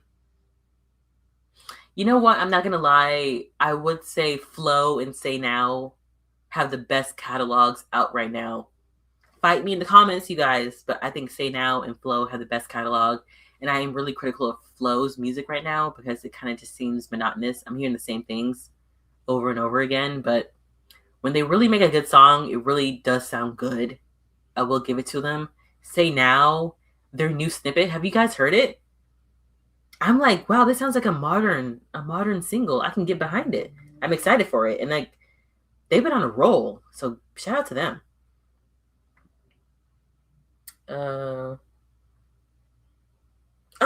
Sorry.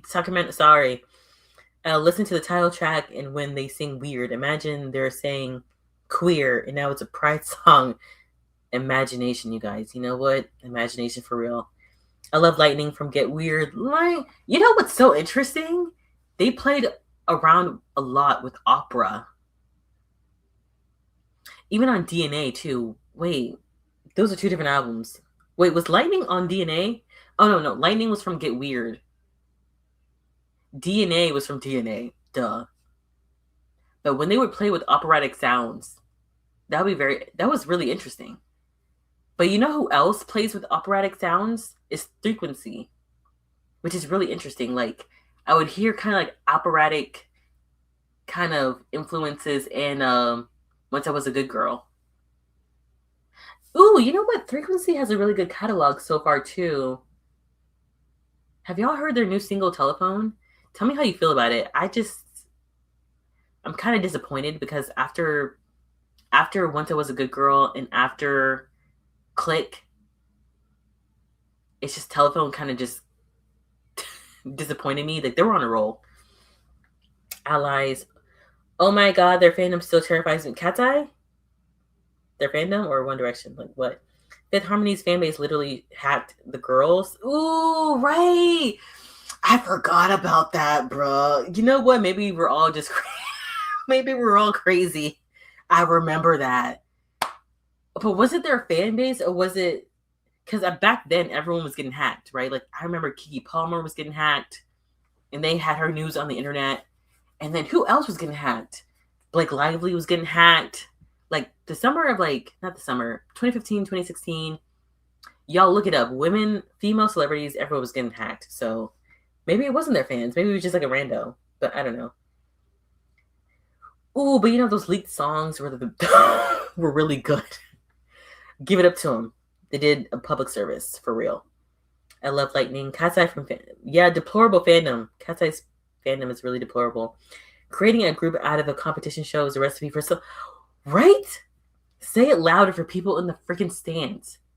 Okay? Because here's the thing. Fifth Harmony, Little Mix, the way they came together, it was them against the world. With Cat's Eye, it was them against them. And then somehow they had to sell us on their unity.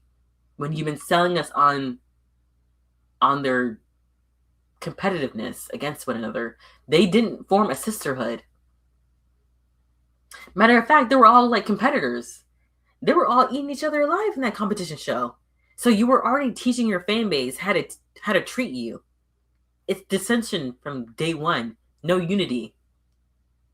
That's what they need to learn from like Little Mix and like Fifth Harmony. It's like, yes, there were solo stands in every group. But when it's you against the world, like every time, that's how they marketed them. Them against the world.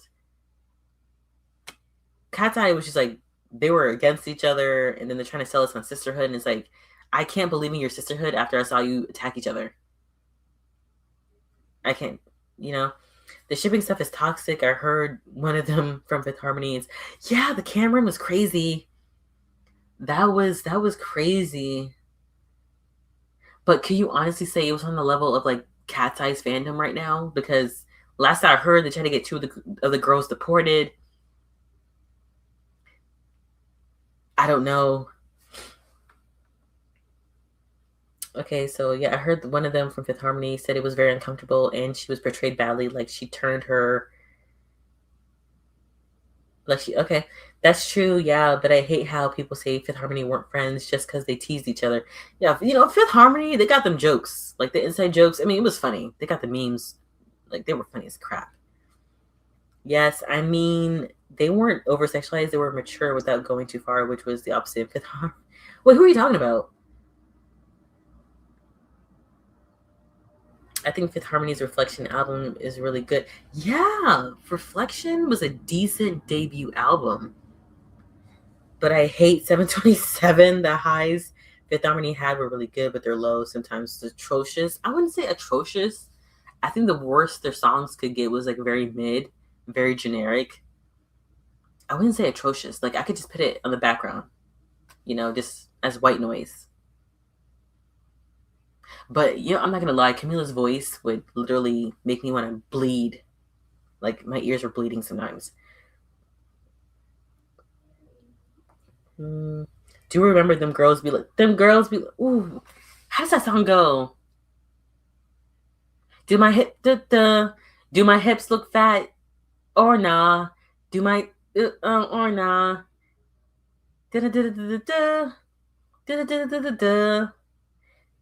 If it didn't let me not sing. Hashtag I woke up like this too. Them, you gotta remember that song? Them girls be like them girl. Very trendy hashtag sayings, Instagram. Like you want to go back in time, listen to their songs like Boss, Michelle Obama,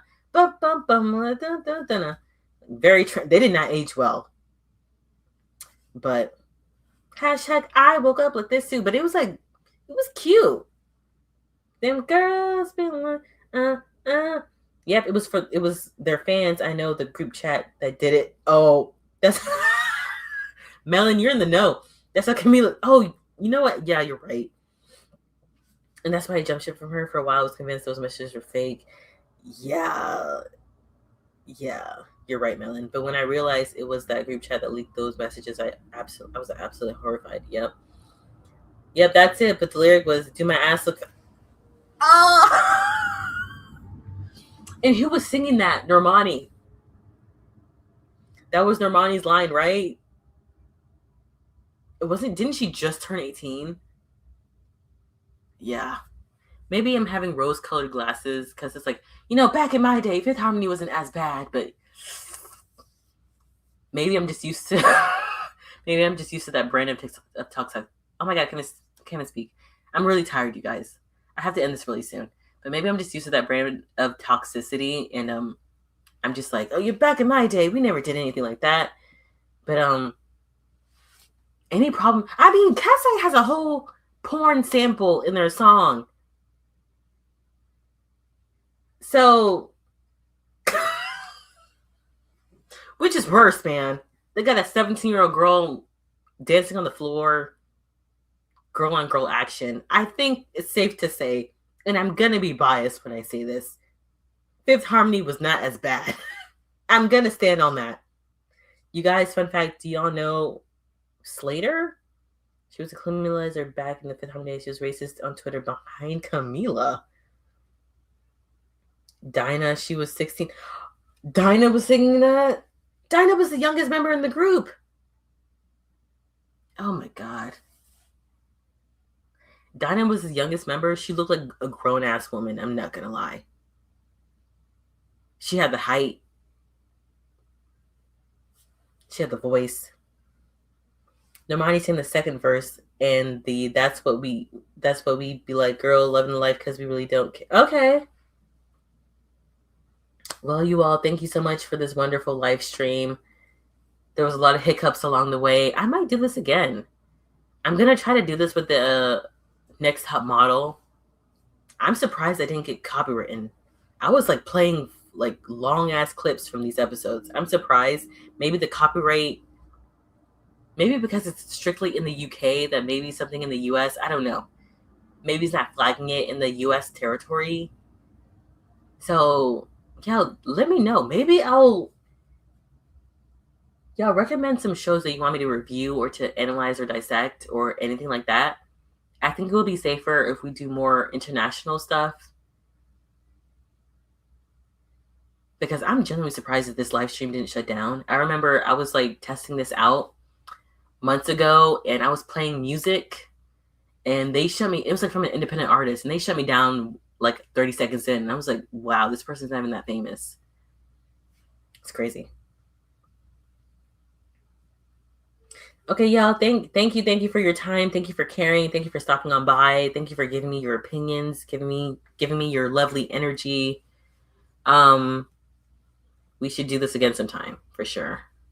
Actually, I'll see y'all during Normani, oh my God, during Leanne's album release. I can't play her music on YouTube for obvious reasons, but maybe I can play her performances. I think live music can kind of slip through the cracks. Thank you, Sacramento. Thank you, everyone. You know what? Let me just end this right now. Good night to everyone. I got work in the morning. I hate my job. Oh, my God. But you know what? Stay tough, you guys. Stay strong. Have a good night. Prayers up. Have a wonderful work day tomorrow. And thank you for stopping by. Goodbye.